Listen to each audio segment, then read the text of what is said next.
Manzano, nicer, everybody. Good evening, everybody. Let's get this shit started. But before I do, and this is very important to me, I want to thank all the sisters and brothers who turned out, who turned out yesterday.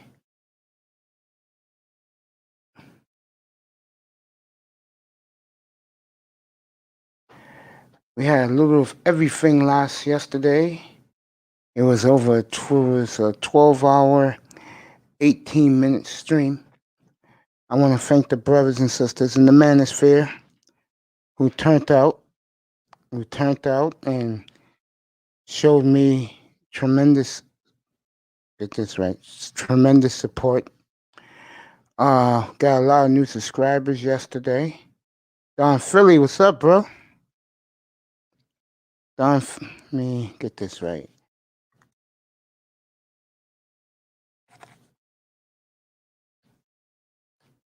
Don Philly, what's up, bro? Keep it like this. What's up, brother? Everybody who supported yesterday, I'm very flattered and honored with your support. Manzano's here. No, there's Don Philly's here. Yo, Don Philly, you like the way your Sixers are playing, bro? You like that? The way they're playing basketball, bro? You like it? You know? But again, I don't want to sound like a prune, but I want to thank everybody who supported me yesterday. All the brothers and sisters in the manosphere who turned out. I had the great Roger Report who showed up. Don Philly's here. Yeah, let me know in the chat, bro. And if you want to come up, you can come up. But I want to know, are you pleased with your Sixers and your Flyers in Philadelphia, bro? They're playing great ball. Well, one's playing great hockey. It's about time. And I don't think Embiid I think it's media bias. I think the two guys are having the best years of Doncic and Doncic. I mean, Nokic and Doncic. But you know how the media is. Everybody who's watching in the clouds, good evening to all the sisters and brothers watching me this morning. Bro, what's up, bro? Appreciate that. Appreciate that, man. Manzano's popped in, Big Time's popped in. Let me say this. I want to say Sixers playing well. Yeah, bro. There you go. Sixers living up to expectations. Flyers living up to expectations. Let me say this about the Flyers first. Um, Philadelphia, like Miami and New York, when it comes to the Sixers, when it comes to the Flyers in Philly, the Knicks in New York, and the Dolphins in Miami, the curses on those franchises, they all was the dynasties of their sport in the early 70s, and they have not won a title since. There goes the link. Anybody want to pop up? Hey, Winsies, what's up? Nicer. What's up, gorgeous? Big Time is here. Big Time Smooth. The link is in the chat if you want to come up. Again, let me thank the sisters and brothers in the manosphere yesterday. A lot of crazy things happened up here yesterday. You know, you're doing 12 hours, and it's no sports yesterday. I did sports after dark last night. I had Pete up there. I had uh,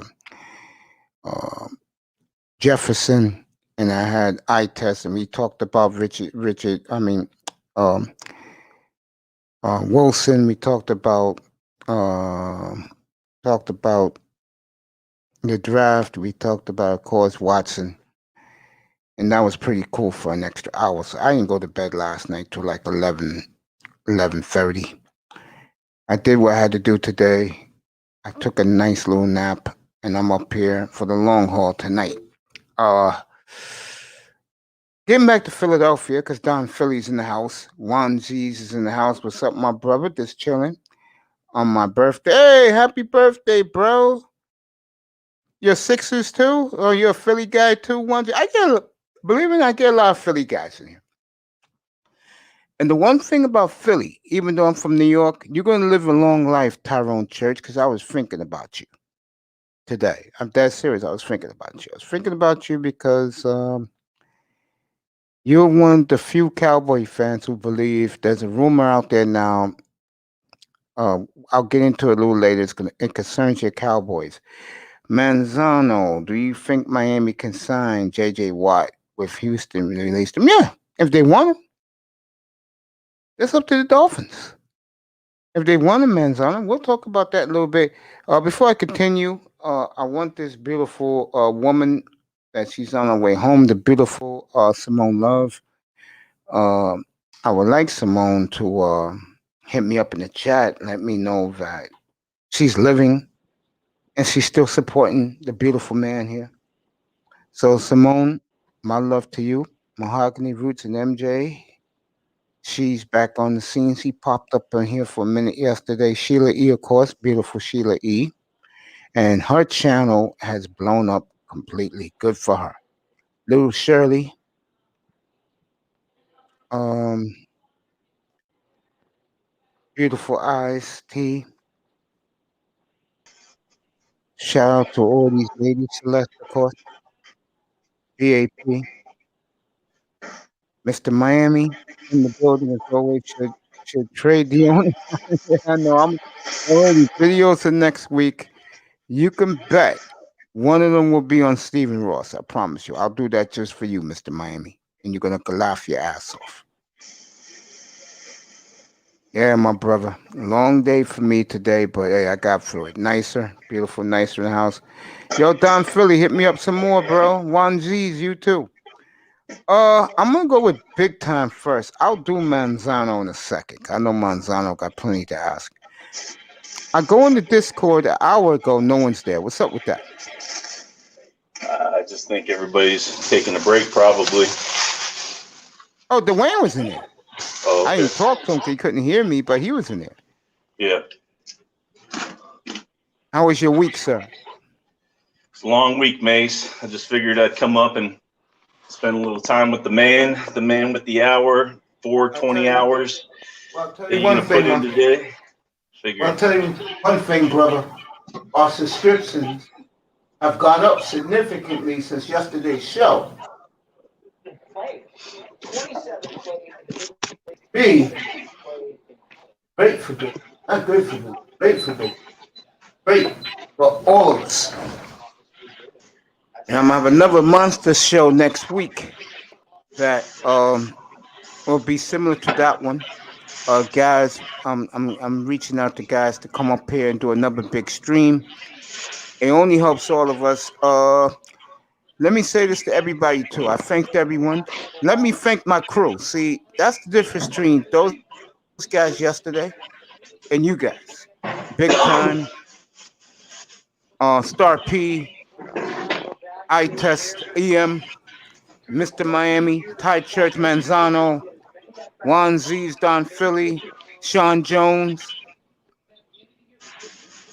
Dusty, who is getting better in his channel. Congratulations to my man Platinum Elite. He's gotten over 1,000 subscribes to all the haters hating on him. Thank you, Mr. Miami. I'm the GOAT. Of course, the beautiful Simone Love, of course, one of my biggest, probably my biggest supporter. I appreciate her so much, especially with the special treatment she don't want me to say. Let me get to it. I promised everybody last night when I went off the air, and I meant it. I'm doing sports tonight, bro. None of that other bullshit. That's done. Wilson to Miami. What you guys think? I'm gonna start with big time. He hasn't been here this week, Manzano. Go ahead. What do you think? I think he has a better chance of going to New England than Miami, but that's just me. I mean, I wouldn't turn him down. It'd just be the price, of course, but he's established. I think he would do better than. I like Watson. I do. Don't get me wrong, but I do believe that time and experience goes over talent. So I think Wilson still has the talent. He has the experience to win. He knows what to do to win. So if we ended up getting him, for sure. He's gonna cost a lot cheaper, Yeah, than yeah, Watson. yeah. See, I told the guys late last night. I see what Seattle's trying to do. If they're gonna trade him, they're gonna push him on the Jets, the Dolphins, and the Redskins. Your onesies. I'm gonna drop the link. Ty or Church, you guys gonna come up? Onesies, why don't you come up? I'll sing happy birthday to you, brother. Come on up. Uh, we Hey, miss you this week. We before miss you you this. get any further, man, did you see that Watts ended up getting released? Yeah, Manzano wants him now, right, Tony? Yeah, well, Manzano, I you would wanted like J.J. honestly Watt? yeah, honestly, I would. If we sign David Watt, does that have make us? Does that have? Does that make Miami have a better chance at Deshaun if we sign JJ Watt to like a 1 year or 2 year deal? I think for Deshaun, Houston is not going to budge. They're going to want the house. They're going to want Miami first. Their two first, probably their 2 seconds. If you're willing to do Honestly, that, I, honestly, yeah, honestly, Houston yeah. needs to realize. Honestly, I don't think Houston realizes they don't have the control. I think Deshaun has them by the balls. I think Deshaun would force him to accept less for him to go to a competitive team like the Dolphins or the 49ers, to be honest. Okay, if that's how you really believe, I think Miami to get a black quarterback down there with that black brain trust, they will do whatever it takes. Do not sell Miami short on that, and that's the main reason why. Don't let anyone tell you anything. That's the main reason why Miami's making Actually, phone calls. you know what, Mace? I would Yeah, actually what I would do is you're saying we would technically. I don't think we would have to give up our 2 first round picks this year. I think we can give up number 3. We can give up 2 first round picks in the future for for which quarterback? 2022 and 2023. For which Huh? quarterback? For which quarterback? For Deshaun. For Deshaun. Oh, yeah, Two Watson's going say to cost a lot. Yeah, he's going to cost. While the other one, they want that second from the Jets or that third from Miami, probably a fourth or fifth, and the quarterback's back in return. See, how they about can sell both guys. how Tua about because it's Carson? a large Asian population out there, and they will welcome him with open arms, and There's an Asian they'll population in Seattle, and that didn't work out that well. huge. We call it little Tokyo out there. When I used to live out in the Pacific Northwest. Yeah, huge, really is. Seattle, if I had to compare it to a national city, it's like Manhattan here in New York. It's like a mini New York. It's the New York of the West Coast. They have all the tech money. They have some of the most brilliant minds in the planet Earth, and they fancy themselves like they're New York. Honestly, I And there's a think lot of new, Tua and would there's a benefit. lot, and there's a lot of New Yorkers out there too. So when I go to Seattle, I know where to go. I know where to move around, so I can eat me like a nice burger. If I want breakfast, if I stayed up there, I can get me a bagel and some bacon, the way they do it here in New York. There's a big New York populace out there. So, And so for what me, you I want? honestly think with Tua, I think Yeah. Tua would benefit because he's closer to Hawaii, and he could Hmm. honestly, it would benefit him to go to a place like either in California or in Seattle. Yes. Facts. Facts. Don't you Or agree? Phoenix. Or Phoenix. I mean, he ain't going to Phoenix. But I'm just using Phoenix as an example. And Phoenix, yeah. That's would be perfect Or for him. Vegas, or Vegas. Oh, Vegas, yes. Because those major cities, Portland, Seattle, Vancouver, San Francisco, LA, of course, San Diego, Orange County, John Wayne Airport, hour on the hour flights to Honolulu and Maui. Yeah, yeah. Honestly, Yeah. do you think let's say hypothetically, could Could Russell be marketable down here in Miami, or Oh would he yeah, benefit? yeah. With Sierra on his elbows, yes. He's a dream for the Dolphins, man. He's PR savvy. He's a company man. Dolphins love that. He will be a Russell's not a company. dream. Are you saying Deshaun's not a company man? He wouldn't listen to Deshaun our brain is trust. his own man. So you don't While think he would Russ, listen to our brain trust with? oh yeah, You he don't would. think? But what I'm trying to tell you is that Russell's the type of guy. I hate to use race in this. Russell's the type of guy. He will fit in the Western, Davie, Miami Beach communities. You Or in get what that I'm Jewish saying now? community, in the Jewish Yes. community and stuff like Yeah, that. everything. Yeah, everything down. You're down there. Yeah, because he comes off as a black. He likes being around white folks, and he's the type of guy that that you can market him. Yo, come up, bro. Onesies, come up for your birthday, bro. We talk Philly sports. We'll talk Eagles. Eagles are always in the news. Carson Wentz, by the way, could be traded by next weekend. The teams involved are Do you think Indianapolis. Carson would benefit? In Miami, yes. How about San Francisco? Yes. How about San Francisco? Yes. Yes. Is he You originally know from Seattle California? ain't you know Seattle's not trading Russell to San Francisco. So but the other two, yes. Yeah. Yeah, Sam honestly, I Donald, think yes. Sam Tua, would yes. on Tua and Sam Darnold could benefit from Kyle Shanahan. To be Yes. honest, Yes. They'll flourish under Cal Shanahan. Yeah. Talking to Tua. I'm talking to the who wants to be a millionaire Jeopardy contestant Anthony Manzano. Big time smooth is here. Getting Juan Z's up here if he wants to come up for his birthday. Mr. Miami's in the house. The beautiful Nicer's in the house.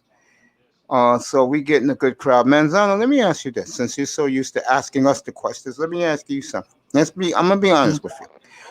I funked the first is here. What's up, bro? You big Raider fan?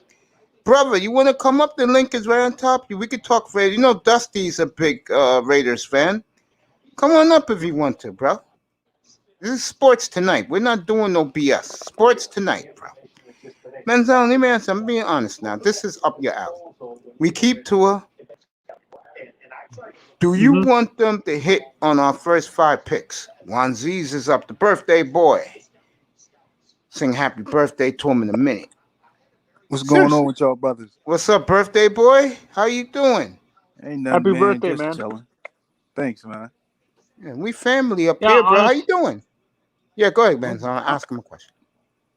No, you wanted me to answer the Tua thing. Honestly, Yes. if we can hit on all the first 3 picks, I'm fine. The next two, I I don't think we need to hit on all 5 picks in the first 3 rounds. I'm fine with hitting the first the first the first 3 picks and stuff like that. So Wanziz, everybody's wishing you happy birthday in the chat, my brother. Right, I'm about to check him out. Yeah, man. so this is what I salutes to want to do everybody. actually, Yeah, go ahead, Manzano. Mace. I'm listening. I want to draft. I want to Mm-hmm. draft Sewell. Mm-hmm. I want to draft maybe trade down with the second pick and get more picks in the later rounds in the second or third round and get Mm-hmm. like a guy like a Nick Bolton maybe, or a Nick Bolton, or because I honestly think uh David Collins is a little bit of a reach at 18. Don't you agree? A little bit of a reach and stuff like that. He would Yeah. be perfect in the in the 20s and stuff like that. Draft him in the 20s. Take down Have with him Pittsburgh. as trade down with Pittsburgh and have him as Cal Van Noy's replacement, and then draft Chasserot in the second round, and he can be our no, Zave can be Jerome Baker's replacement, and then have Chasserot as our middle linebacker. that could be our defense, our defense, and we get a receiver at 50, Okay. maybe, like a Monroe St. Brown from uh from USC and stuff like that. Okay. I don't need a running back I'm getting me because a I think damn we running might back, find Leonard bro. Fournette. I'm getting me a No, Javante we Williams might. if he's on the board.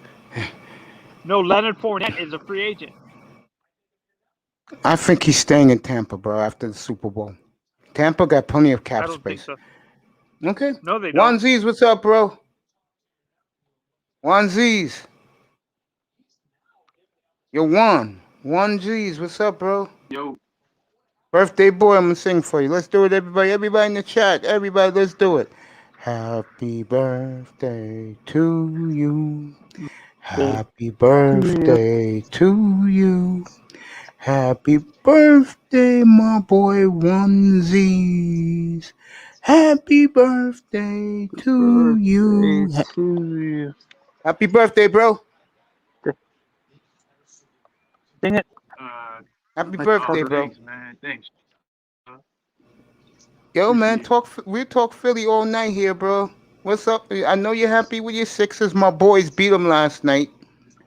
I didn't see the game. I'm a big Blazers fan. Yeah, But you know the difference. See, right. this I is do. I do what. like the Blazers too. Oh, I you think do? they got. See, this is what I tell people. Yeah, When you have a coach I do like like Doc Melo in there, man. Rivers, You know what I mean?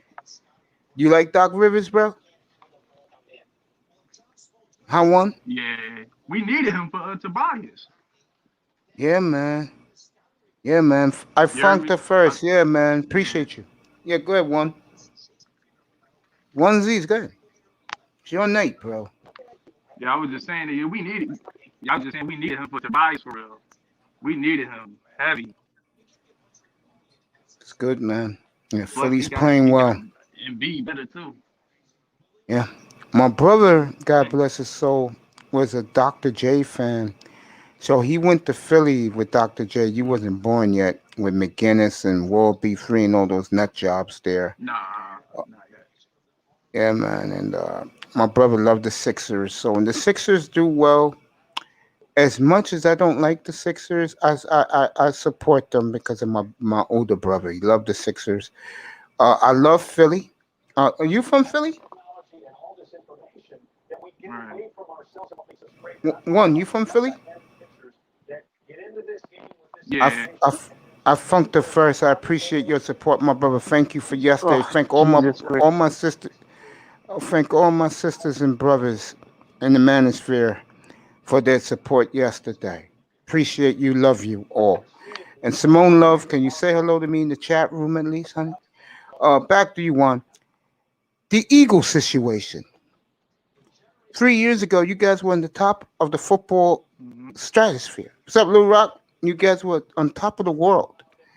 You're gonna have a new quarterback, most likely Jalen Hurts, and you got the new coach. You can't put two sentences together. How you feel about your new coach and Jalen taking over once they get rid of Wentz? What you think about that? Well, I think Jalen could do. I think he do good though, because like Yeah, I during like the Hurts. season when he played them couple games, he was doing alright. Yeah, yeah. So you like this move that they're getting I rid think it's time for Wentz of? to go. I think it was Ben. It Ben was time for Wentz to go. Yeah, yeah. If you guys Yeah, I know what to across do. the country watching this telecast right now, in my opinion, this is my opinion 'cause I live in New York and I hate the New York teams. My personality is more of a Philadelphia person. I'm blue collar. I'm Mm, rough around the edges. I wear my feelings on my sleeve like they do in Philadelphia. And you could argue Boston, Chicago, Philly. Those are the three best sports cities in the country. And the West Coast, you got Denver and you got Phoenix. And to me, Philadelphia is number one. That's just me. right. I love the Philadelphia fans. They get a bad rap. Now, they don't know Philadelphia like I do, and you live there. See, I know Philly is, you don't make no Right. excuses. Okay, you man up like Mitch Williams did back in the '93 World Series, and Philadelphia fell in love with him.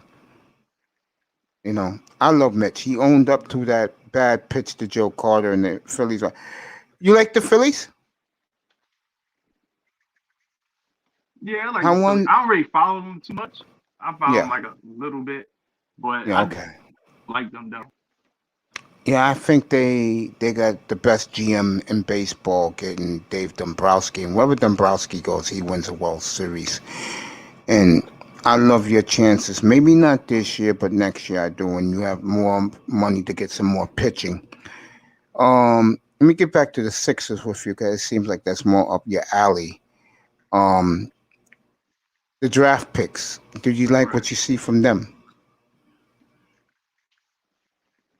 How one? Definitely did like. I definitely liked it. Okay. Yeah, I definitely liked it.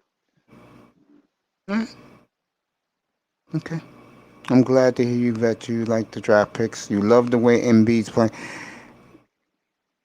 Do you like Simmons? You think Simmons is living up to his potential, or you think Simmons is just ain't gonna get any better? I'm up and down with him. It's like for him, it's been years. Yeah. You had time to shoot the ball. That's Mhm. that's my concern with him is shooting the ball. That's it. Everything else is very fine. His passing is good. He know how to go down the Mhm. lane. Mhm. He know how to. Mhm. His IQ is good to see the open man. That's cool. Yeah. But you need to shoot the ball. Can't That's do it. all I'm worried about with him. I do it. I'm sorry. If you have the skills that Mhm. that guy has, and he can't hit a 18-foot jumper, he gotta go. He gotta go.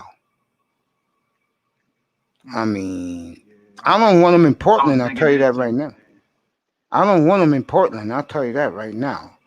You know, No, I got my point guard, bro. I don't want Simmons, bro. Trying to look at teams you can he trade need him to to. he need to go. I feel like he need to go somewhere where there's already shooters, so he just do his passing thing. Like I feel Utah? like, Like Utah? yeah, like Utah, yeah, like Trade Utah. him straight up for Mike Conley, who's having a big Hmm, year in Salt Lake City. that, I that would do sound like that a if I good was trade. Philly. I would do that if I Yeah, was Philly. Because, like you said, all he has to do is distribute the ball. They got 3-point shooters up the kazoo. Utah, by the way, best record in the right. NBA. And I believe Philadelphia is there tonight. Let me check the schedule right now. Yeah, Philly was in Portland. Let me ask you this. Um,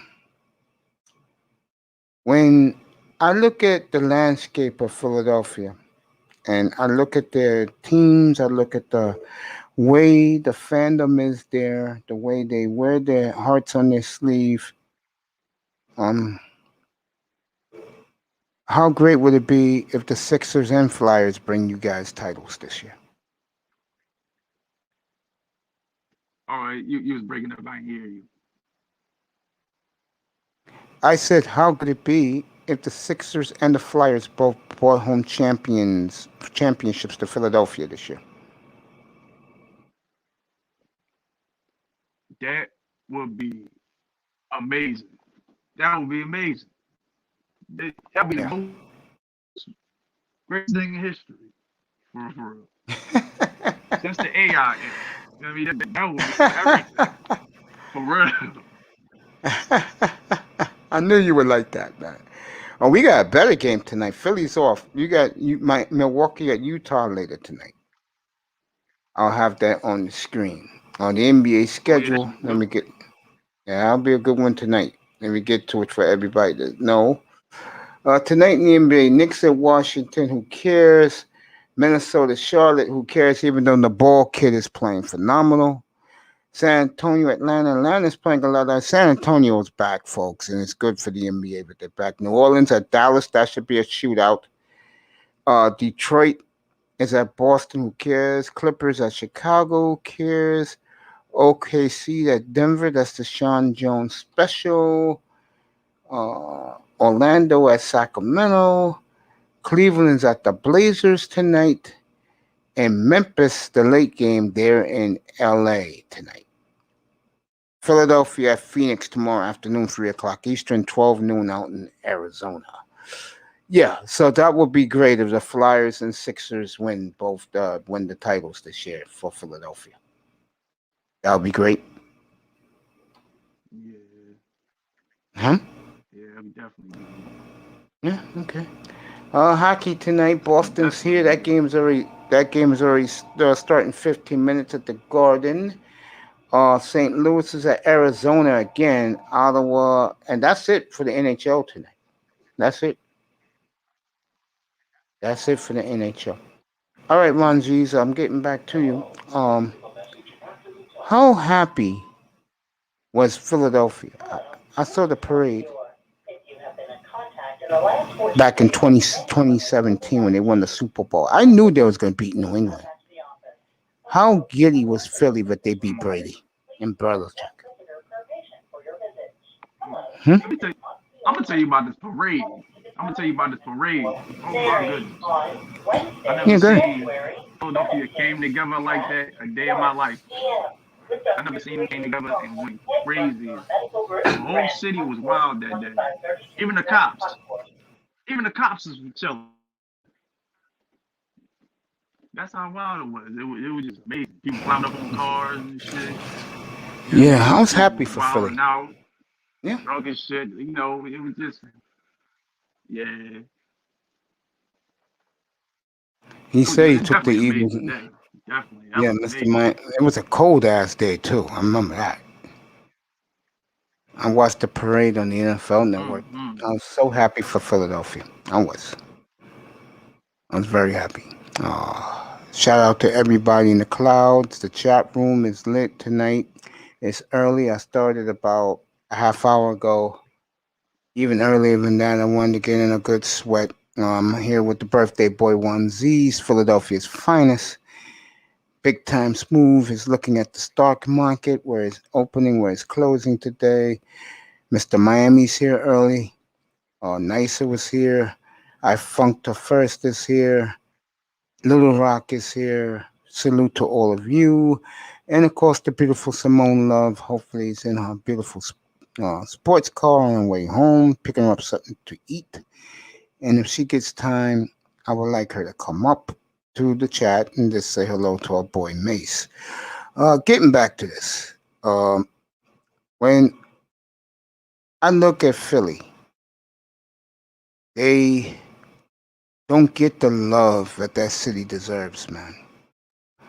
But to me, I love Philadelphia, man. I do. I love Philly. Why don't you tell the people about Philly? I love Philly. From the people, the delicacies, the tasty cakes, the pretzels. I love the pretzels in Philadelphia. Why don't you tell people how good people are about how great it is to come from a great city like Philadelphia? Tell the people. Well, the blue collar city of Philly is lovely here. You know, you already know you get the good cheesesteaks here. You already know. Get the good Philly pretzels.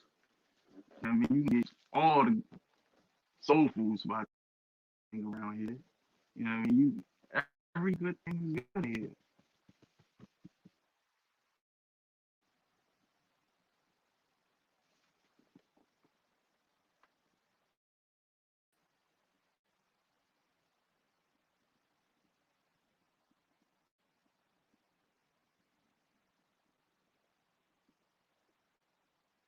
Like I was saying, I heard every word you said. Yeah, the pretzels, the delicacies. I think the one thing in Philadelphia I think is too much credit is the cheesesteaks. I prefer the chicken steaks myself with hot Parmesan cheese, some tomato sauce over it. I'll be right back. Give me a minute. Give me 1 minute. Right back. One Z's entertain the audience.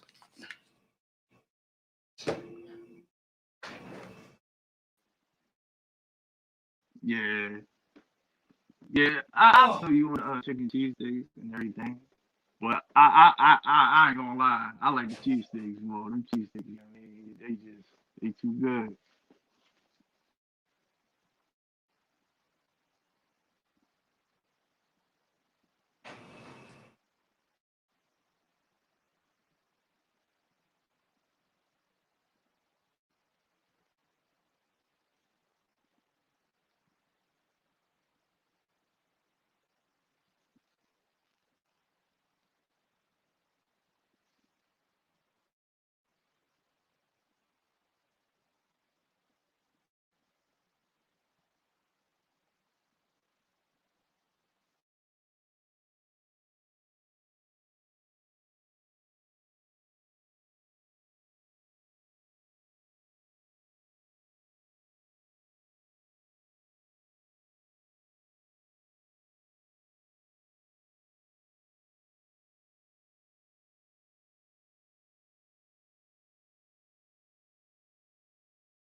Yo, mate, you there?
Hit that like button, everybody. Hit that subscribe button. Got Wanzies up here. Got Big Time up here. J.J. Watt, if you haven't heard, was released by the Texans.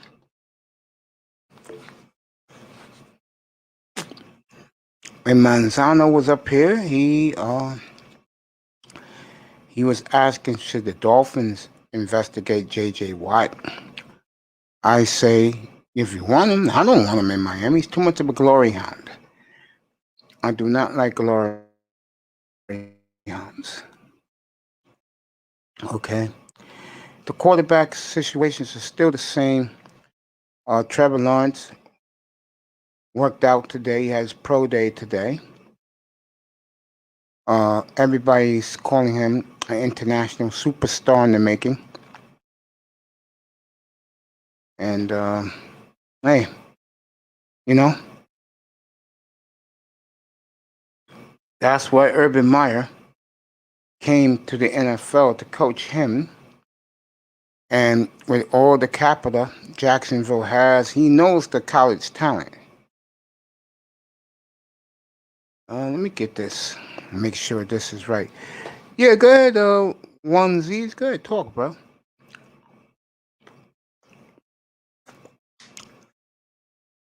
Go ahead, Juan.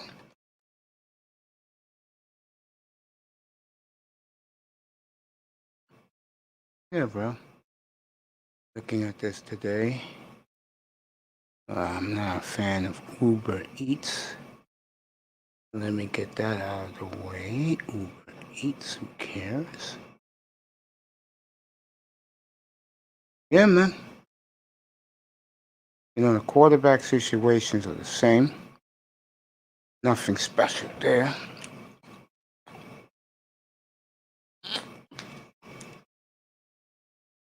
I have some good times, boy. Tell you. Future's looking very, very bright for this network. Graphics, participation, networking.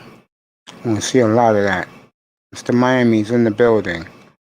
Good to see my little brother here. Rest in peace, Reggie White. Yeah, that was 20 years ago. Jerome Brown died, I believe, in 93. That's near 30 years ago. My God. Buddy Ryan, those Eagles. Hey, let me ask you this. Wanzi, is he there?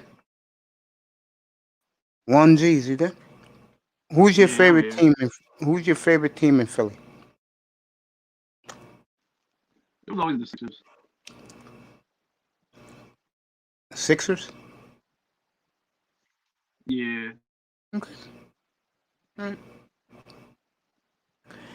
Yeah. You know, Philly has a great basketball tradition.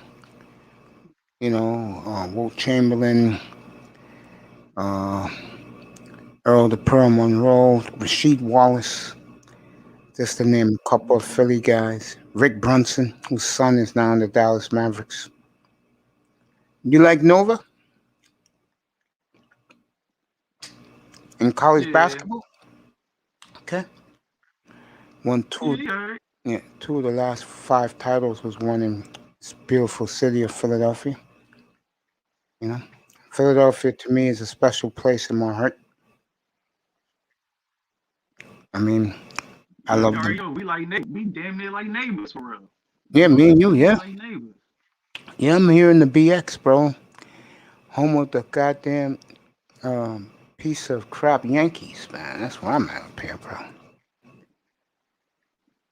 I hate all the New York teams.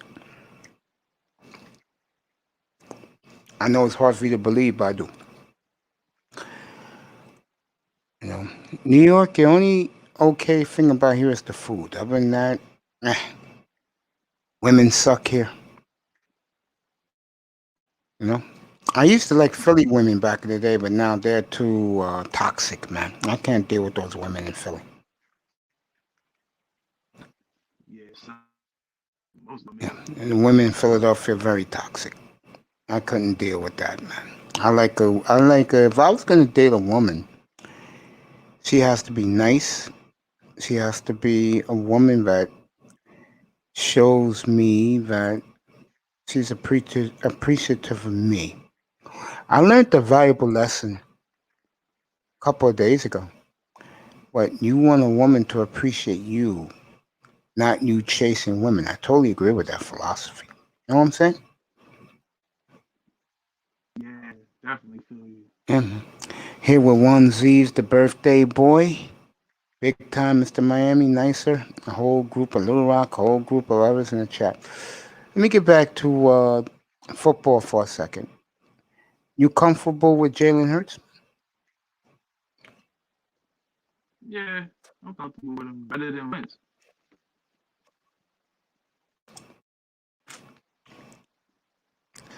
What did you think of your new coach's press conference? To tell you, I ain't even check out the so It's a I disaster, don't know. bro. You shouldn't like me. What happened? Damn, it is a Yeah, disaster. yeah, he couldn't put two words together, man. It was bad. Mm, mm, It was like man. they hired a company, man.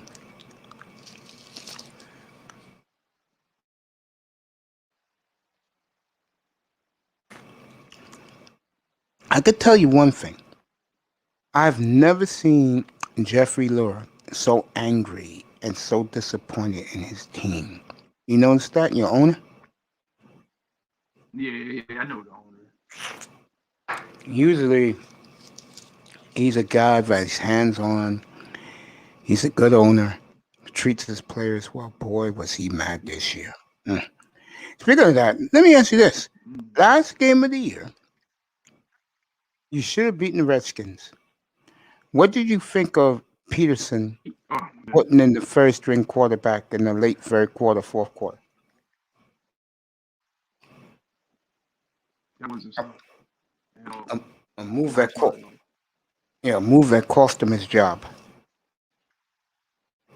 What did you think about that? Well, it was a bad move for the job. So sometimes Hmm. you gotta take that L. Yeah, he took a big L, in my opinion. Big L. Let me see. Philly cheese. Rocky made it in Philly. And you rest in peace, Reggie White and Buddy Ryan, Jerome Brown. Uh, big time. Smooth. What's up, Mace? Yeah, man. Who would you want the Dolphins to pick at 3 if they don't move?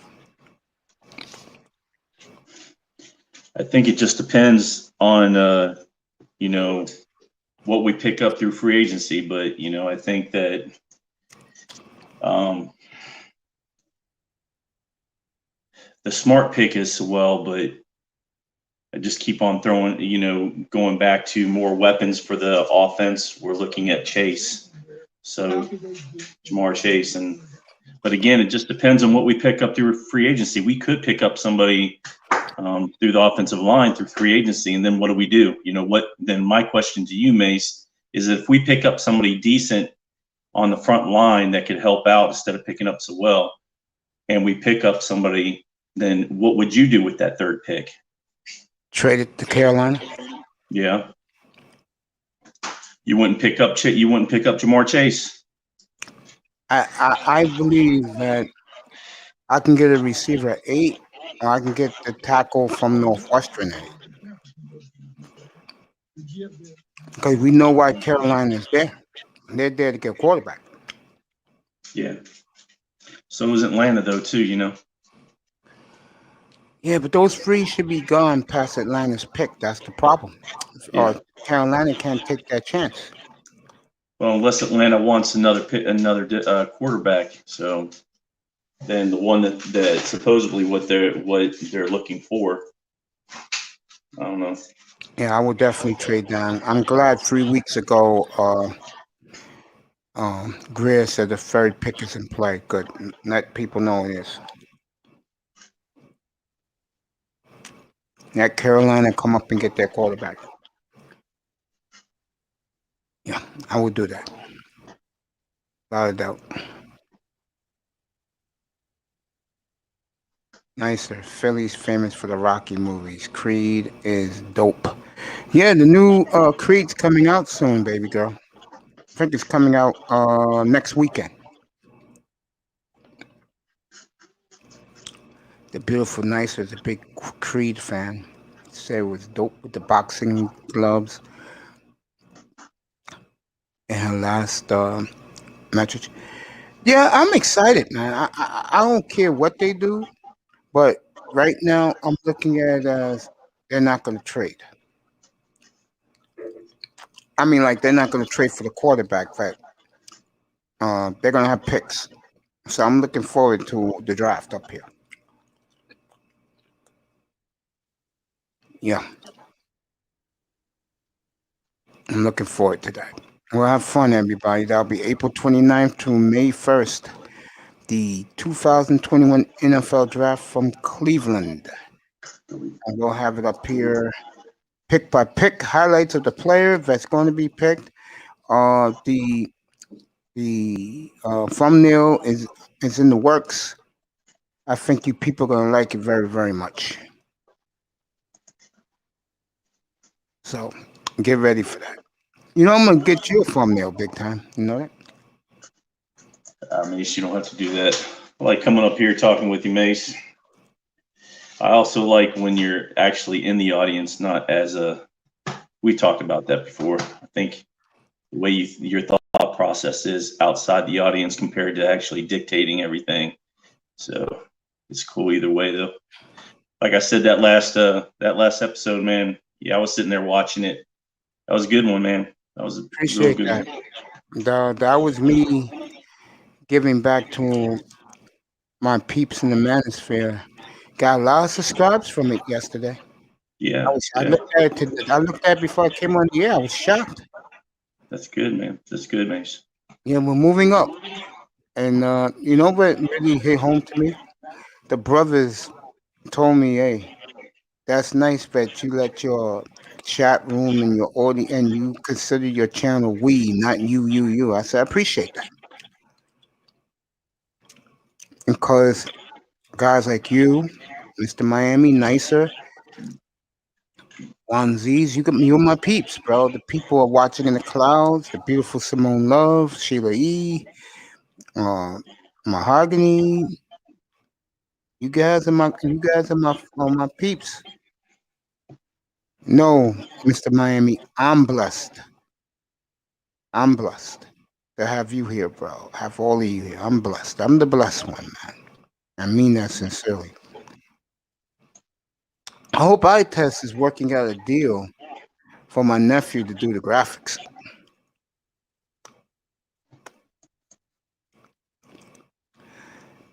for his businesses, man. Shout out to him out there, by the way. That's right, God is good. And I get to know you guys, even though it's through the internet and through social networking. The bottom line is we're family, and that's what matters to me. All of us. I bring us together. I take you all with me wherever I go. Hey, Mace, have you heard from Beasley any? He was here 2 Saturdays ago. Yeah. I like to get him back up here. Yeah, hopefully everything's good with the man. Yeah, he's trolling somewhere. I love to get him back up here. See, the guys I like the most are the guys. How's the dog, by the way? How's she doing? I haven't heard that barking in a while. Man, Pain in the ass. she tests patience like a woman, Mace. I She know. tests patience. I know. That I know. Your pets can test your patience. That is true. I know. Shout out to everybody out there watching. Shout out to the family in the chat room, the family in the clouds. Hope everybody's getting home from work okay tonight, this evening. Again, shout out to all the ladies who support me. Pete's here. Shout out to the beautiful, again, Simone Love. Hope she's home okay. She got home safe. Honey, you don't eat. Honey, get yourself salmon tonight with a little salad and a nice bottle of water. That'll be good for you. Keep that gorgeous figure up. What's up, Pete? Yep, sports today. I'm good. Big time's good. Juan Z's is the birthday boy. He's good. Mr. Miami, nicer. Everybody's good, man. Come on up. Everybody's good. It's Friday night, baby. Friday night Lakers playing tonight. What do you think about your Lakers, man? They're looking better, man, since that last loss with Detroit. They think that they was finally, and embarrassing. they ended up going back to back with, well, not back to back, but they played them again, and they were up pretty good against them, and they ended up pulling it out. But they're a different team, Mace. They are such a better team. But the thing is, it's going to be like a Kansas City. They're going to be like a Tampa Bay team. The further the season goes, the better they're going to get. It's going to get scary. It's going to scary. They're going to repeat. Yeah, I know you really Sorry. believe in that. No, it's okay. It's the NBA, bro. I Funk the First came back tonight. Big Raiders fan. If he comes up, we'll talk Raiders. Ask him about football season's over. Yeah, but we got the combine. Today Trevor Lawrence worked out. Everyone says he is the next mega star quarterback of the sport. And you know and I know he's going to Jacksonville. Yeah, Tampa's offense ain't no joke. Wait till you see Jacksonville's. I guarantee people he'll win 8 games this year down there. Get Trevor Lawrence at 1. Then I believe they have 23 and 22. They can go get themselves a tackle or trade up. They got plenty of picks and they got plenty of money.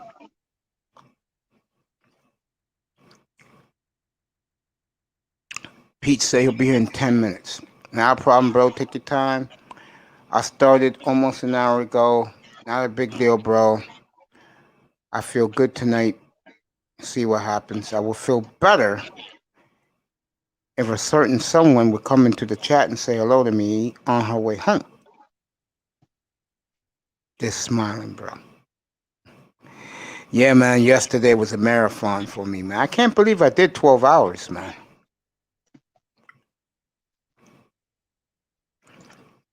I can't believe I did that big time. Seriously.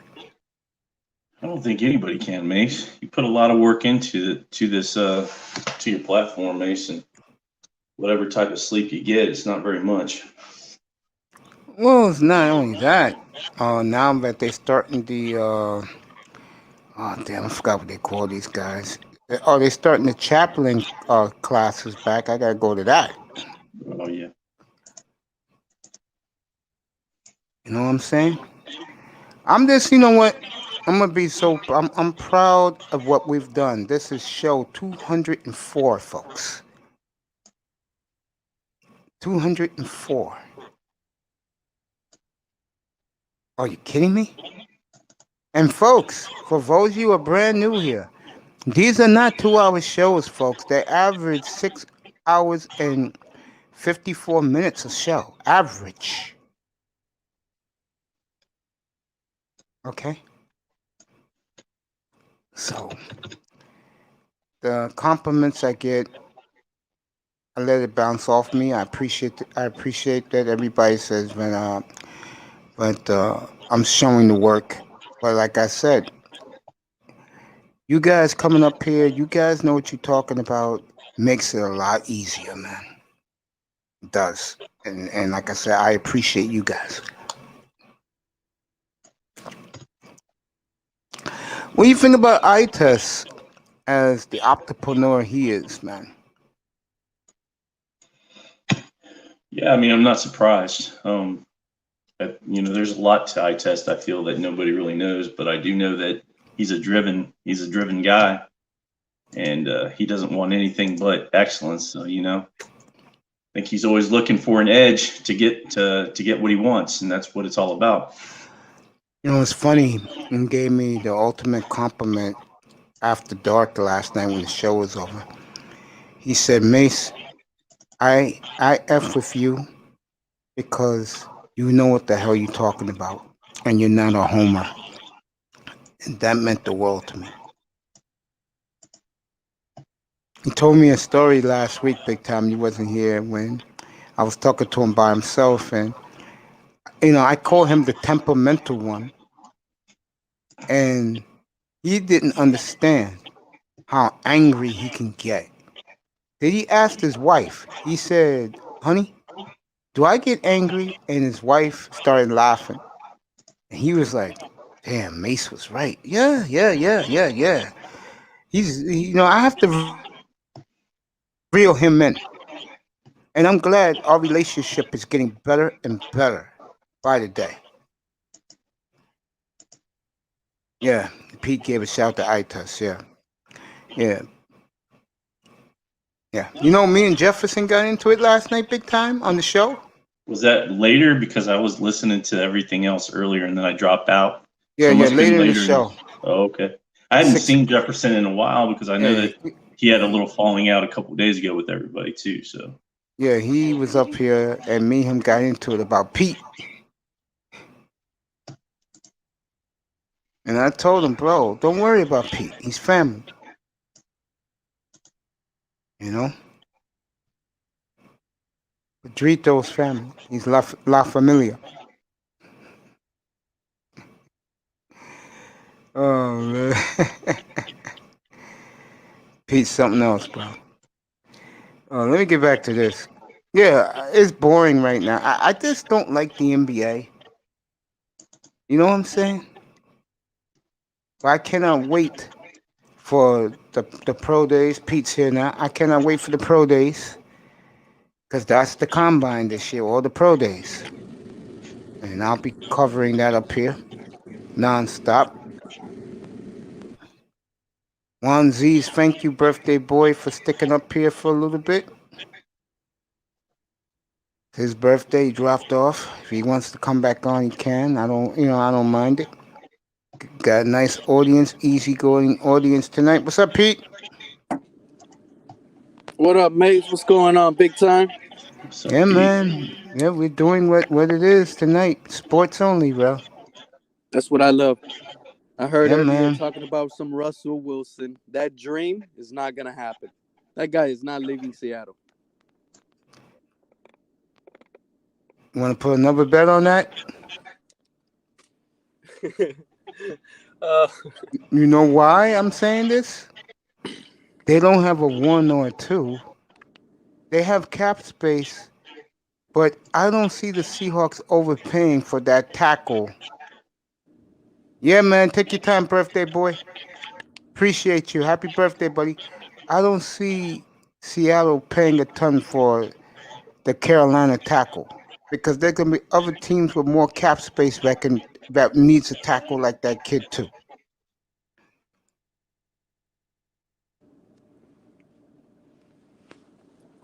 um, with the Russell Wilson, I just think a lot of people took it out of content when he says he needs protection because he's been hit all these times, and they took it a 300, little too far. A player, 349 times he's been sacked in his 9-year career. You do the math. no, I know he's been sacked, but a player to his caliber has the right to show frustration and complaint on what the team is lacking. He is the quarterback. He is the leader. He knows what's best for his team. It's not like he's a rookie. He can't open up his mouth. This guy's a Super Bowl winner. He's an MVP type caliber player, and he's the face of that franchise. So I just don't Mm-mm. believe in the notion to him being traded. I'm gonna name you from the Seattle Seahawks from 2011 to present. I'm gonna do backwards order. Listen to what I'm saying. Uh, I'm gonna go Earl Thomas. I'm gonna go KJ Wright, Cam Chancellor. Uh, The great Bobby Wagner. I cannot believe Bobby Wagner, 6 times All Pro. Wow. Wow. That's Hall of Fame. Wow. Richard Sherman, Marshawn Lynch.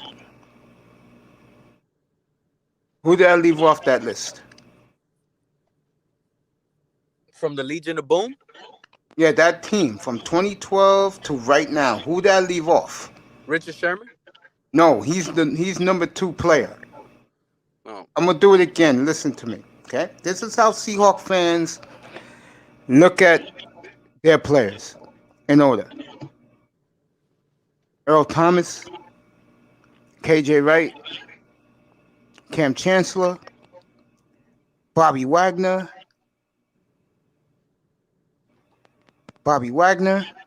Richard Sherman, Marshawn Lynch, Steve Largent, Hutchinson.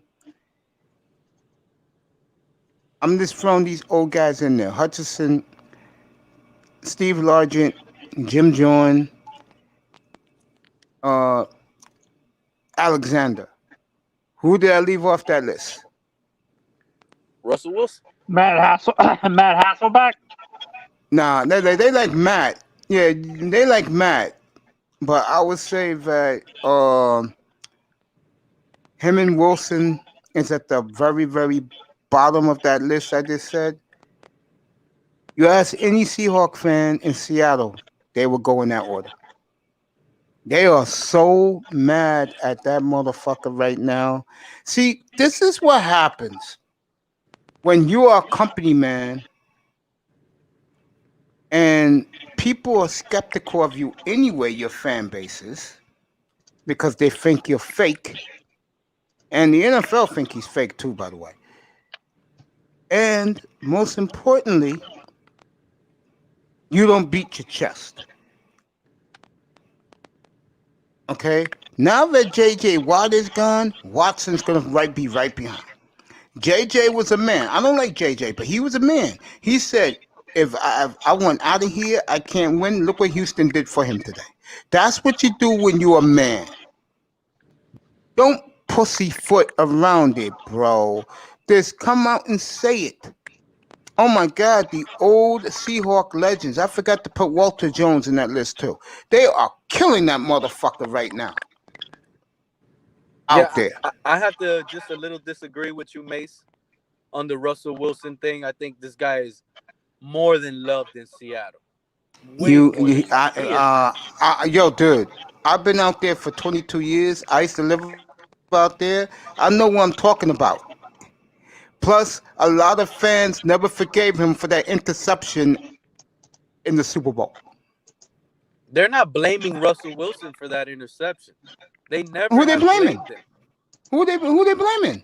They always blame the coach for calling a pass. Oh yeah, we know that, but there are fans who blame him too. I get your point a little bit when you start. Yo, all those names. if you told those fans right now, I'm gonna use the Jets as a perfect example. If you could tell those fans right now that they can get 2 of the Jets number 1s and Sam Darnold, they'll say, Russ, don't let the door hit you behind your ass, bro.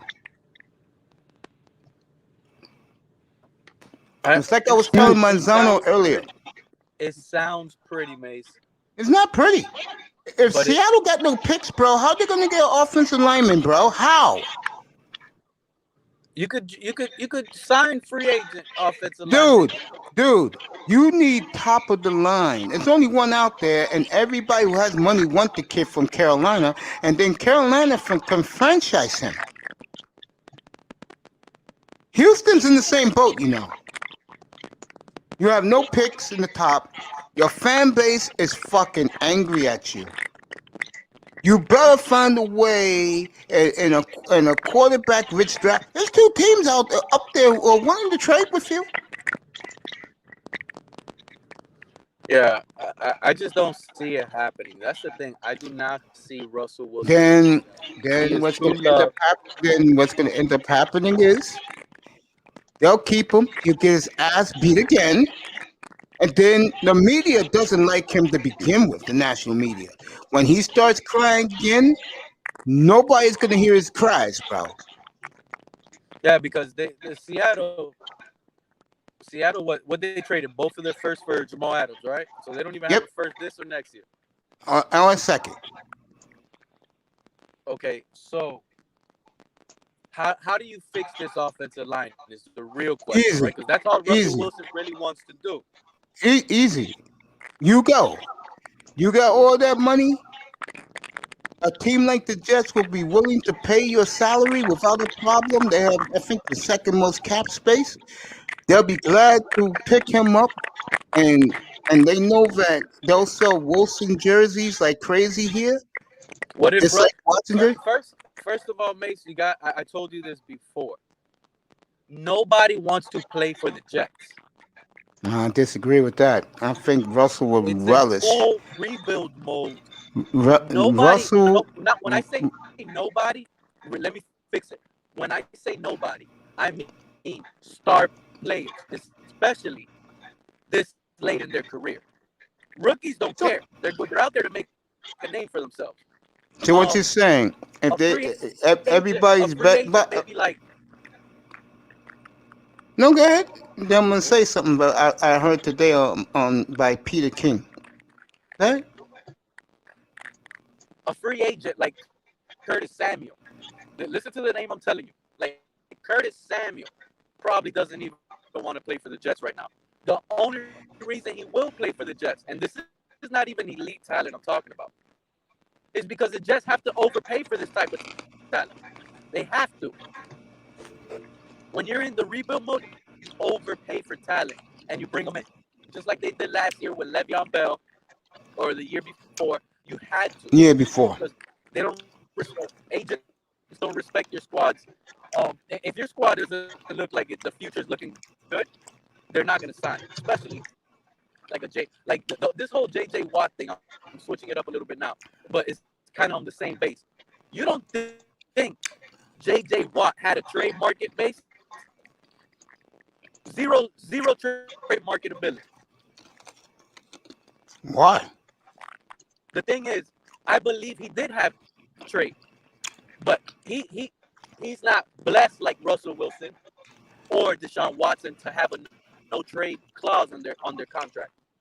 So maybe a team like the Bengals, the Lions, the Jets offered something up to get J.J. Watt, but the owner felt like that's doing that's doing J.J. Watt dirty. So he released them outright. But Russell Wilson, he gets traded to the Jets. He will decline that option, at least in my opinion. I think his wife will put. I think that the offensive line is worse. No, it's not. Becton's pretty good, and the Jets. You keep forgetting. The Jets got the 23rd pick. But you just gave up both first rounds for him, Mace. You have no more. I don't see. I think if Seattle could get one of those top picks, that's where he goes. Like you said, if you move him. But I think Sierra, which is the wife who controls him, she wears the pants in the family. I wouldn't disagree with you on that because my wife only follows one person in the NFL, and that's Russell Wilson. And it's all because of Sierra. So I could agree with you. You don't think Sierra wears the pants in the family? No, she does, I believe. Yeah, that's what I'm saying. She does. And the two cities that are the second and third picks in the draft are two of the most glamorous cities in the world. Can you hear me clear, guys? I hear you. Yeah. You sound a little staticky, Mace. I'm gonna go get my headphones. Give me like 30 seconds. All right, bro. Hey, Mace. I have a question. Actually, man, for you. I'm not sure if you can answer this. Do you think the Legion of Boom, the two safeties, and Sherman have enough stats to make it into the Hall of Fame? Yeah, they're going to Canton. Those three are going to Canton. Yes. So they is have Bobby the stats. Wagner. Yeah, Bobby Wagner. Yeah. And honestly, Marshawn. I understand what Pete was saying about the Russell thing, because to be honest, I understand why you assume he might go to New York, but they're in full rebuild mode. So why would they? Why would a veteran quarterback who has experience, go to a rebuilding team? Even even even if they have the cap space, what's going to happen? Peanut King Because made an excellent point today. He said, if you're the New York Jets and you haven't had a star quarterback in 50 years, you trade all 4 number ones and Sam Darnold to either Houston or Seattle and get one of those 2 quarterbacks back. You can improvise. The Jets can improvise getting more talent around them. no, but I understand why Peter King says that, but in a sense, I disagree with him, because I don't think improvising like that can work. Because honestly, I think he's going. If a guy like Deshaun goes to New York, he's gonna be in the same situation that he is gonna be in in in Houston, where he barely has an offensive line. He only has 1 tackle, and the defense is not as good because they lost Marcus May to free agency and stuff like that. And no superstar defense or offensive player is gonna want to play in New York. I don't think the Jets are as far off as you guys think they are. And Robert Saleh is very popular among players around the league. Do you think Saleh could be the Jets' version of a Brian Flores?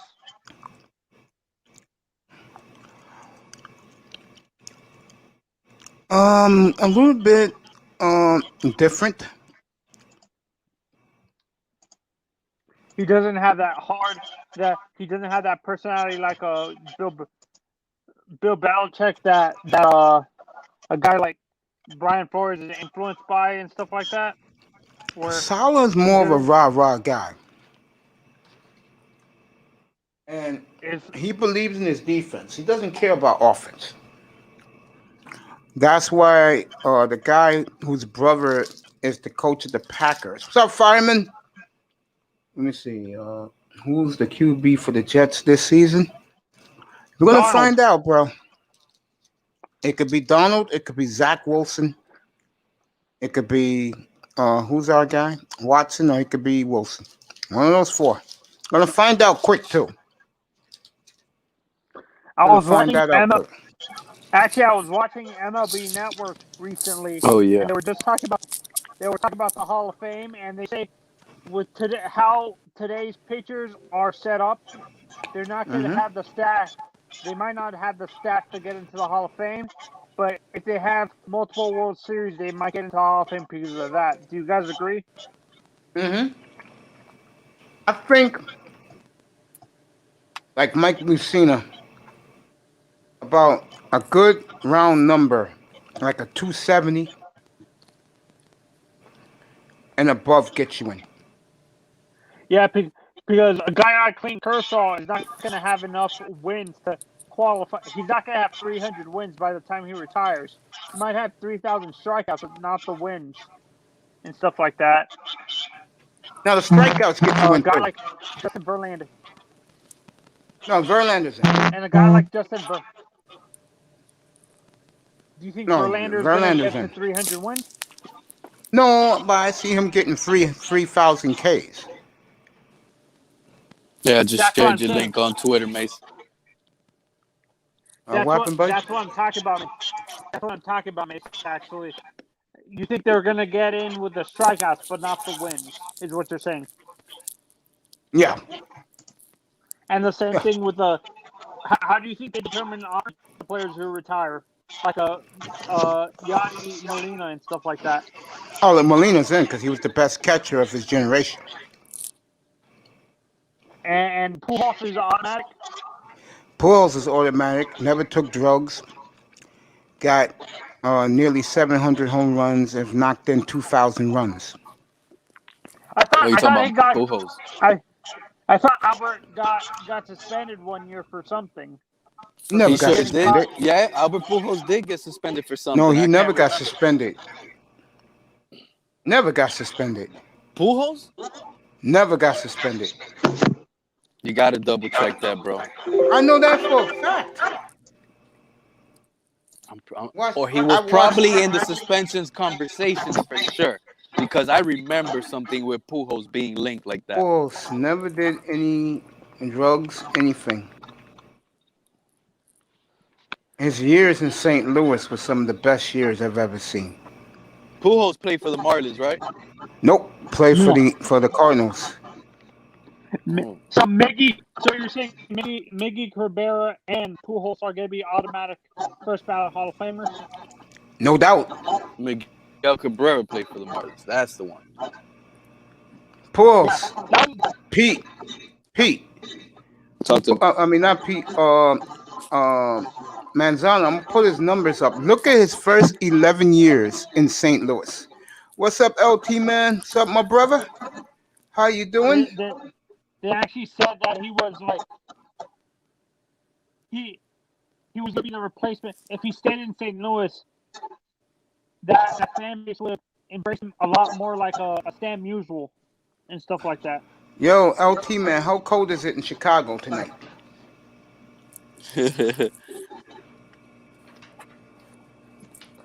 Mace, were you old enough to? Was Musial already retired by the time you started watching baseball? Say that again. Say that again, Manzano. Were you old enough? Were you old enough to see What? Stan Musial? Was he already retired? You Borgen? No, I wasn't even born, man. I wasn't born to see Stan Musial. Mace only 35 years old, Anthony. Cut that out. I wish I was. All right, Manzano, baby. That's what I'm looking at. Thank you, sir. These are the numbers. Okay, from the time he came into the league from 2001 to 2011. Look at these numbers: 37, 130, hit 329. 34, 127, hit 314. 41, 124, 359. 46, 123, 331. 49, 137, 331. 337. Ridiculous. 47, 130, 42, 118, 312. Well, he had his best years from 2001 to 2015, huh? No, 2011. Look at his OPS. OPS plus. Look at his OPS. Look, good God. OPS plus. Yeah, I see it. Jesus. And he was known to get walked a lot, right? He got walked a lot during his career. He didn't walk a lot. He didn't walk a lot. But he did. In the years in St. Louis, he walked way more than he struck out. No, that's what I'm saying. How did he have a high OPS if he didn't walk a lot? Stuff like that. Okay, maybe he did. Oh, I know. Every time I saw him, he was hitting home runs, bro. What a career. Do you think Matt Holliday Who? Matt Holliday gets into the Hall of Fame? His teammate? The outfielder. Matt Holliday? Matt Holliday. Yeah. He'll fall short. Y'all remember Mike Lowe from the Marlins? Yeah. I don't think he makes it to the Hall of Fame, to be honest. LT man. Go back to Mike, but The Boricua sensation. LT man, the Boricua sensation, baby. Representing. Hey, Mitch, can you compare Miggy Cabrera and? I did Cabrera the other night. Cabrera is ridiculous, bro. Was he Cabrera. actually better than Pujols at the same around the same time? Neck and neck. I will. No, I'll give Mickey Cabrera.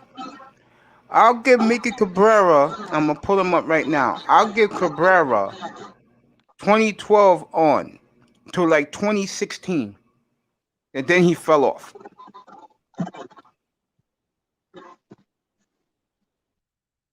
Yeah. I'll do Mickey. So him and Miggy are first ballot Hall of Famers. For No sure. doubt. Right away. As soon as they get elected as soon as they get on ballot. Yeah. They're not going to wait 2 or 3 years before they get elected. Oh, wait. Miggy actually, I thought Miggy got suspended for steroids. Didn't he? I think Mickey did. So I think he might get a little bit iffy because of the steroids thing. You know what? You're right. So I remember that now. yeah, Miggy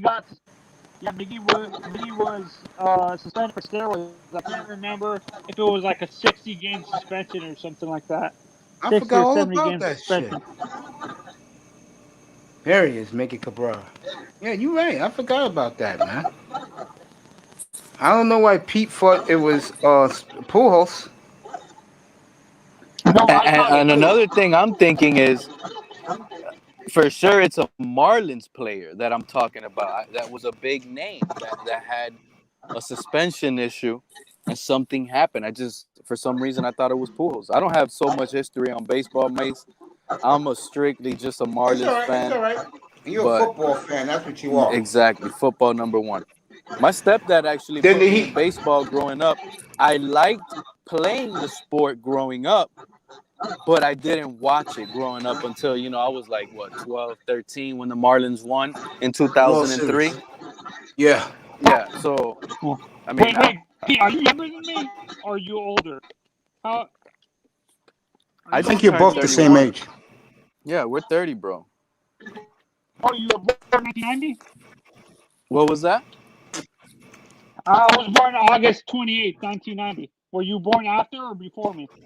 Oh, no, we're both in August. We're both in August, but I was born 89, the last of the crack years. You funny. Okay, so let's do Cabrera again. Pete, let's do Cabrera again. We'll skip. Let me see. We'll skip his rookie year when the Marlins won the World Series. Here we go. 33, 112, 294. 40, 33, 116, 339. 34, 26, 114, 339. 37, 127, 292. 30, 105, 344. 44, 139, 330. 44, 137, 348. 25, 109, 313. 1876, 338. 38, 108, 316. Then he fell off. That's Mickey Cabrera. He had a great 15 years of excellence, dominance. I don't want to zoom into that chart because every time I zoom in, Mace, I get kicked out. That's why I keep falling off, because I'm trying to zoom in and something is happening on the phone. So the only thing is, it looks like Albert Pujols' bad seasons were more, right? The list was longer. Yeah, because he played longer. Let me see, by 2 years. 6 on Sunday in Chicago, 14 on Saturday, tomorrow in Chicago. I feel you, bro. One love, man. LT, man. One love, bro. I'll call off of work if that happened here in Miami. If that happened in Miami, the world's going to end. That's true. No, but Mace, what worries me about Mickey, he might not get in because he might not get in because of steroid suspension and stuff like that. Because he missed 162 games because of steroid suspension. Yeah, but the big bosses, they get involved and then they try to see, because I think his issue with the steroids issue wasn't actually, I think he had an excuse for his steroid issue, right? Didn't he get into like an accident or something? Yeah, his I think he problem with his career was he had a serious drinking problem. Yeah. A lot of the baseball maybe players actually have drinking issues. That's wild. Yeah. I thought didn't two Mets players have serious drug problems like Doc Gooden or something like that, or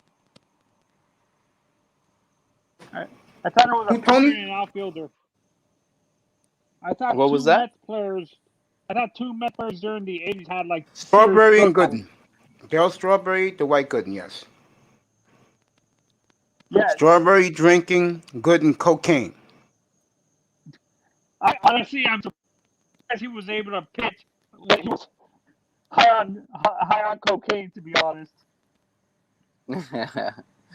You'll be surprised the players in the NFL back in the days used to just whack it and go ahead and just play on it. I thought wasn't there a player during the '70s that pitched the whole game high on coke or something like that, or LSD during the '70s, Yeah, or yeah. who I who remember it. I do you remember remember it. the I guy's remember name? his name. It'll come back to me. Yeah. So NFL players did that too. You think back then? Pete, is that what you're saying? You think NFL players actually did drugs like that, hardcore drugs like that? Nah, To nah. I'm pretty sure, Anthony, they still whack out till this day in the NFL. I guarantee it. But I'm gonna move along NFL's from more that. NFL's more weed. That's No, why that's they let the coked up. players sweet lead. NFL is heavy coke, heavy cocaine. But I'm gonna move Right along now? from this subject. For it's No, no, no, no, no. We yeah. staying here. You got proof of that? I'm not gonna sit here and say I got proof of that, but I mean it's been. I mean, if we just go by the history alone in the NFL, you think that's I gonna don't stop? think The history I don't don't repeat itself? I don't think today's players, especially the black players, take cocaine. Weed definitely. Cocaine, I don't think so. We agree to disagree, Mace. I mean, I listen. This is a drug that gets you in a high intense, and it gets you really excited, and it gets you to feel like you're. I'm just saying that drug is in the NFL even today. It may be, but not like it was. If it was, No, I hear what you're saying, but we're never gonna be able to find a statistic what it used to be and what it is now. But I'm 100%. These players still do that. I hope they don't do that. So I pray that none of them do that. But at the end of the day, to each his own.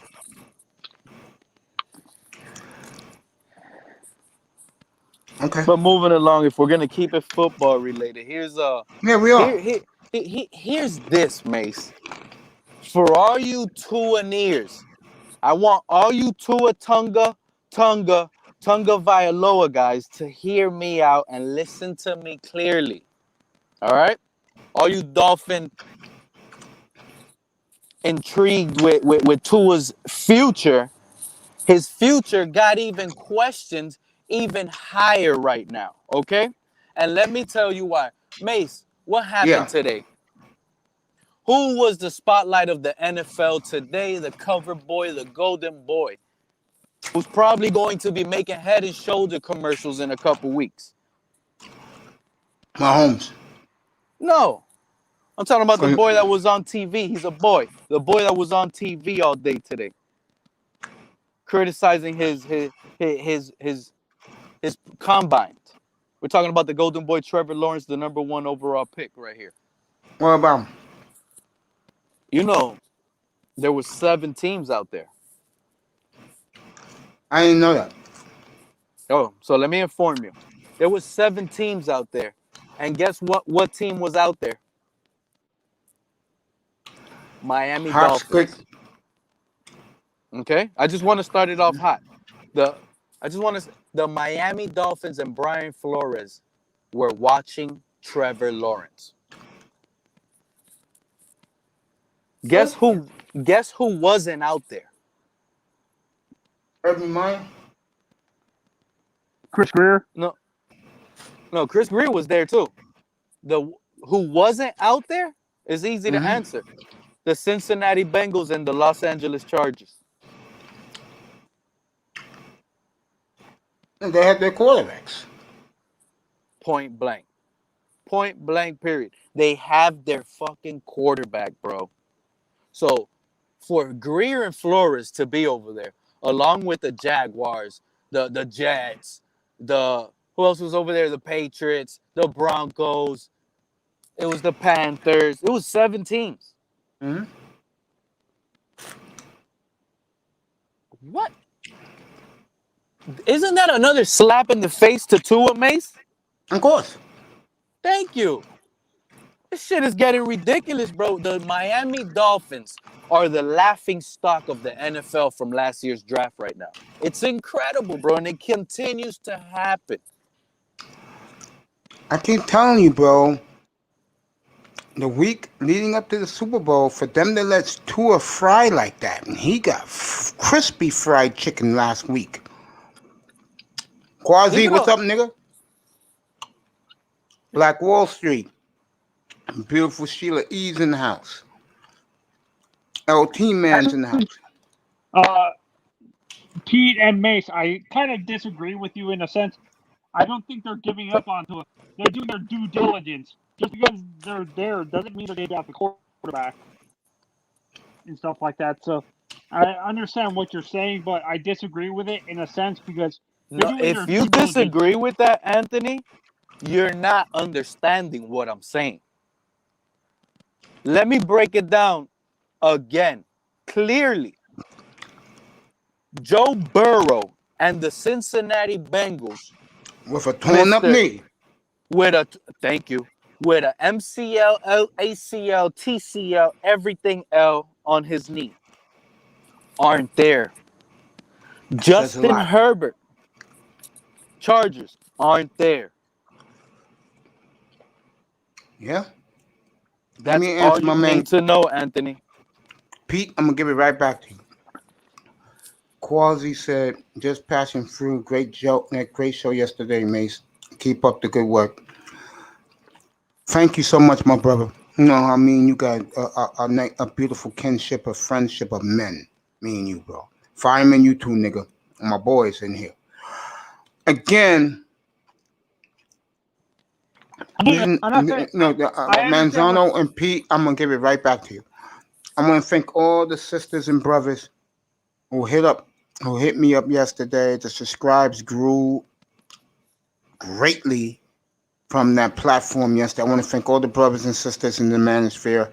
And Simone Love, can you please let me know you're still alive, honey? Yeah, go ahead. It's all yours. You and Pete and Manzano. You know she's alive, and you know why she ain't holler at you yet, Mace? Okay. You want me to tell you why? Because she's happy, she's having a good time, she's alive, she's blessed, and she's going to reach you when she get a little time. Thank you, Pete. Yeah, and honestly, with the Trevor Lawrence, I understand what you're saying, Pete, but in a sense, I feel like, don't you think that's giving up a little bit too early on a guy you drafted at number 5? If you're going to look, if you're seriously thinking about trading up for Trevor Lawrence, which I don't think is going to happen, don't you think that's giving up on your quarterback you drafted at number 5 a little bit too early? You don't think, Anthony? Look, now I'm going to ask you the question again. Stick around. I'll do J.J. Watt after this part right here with these two guys. You don't think, Anthony, that them being there already makes them think that Tua's not the future? Just by them showing up there, showing presence to Trevor Lawrence. Just by that. It questions them. Mm-hmm. And right. How do you look? You're Tua. Put yourself in Tua's shoes. You're Tua, and you see your GM and your coach watching another quarterback. Pete's on the money. I'm gonna let Manzano counter point Pete in a second.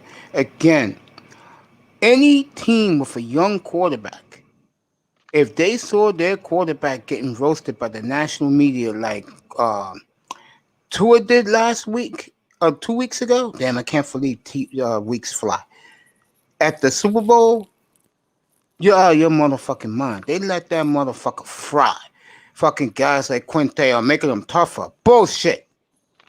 They letting that nigga hang. Oh shit, Quinte, that's bullshit, bro. Because Yo, let me tell you, if he would have played good, he would have gotten better questions. not only that, the PR staff would have pulled him away. Plain and simple. And to be honest, and I agree with you, Mace, in a sense, I think Tua benefits more playing on the West Coast near his family because I think you think that's another thing affects a guy like him. Maybe he needs to be closer to his family, where maybe it's an hour or 2 Antonio hours. Labs, what's up, bro? Isn't Yeah, his go ahead, man, family bro. from Hawaii? Hawaii. Yes. So isn't Florida closer to Hawaii than Texas or California? Or no? No. Oh, my fault. California is closer. Mexico is closer. Miami, no. All right. I mean, I don't No, pay I'm just attention saying that. to I'm just saying that. to the Hawaii. Let me do JJ Watt for my boy Quasi. That he looks out for me. Okay, I'm gonna do JJ Watt for you, Quasi, right now. I'm gonna let these two guys take it. My version of JJ Watt is this: he's a glory hound. He loves the cameras. If you're a team like the Packers, the Steelers, he could play with his brother. Even Miami. I'm just naming a couple of teams. He will add to you. But you gotta check that MF in the locker room, though. Gotta check him. But he loves the glory. When he's not doing shit in big games, he runs away. See how quick he got out of Houston? And Pete, Pete, I agree. I disagree with you. I think they got rid of him because they see what I see. Thank you, Sheila E. Love you, baby girl. They see what I see. Hit that like and subscribe button, gang. I picked up like 30 subscribes yesterday. You don't think that Houston said, I don't want this MF as a locker room problem? He be great on the Ravens too, by the way. Everyone hates that management group. Yep. You don't think they just got rid of him so he won't be a headache with the new coach? Because remember, the new coach is a flunky. He's never been a coordinator, and he's been in the NFL 27 years. It's a flunky. You don't think Pete Manzano, chat room, eyes in the sky, that they let him go so they get rid of the headache? Go ahead, Pete, it's all yours. The JJ Watt thing. Hey, let me tell you what I feel about JJ Watt. What happened? This is all my opinion. So Yeah, go ahead, it's all yours, bro. JJ Watt, again, he had a trade market. The owner felt bad because JJ Watt, let's not forget, he was the number 1 or the number 2 pick of the overall draft for the Texans? It's the number 11 pick of the Oh, number 2011 11. draft. My fault. It was clowning. All right, don't worry about it. But JJ Watt, he was still a high pick. He was the face of that team for a while. Yes, he was. And he played at an elite level for a while. His injuries here and there was questioned. But his play when on the field is never questioned. Facts. He had a trade value. It probably was a crappy team. The owner said, you know what, it's best you go and pick your own team so you can, at least go out with a feeling chance that you went out, picked your squad, for your price or whatever, and you went out to try to at least win a championship. Let's say he goes to Tampa, he feels like he's gonna win a Super Bowl if he gets there.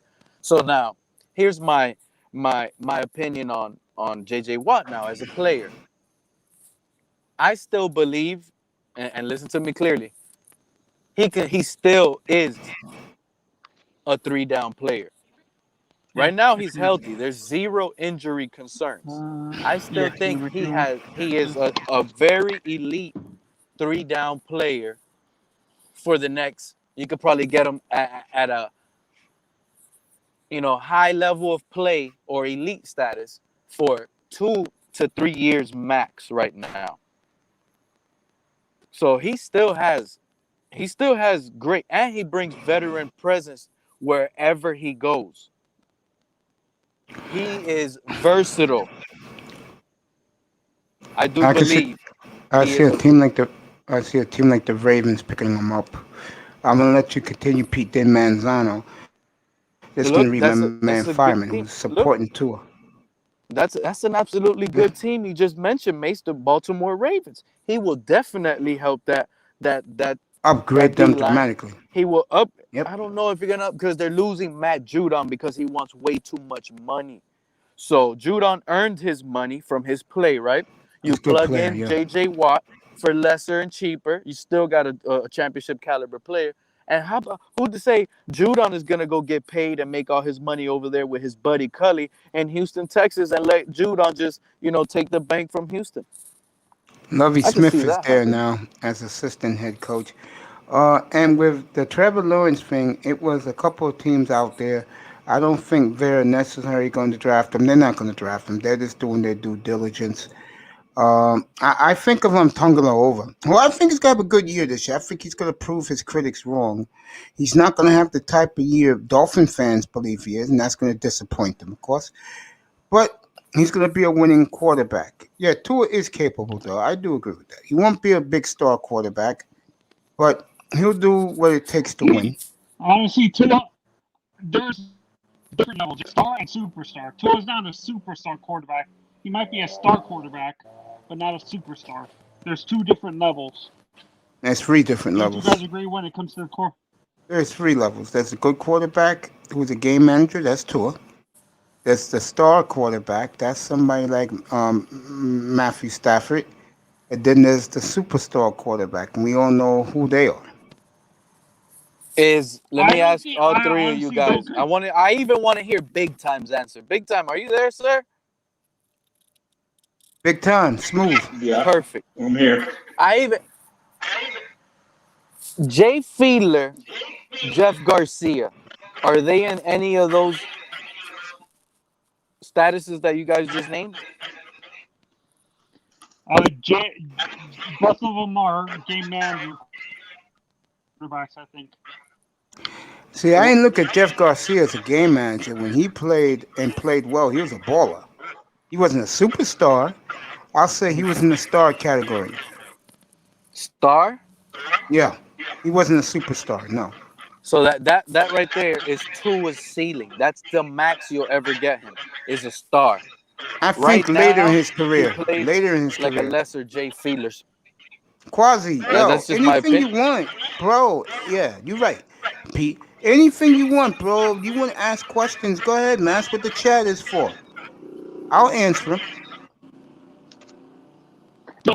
Mace, I never answered your thing about the J.J. Watt thing. I think the Dolphins would be a perfect fit for him because you have the backfield, and I don't think he's a greyhound like you say he is. I think he actually did good for that Houston community. Don't you agree? He did a lot You of stuff you for don't the see him Houston. munging for the cameras every time he does a sack or they win a game and he had nothing to do with it, bro. Honestly, I don't think that's glory hound being a glory hound. That's just his personality. He likes to be an entertainer.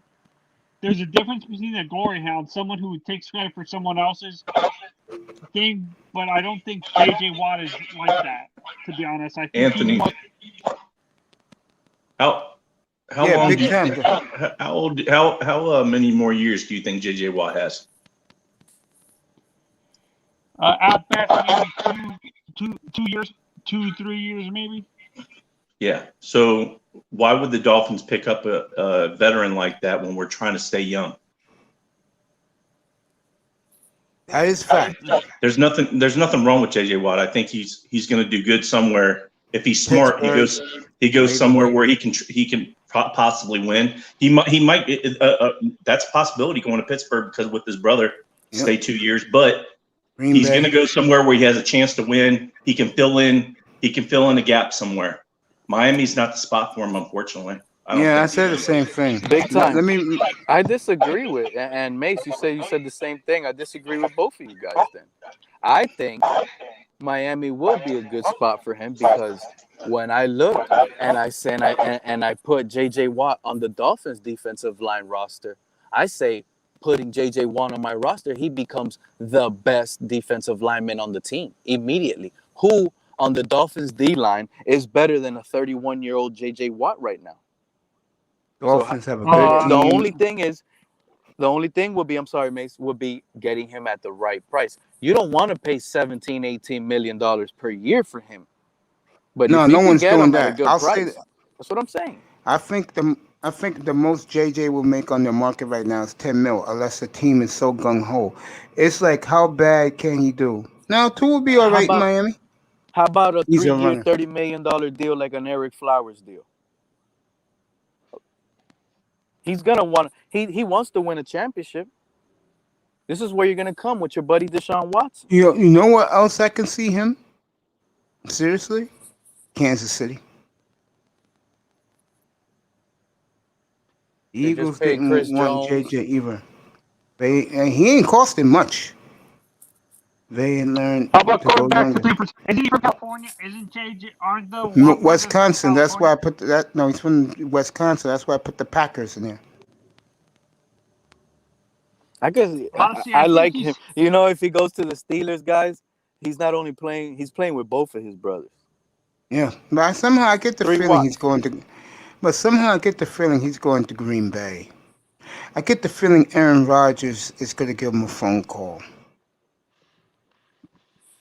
It's another good team. You see, all those teams you're naming have. He could go to Seattle. You know, any of these teams. Yeah, he that can have go to any- Seattle if he wants to go. He can go to Seattle. That's if Russ stays. If Russ doesn't stay, he ain't going there. He's going somewhere Yeah, like a Green Bay, Baltimore, Kansas City, Pittsburgh. To me, those are one the of four those teams. Super Bowl ready teams. Yep, that's where he's going. apparently, the Steelers are thinking of trading TJ And because TJ, they can't afford it to resign him because they're that'll in be salary interesting. cap hell. Now that's a guy the Dolphins can get. If they're going to trade him, I'll give up a one for him. I'll give up the 18 for But TJ. we have AVG on the team. That Who? he does the same AVG. exact thing. Who's that? We have Andrew Van Ginkel. Ginkel. Van Ginkel. Yeah, AVG. Van Ginkel. Yeah, you're right. But TJ I think will fit the scheme better. But we do have Van Ginkel and JJ to the Rams. I could see that too. Earl Thomas, I could see him in Miami. Earl Thomas. Get him for fucking $1 million. Don't could give be me. a- I don't want that guy. Bring leadership to the locker room, championship leadership. He's a leader of men. I love Earl, so his entire career. Oh, for Uh, $1 million? Yeah, You for $1 think million. that guy Yeah. will sign here for $1 million? Yes, he's desperate to get back to play football. Yes, he'll play for $1 million anywhere to prove himself. is Oh, Cam, it's a 1 year did proof. Cam Chancellor retire or does he still play? Does Cam still Who? play? Who? Cam Chancellor, does he still play? No, his neck was broken. No, he can't play. You want the next Oh, Cam I didn't know if Chancellor?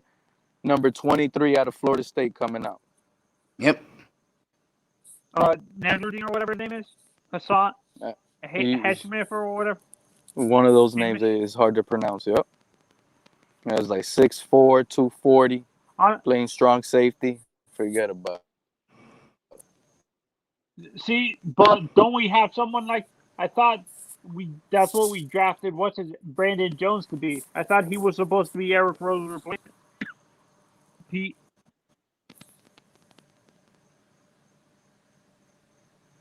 Pete, you there? At this point, you got to remember, Anthony. Yeah, I'm here. Can you hear me? I hear Yeah, everybody. you're going in. You're going in and out a little bit, Can you hear me now? but I'm not sure if it's. Yeah, you're a little bit better now. Thanks. All right. You gotta remember one thing about the Dolphins. We're a versatile defense. The starters really like Eric Rowe was a cornerback converted into safety. He's not a true safety, but he played mostly, man coverage. So that he was like an extra cornerback. So this defense is so versatile. I don't see how this formula changes. I just don't. I think we're gonna continue to have like man coverage, That's why. fast type defenders Safety. out there. That's I what do I'm saying. believe in. I think that's what we're gonna do. I think we're gonna draft Keith Taylor and Israel and transfer them to safety because they have a body type to move to safety. Don't you agree, though? No, Keith Taylor, I he agree played- with. You got to remember, Anthony, I agree with what you're saying, that they have the typical body type of a safety. But is that what they're looking for? Yeah, with the Because coverage deals. Well, I because feel you can good see tonight. they have cornerbacks put up at the safety positions. Bobby McCain used to be a nickel corner. And then Eric Rowe But used to his be a height, boundary corner. yeah. But I prefer the size because some of these safeties are really besides who is it? Besides Smith or whatever his name is, and maybe Trayvon Mulrig, the other guys are 6 foot and 5'11". That's what worries me about drafting some Hit like a that Debo like or and something subscribe like that. button. Eyes in the skies. Thank you for all your support. I'm gaining a lot of now traction with the subscribes. I don't sweat it because I got my guys here and my audience in my chat room. But thank you, brothers and sisters in the manosphere, so much for your support. What's up, Laurel? Laurel. All right, man. Pete dropped out. Laurel. I'll give Laurel a minute. Get himself together. Go ahead, Manzana. Keep talking. Yeah, what I'm saying, the only safety I see that has a size, the two safeties are Mulrig from TCU and the guy from Florida State, but the rest of the guys are 6 foot and below, which scares me at the safety position. I understand we drafted Brandon Jones, but the size with him worries Yeah. me a little bit, don't you? At 6 foot, even does that worry you at the safety position? If he has to be physical with a tight end or something like that? Yeah, let me answer my boy's question, Quasi. Can New England rebuild? Yes, they can. They have a 15th pick, they got the 47th pick, and they have a plethora of third rounders. You could rebuild your team right there. But what New England has to do, in my opinion, No, is get a brand new quarterback and get some damn receivers. But New England can rebuild. Yeah, Laurel, you there finally, bro? Yeah, what's up, man? What's hey up, Laura. brother? How are Can you hear me? you? Hey, Yeah, what's up, crystal y'all? clear, Hey, bro. I hate that Pete left, right? Because He'll here's the be back. thing. Here's what I was hearing out of Pete. He would Yeah. like J.J. Watt. He would probably like Will Fuller. He would definitely like the Deshaun Watson, right? And my Yeah. thing is the only reason why he would be interested in those players is because he has no confidence that you guys are going to go out and use those 6 or 7 picks in the first 3 or Yeah, 4 5 picks in the first 5 rounds. The rounds first four, and do first anything 3. good with them, right? Yeah. So I would want J.J. Watt right now. I mean, he can come in like a complimentary piece, but I wouldn't want that guy to just be a starter. I watched the guy play for the last 2 years every single game, and he doesn't have that fastball he used to have back in the day. But he's still Now, cocky, like you said, bro. you know what I think about my team, bro, right now? What's that? They better hit on those first 5 picks. They better be in the starting lineup. I don't give a damn where they play at. They better be in the starting lineup. Mace, I think I what you have, need to hope for is that they're good enough to be in the starting lineup. Because if those guys aren't good enough, they may just put them in there just to save make face. themselves look good. Yep, like with Tua. Yep.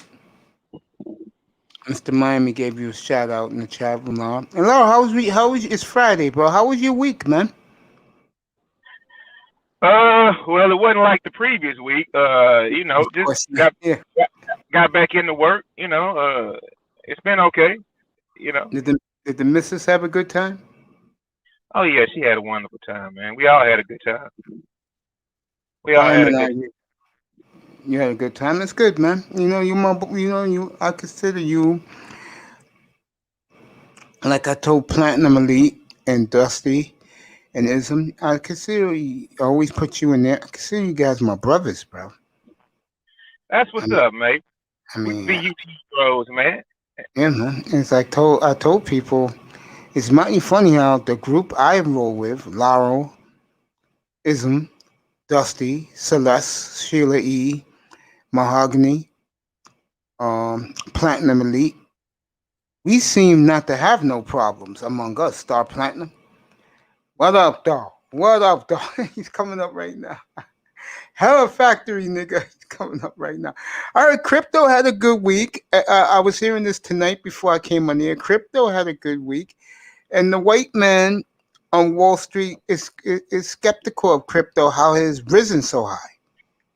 Heard that tonight, bro. Yeah, but it's not stopping them from buying it, though. Yeah, of course not. Because they can't see our fellow brothers and sisters who are heavy into this crypto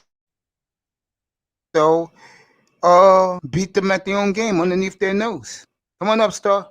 Put the link in. Yeah. Saw that tonight, bro, before I came on the air. What's up, Lou? Lou's doing the $ salute. Star Platinum be up in a second. Byman, Life Peace. You know, I love these guys.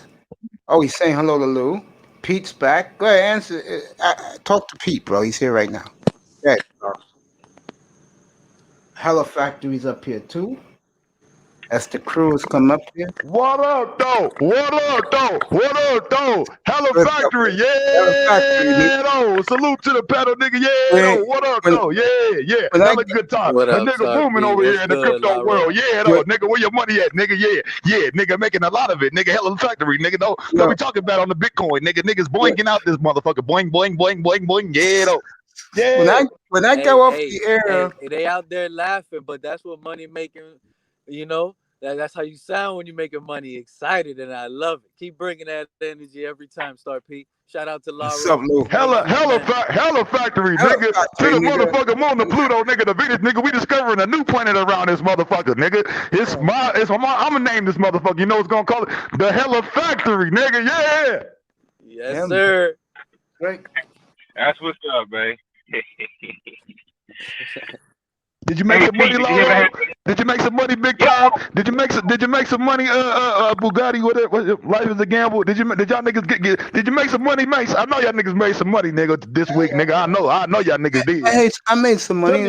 Tell me about it, nigga. Let's talk this money shit. What's good?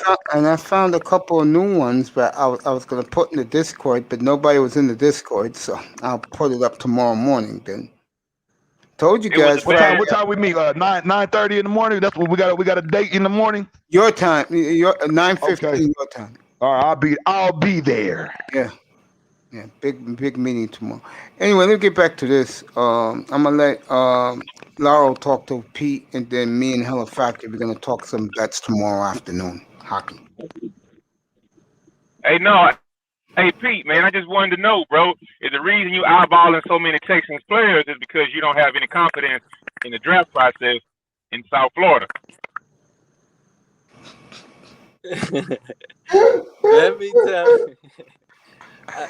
I'll be right back. Go ahead, folks. To answer it short and simple, I do not trust the Dolphins draft process at all. Oh shit, Yeah, niggas talking this football shit. Go ahead, nigga. Because there's no way in the world you want J.J. Watt instead of a nice, young, 21-year-old defensive end, defensive tackle that you can pick up in the first or second round. I mean, there's no way, man. I wouldn't touch that guy. You know what? Let me answer it for you. J.J. Watt right now, I already said it to Anthony when he was up here and everybody heard me. He comes on this roster with put whatever first round, because if you pay attention to this draft, a lot of people got this draft confused. There's a lot of star talent at specialty positions, corner, receivers, but where you look where it matters, there's really lacking a lot of talent back second half of the draft or even late first rounds in the trenches. So J.J. Watt right now is actually better than any rookie on the trenches coming out, period. Even that, they're going to lowball. He's 31. Forget that crap. His talent, when healthy, and right now he is healthy, he upgrades any D-line. Name one team, maybe other than the 49ers, if their whole four are all fully healthy, he doesn't start. Name another team where he won't start. and play a 3-down role right now for at least 3 years minimum. His only question mark is injury. Can he stay healthy for a full year? Can he do this? But it's not the play. So I just believe if we trade for Watson, because you know it's going to cost first-round picks, I'm all down for the Watson, Lauro.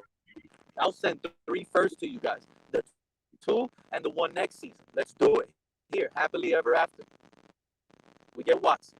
We don't have draft picks. The trenches are lacking in those positions, and the Dolphins, go watch Week 17 against Buffalo when you can have Matt Barkley look clean in the pocket and zip passes all over the field on you. There's problems on that defensive line. So, Yo, Gamble, you might have to hit the reload. You clipping a lot, G. What was that? I said you might have to hit the reload. You clipping a lot, G. Hold on.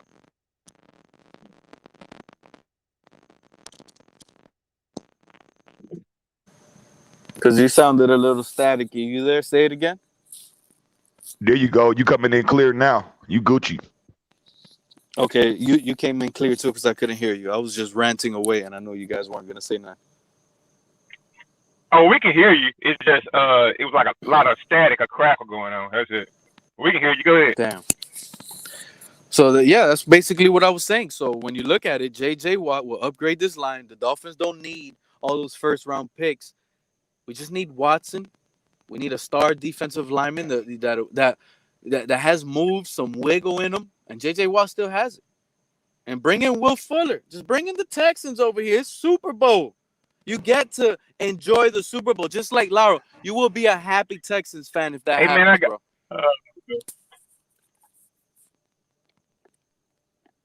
Hey, bro, look, man, I'm already looking at a 3-year minimum rebuilding process. So, man, you can take all those guys. You can have them all. You can have them all because we got to start over. So, I've wrapped my head around that much. So, it's all good, man. It's all good. You can have whoever you want on this roster because in 3 years we should have, hopefully, what we get for Watson, and when we get our regular draft pick, I give it 3 years. So, shit. I won't be talking shit on any platforms at least until 2024. So, yeah. I'm out on the Texans right now, man. I don't think the Texans are going to be completely out of it after they get all the capital. I don't think it's going to be. I think that owner's going to be mad. He's going to be really mad, Lauro. And, it might seem to you guys like he might settle for less. It might seem to you guys that he's going to settle for less and getting a quarterback, let's say if he's able to get his hands on someone like Teddy Bridgewater or, a nice little Minshew or something. And with all the draft capital. I don't even, man, let me tell you something, bro. I will go into the season with the worst quarterback in the league. You know why? Because if we're not, what's the difference in between being number 4,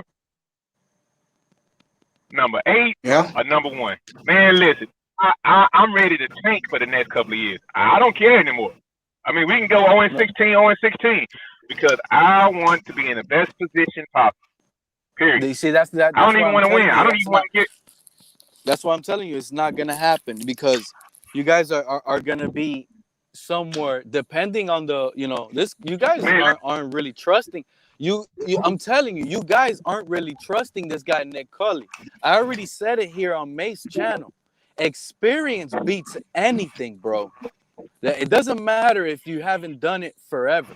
This guy has been around the league in the NFL and around coaching for 40 years, bro.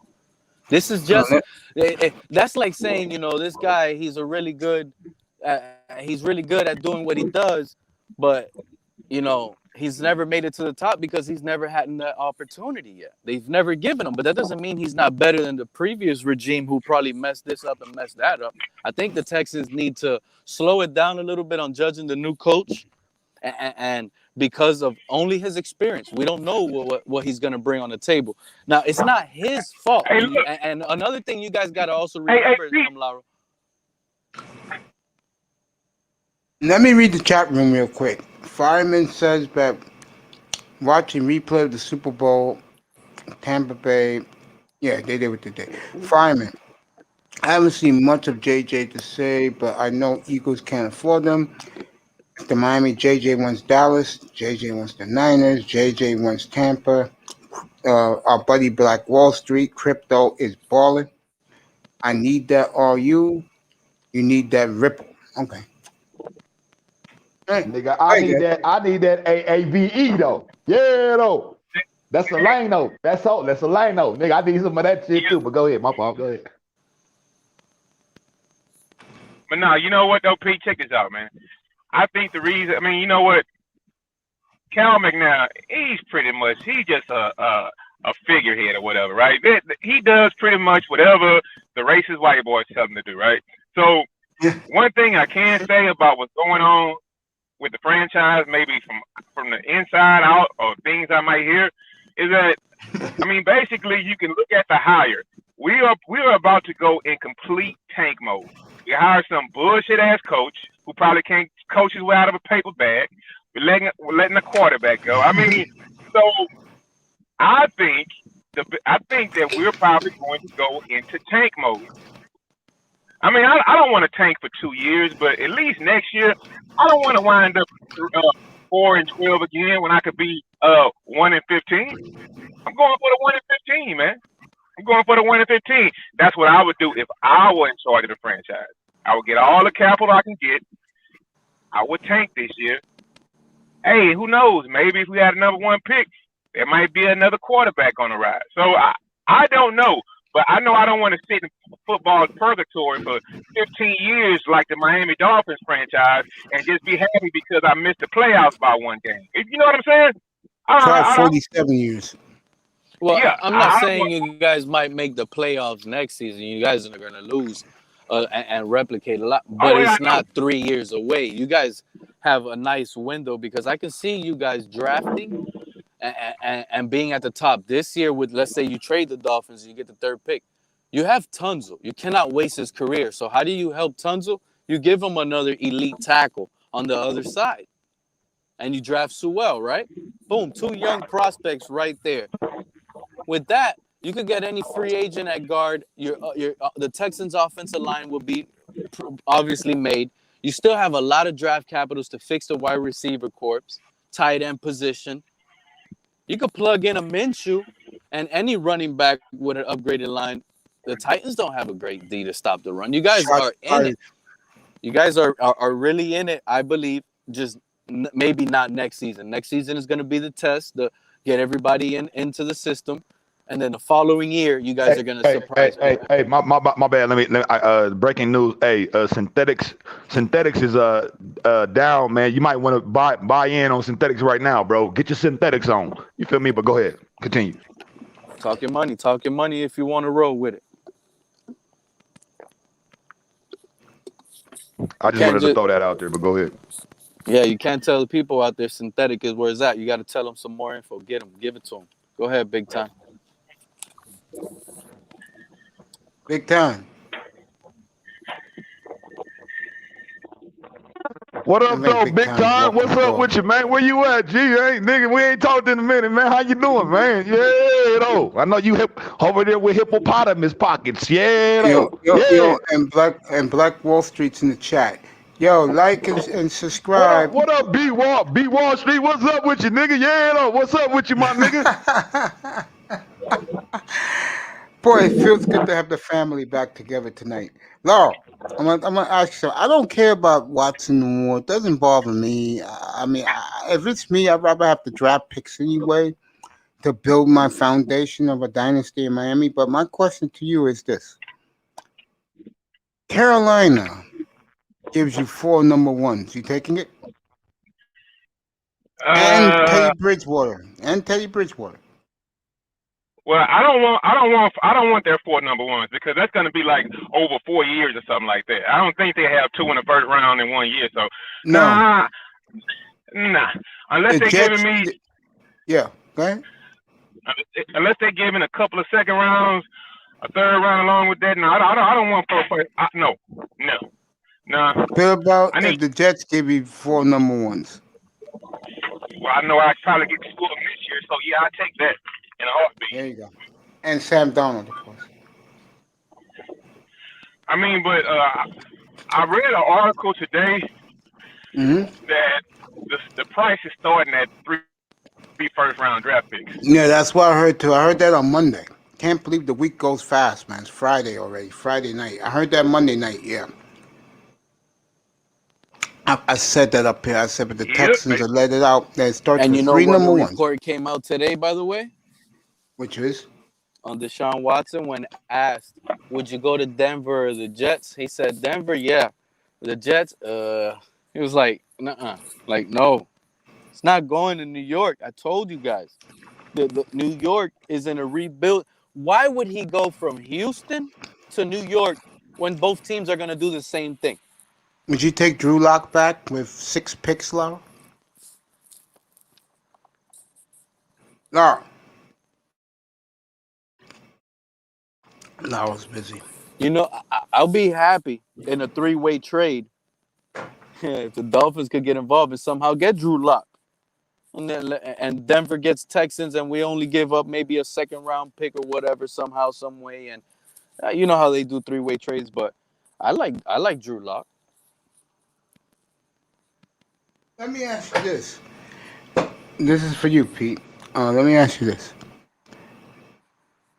See, Thanksgiving was what, November 26th this year? So that'll be this year, will be the 25th. November. Can you believe it? I made some money off Hershey chocolate, nigga. You know this Yeah, thing, nice, this whole nice. Valentine bullshit and flowers, nigga. I made some bread off some flowers, nigga. But I'm pulling out Monday, yeah, though. There you go. There you go, stock bully. He just Let me ask you showed this. y'all how to do a short-term stock. Y'all get y'all open your ears. Yeah. Let me ask you this question. November 19th, 2021, that's a Saturday. No, make it the 18th. That's a Friday night. I'm doing this show exactly 9 months from tonight. If I'm still living, God willing. And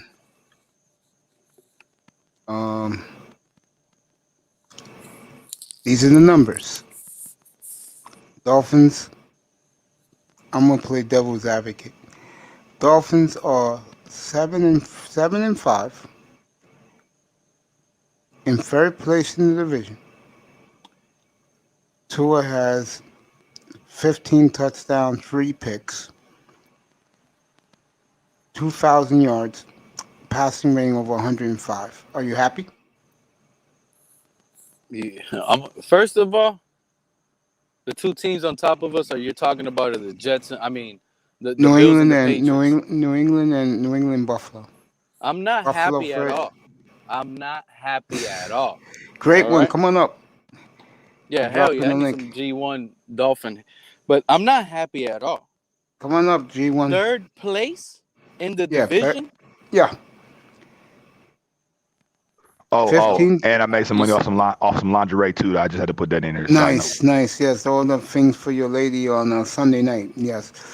Yeah. You're in third place. You're 7-5 in the division. 15 touchdowns, 3 picks, 2,000 yards, passing rating of 107. You happy about that? The stats seem nice. You know, his ratings. Really? But By Thanksgiving? I heard in those stats that 3 of those losses were his fault because, you know, he lost them. It was all on Tua. 3 of those. Out of those 7-5, 3 of those were Tua's fault. You got it, bro. Enjoy your Chick-fil-A, and I'll see you up here in 10 minutes. Man, don't sleep on Tua, man. I'm telling you, he gonna gather himself. He gonna be right, bro. He gonna be. Tua's gonna be all right, man. He gonna be all right, bro. I agree with that. Now let me throw in this, Pete. This is gonna get you even more tight. Ready? The defense is only giving up 13 points a game. I believe it. I believe that can happen if the Dolphins draft well. Happening, how But would you if we're feel? oh my God, Mace, you would have me up here, right? Screaming. And if the defense is averaging 13 points and we're 7-5 in third place, those stats That means he's checked down Charlie. Matter of fact, check down Charlie 2.0, bro. What is going on in Miami, bro? That Oh, Hey, movie. you know what? Hey man, you guys have to check yourself, man. Stop with the bullshit. You think that you guys have what it takes to have a historic scoring defense next year, bro? Come on, man. No, stop throwing Laurel, out We this were number bullshit, one. man. We were Laurel, number Laurel, one last listen. season. Laurel, listen to this. 2 touchdowns a Remember, game, though, man. Come on, bro. 2 Laurel, touchdowns. remember this. I'm going to tell you something, Laurel. Remember how bad they were in the beginning of 2019. Since the second half of 2019 and this past season, they have caused at least 1.5 turnovers a game. That's not a fluke. And they're only going to get better, Laurel. They're only going to get better. Matter of fact, I wouldn't be surprised if they go all out and fucking draft defense. It Hey, wouldn't you know what? surprise me. You know what? Check this out. I have a question for you guys. Okay. Yeah, Now, here we go. sure. Yeah. Now, say your defense is halfway decent, right? Mm-hmm. Here's the one thing about it, man. If your defense is halfway decent, at best, right, Mm-hmm. you still have you had this one issue that you have not addressed yet. You guys were second place, right? Yeah. Your schedule is gonna be tougher than you No, guys it's not. have had. No. Our schedule's okay. We don't travel. We only go to Vegas, AFC South, NFC South, and we play. You guys. We play Baltimore, Cleveland. I mean, not Cleveland, Baltimore, Okay, so and therefore the you have Raiders. that tough. You have that tough schedule next year, a tougher schedule. You Nah, gotta account for we'll be that all right. also. You be all right? Oh, okay. We'll be all right. Okay. We'll be all right. I'm looking at 13 wins right now. Oh, come on, mate. Like right now, are you guys better than Baltimore? We're on par No. with Baltimore now. We're on par with them. God. You don't have a quarterback, mate. And Laurel, we're gonna get Laurel. What's up, she? Laurel, we're gonna get better. He was on. Oh, man. He was taking care of business last week. That's why you haven't seen Laurel in a hot minute. You see, She Laura, asked where you was. you're gonna get the Dolphin fans that like Mace that said 13, right? And you're also gonna get the Dolphin fans like me that will say 10. That's still good, because exactly what Mace is saying. This defense, we are so versatile with 2 lockdown corners on the boundary that we can play. Byron Jones is not locked down, but he's good. He's not locked down, but I give you He's that. all But right. he's not locked down. I think that He's I not think giving up. He doesn't give up a lot of plays. everybody in that chat room is supporting Tua Tagovailoa, bro. Shout out to amazing. Tua Tagovailoa. But Everybody's supporting him. But if they saw him on third and red zone work, it's a horror film. Pete, let me ask you this. I'm getting on Pete's nerves. I'm gonna play devil's advocate again. Ready, Pete? I'm ready, man. 4-7 is our record. Okay. The defense is not playing up to snuff. They're giving up 14 points a game. Oh, Pete, you're gonna love this. Tua. This is for Thanksgiving. Remember, this is Thanksgiving now. Tua. They're 5-7. Let me give them 5-7. Thanksgiving. This is Tua. You ready? 24 touchdowns, 3 picks, 2,700 yards, a QB rating of 120. Are you happy?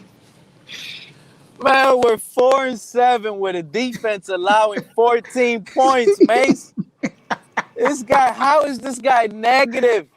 We're losing games because of Tua. I don't want to buy into them damn stats. Them stats lying right now to me, man.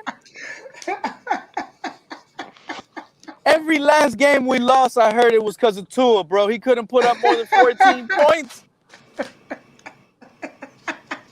Those other guys will sit here and tell you the wide receivers are dropping. Yeah, of course they would. Yeah, of course. Of course those clowns will. I'll say it again, folks. If you've heard my tirade, Pete recorded it on Chris Greer. I swear to God, if that trade happens, let's say with Russell Wilson, I swear to God, I will destroy the Dolphin fan base like you never heard me destroy anybody before. They Why better don't pray. you don't like that trade? Who, me? Yeah. I love it. You know Wilson's my boy. But I thought I'm you a didn't like realist. Laura, I'm a realist, man. You should know your I thought boy you didn't Mace like by it now. because he He's was a a company company man, man. but I like him, but he's a company man. I'm not gonna lie about it. That said, let me put myself back up on so everybody can see me. That said, bro, I'm a realist, man. Do I believe that we can get one of these two quarterbacks? It's half and half. I'm not gonna sweat it. Pete's sweating it right now for your boy down in Houston. I'm a realist. All I want them to do, if we keep our quarterback, who's our quarterback right now, is hit on the fucking first 5 picks in the draft. Hit on the 2 1s, the 2 2s, and the third. They better be in the starting lineup. Or if you think I ripped Chris Greer before, First you of all, wait. Mason, let me correct you. The second round picks lower down the percentage of hitting them, but it's maybe like 45% that the second and third round picks are usually All right, Manzano, let's play a usually game. successful. Manzano, let's play a game. Let's play a game, okay? Mhm. We're going to play draft game. First 3 rounds. Miami Dolphins. Let's do this. Okay? Mhm. Sewell, does he start at 3? Yes, he's an automatic starter. Okay, We okay, put him okay. at right tackle. All right. The tackle from, I mean, not the tackle, excuse me, sorry, folks. Wide receiver from Florida. Does he start on the other side along with Williams and the guy, what's his face from, the guy, Devontae Parker. Parker. Is he on the other side? Williams in the middle and Parker on the right side of the quarterback. Yes, Okay, that's 2. he's a starter. That's 2. Javonte Williams in the second round, does he start?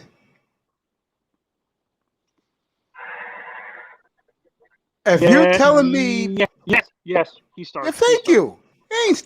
Miles Gaskin ain't starting over him. 4th. Okay, well, The number 50. The 4th one. Middle linebacker Surratt from Wake Forest, one of the best defenses in the country. They have at least 8 players in this draft. At middle linebacker. Instant starter. She's starting. I don't think so. I think he needs to. I don't think he's an instant starter. Maybe he comes in later on in the year because he needs to develop a little bit because he's only played a lot. Then Chris Greer is gonna get destroyed. Then. Yeah, Mace. Because when you look at Surratt, realistically, do you think he's an instant starter because he's only played the linebacker position once? Because the year before he had transferred from linebacker, he transferred to the linebacker position at the end of the season. So he's basically only played the linebacker position 1 year. Excuse me, because I just had to cuss that bitch out. You know what I'm saying? Excuse me, though. I'm sorry. I'm back, though. Boy, you're really going into Valentine's Day Sunday night with a bang, right? Shit, I ain't buying shit. I'm making money, nigga. Yeah, though. Put that motherfucker. I have never bitch some flowers, nigga, and some lingerie and some chocolate, Happy nigga. Valentine's Day to you, nice. You hoe ass, weak ass niggas over your niggas scared of your bitch, nigga. I keep saying this shit. Yeah, though. Hey, but rumors are, bro, you were the one in trouble, bro. You got to tell us what happened now. You can't just come in over here and be like, oh, I just dogged it. No, we I want am to in a hear it little all now. situation, Tell us the but whole story. I don't give a fuck though. You know what I'm saying? I'm still in good with the swimwear, nigga, in the good gear, in the good year, nigga, with the good bread. Yeah, though. I ain't tripping. I'm gonna make an adjustment, nigga. I'm still gonna talk my shit though. Yeah, though. Let me continue this. I'm gonna do this another way, then, Manzana. I'm gonna do this another way. Same topic, do it another way. Sewell, he starts. Yeah, he's an automatic starter, no matter what. My man Tackman, shout out to him. His linebacker from Tulsa. Get him at 18. Does he start? I mean, let me play devil's advocate. The linebacker from Notre Dame, does he start? Joke. Yeah, he starts right away. Good. That's 2. 3. Devontae Williams, does he start? Yes, he starts. Number We need a 4. receiver now. Yeah. I'm gonna get one. Number 4. Happy Valentine's Day, Mace. I'm gonna give you some flowers and some candy. I appreciate that, baby. Thank you so much. Yeah, You too. Cha-ching, cha-ching, nigga. That's all I hear. Cha-ching, nigga, cha-ching. Crazy. The wide receiver, or the kid from the other kid from Florida, does he start on the other side of Williams and our boy Parker? Are you talking about Tony? He's gonna be gone. No, not him. Well, anyway, let's say, let me go up here. Let me do it this way. Get this out of the way. You know where I'm going with this. Automatic starter. Xavier or Joke are starters right away. Devontae are starting running back. Yeah, this is what I'm talking about, buddy. Yes. We need to draft a center. If we don't sign a center in free agency. Yeah, we get the kid Humphrey from Alabama. Does he start at center? Yeah, Humphrey from Oklahoma. Yeah, there you go. He's a starter. Yeah. There we go. Now we're talking, buddy. Now we're perking with some gas, bro. Now you seeing what I'm seeing. I got a stock plug for you fellas. Yeah, go ahead. We got Foot Locker is up. We got Nordstrom is up. When it comes to the clothing and shit, we got Deckers Outdoors up. Nautilus is up. Motherfucking what else we got? We got Hanes brand is up and Crocs is up. Nigga, get your Croc on. Yeah, though. Yeah, Crocs is a good buy. You know why? Medical professionals wear Crocs. Most nurses wear Crocs. I got the receiver. Do you say Bass Pro Shop was up? The clothing line from Bass Pro? I heard a clothing line. No, it was Nautilus. The workout people. Yeah. All right, here's the receiver. Urban Outfitter. No. Fuck. No, they down. Sorry, but Deckers Outdoor. I think that's what you probably was hearing. But yeah, Deckers Outdoors up. All right, Rashad. Okay.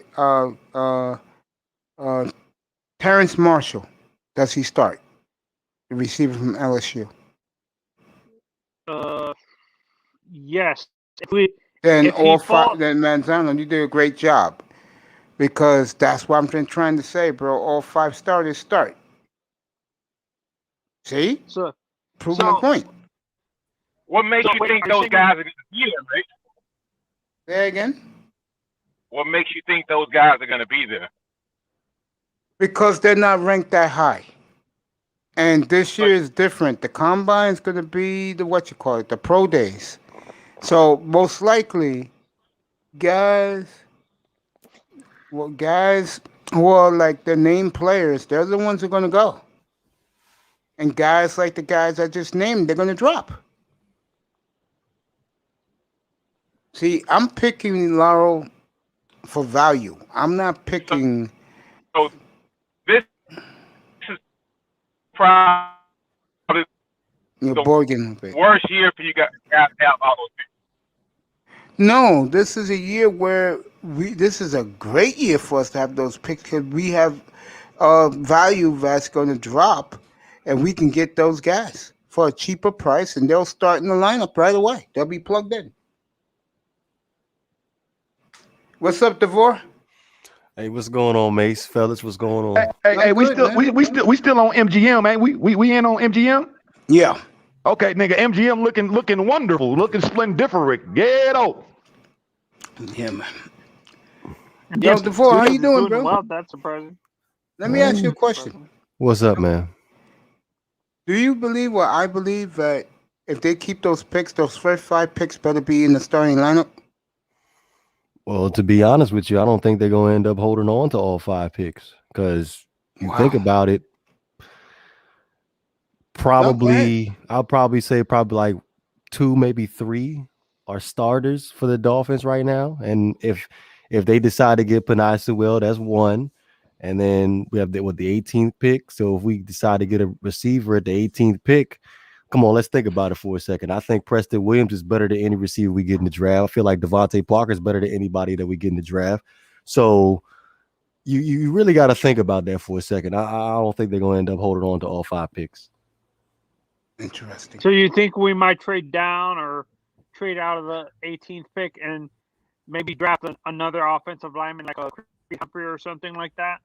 Well, at this point, after we get Penei, if we get Penei Sewell at the 3rd pick, I feel like we should just develop the rest of the offensive linemen that we already have on the roster. That'd be, Austin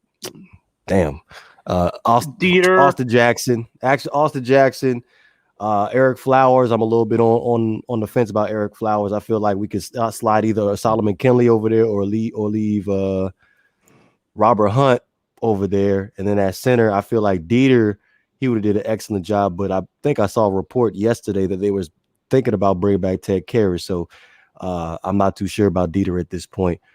But right tackle, plug and play Sewell at the right tackle position and just develop the rest of the offensive line. Let me give y'all an update. Copper is up, gold is down. Go ahead, though.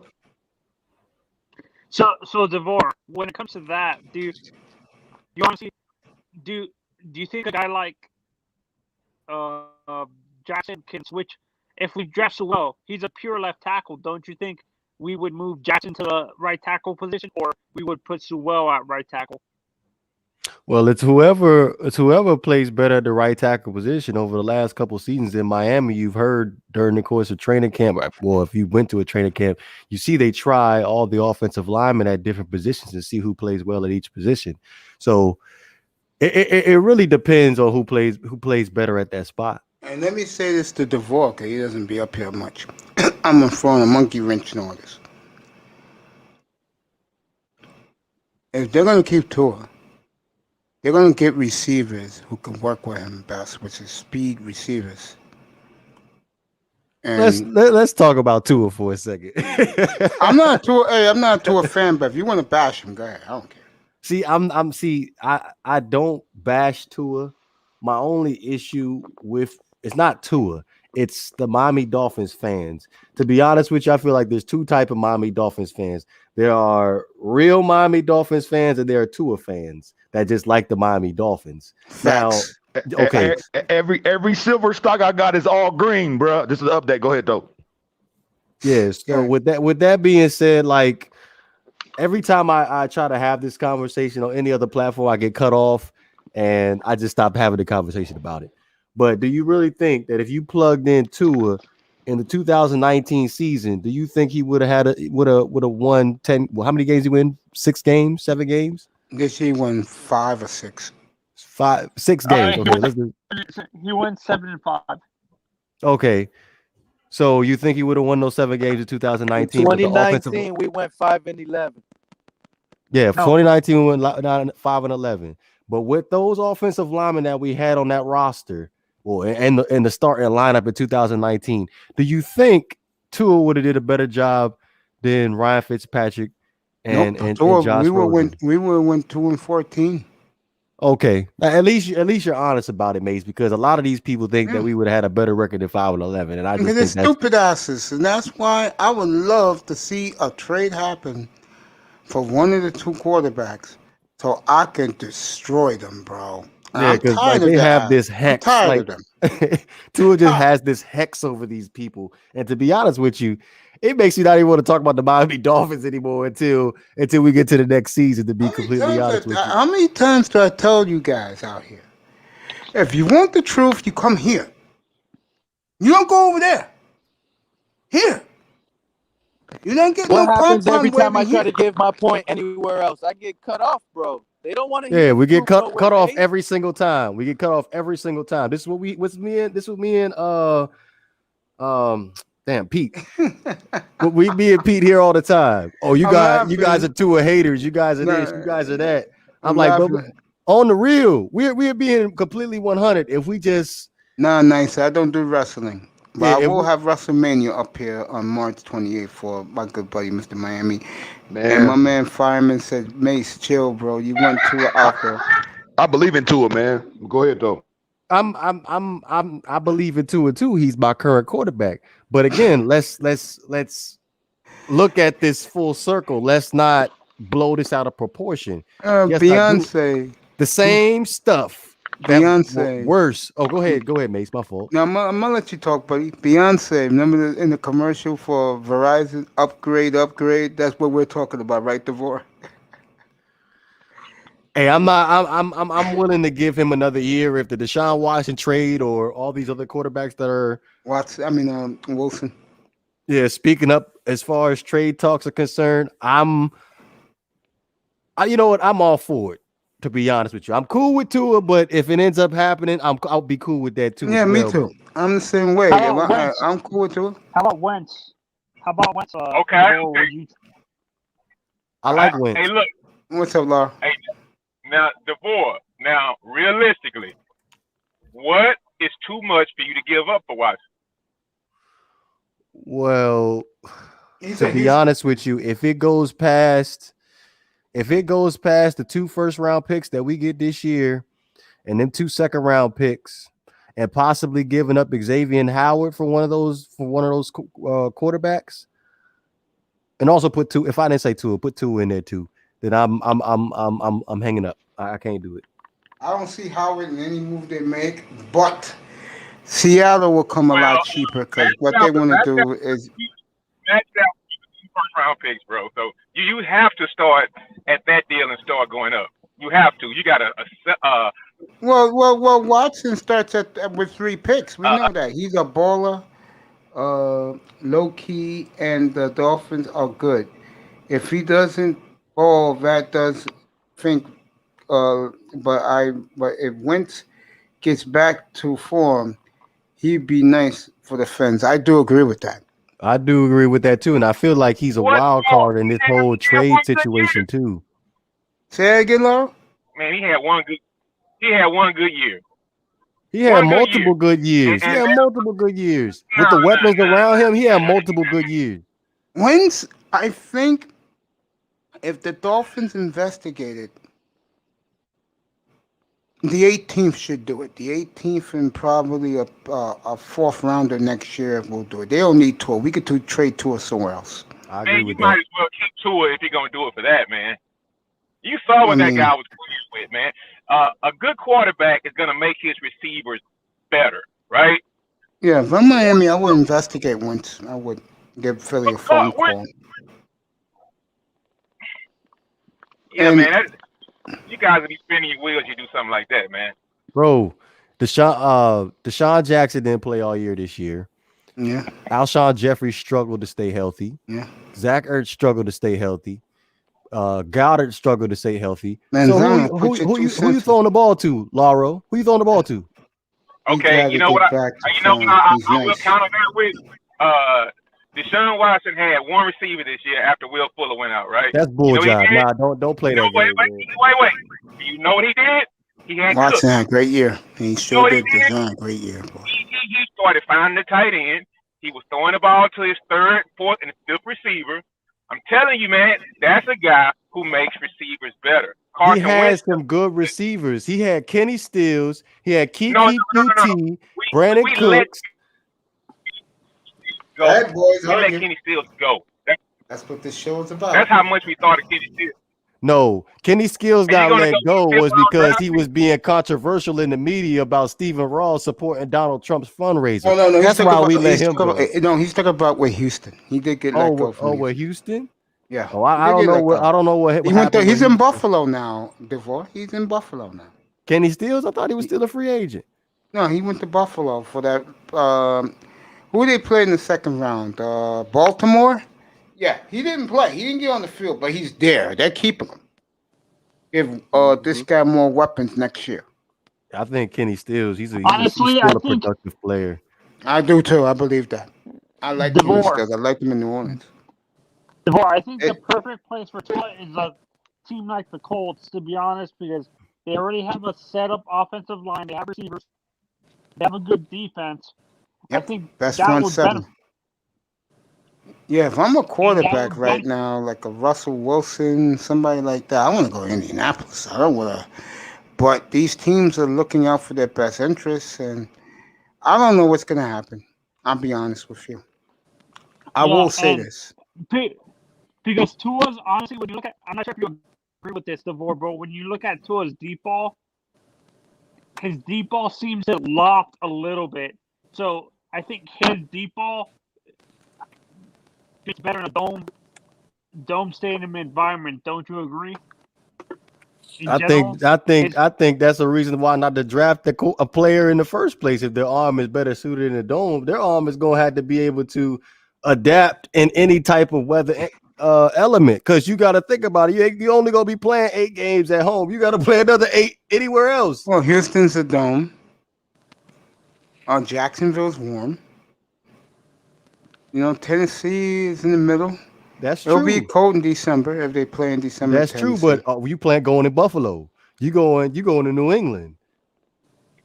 And plus, if we go to the playoffs, we might not have home field advantage. So you never know where you're going to end up winding up at. You might go to Pittsburgh. I'll say it again.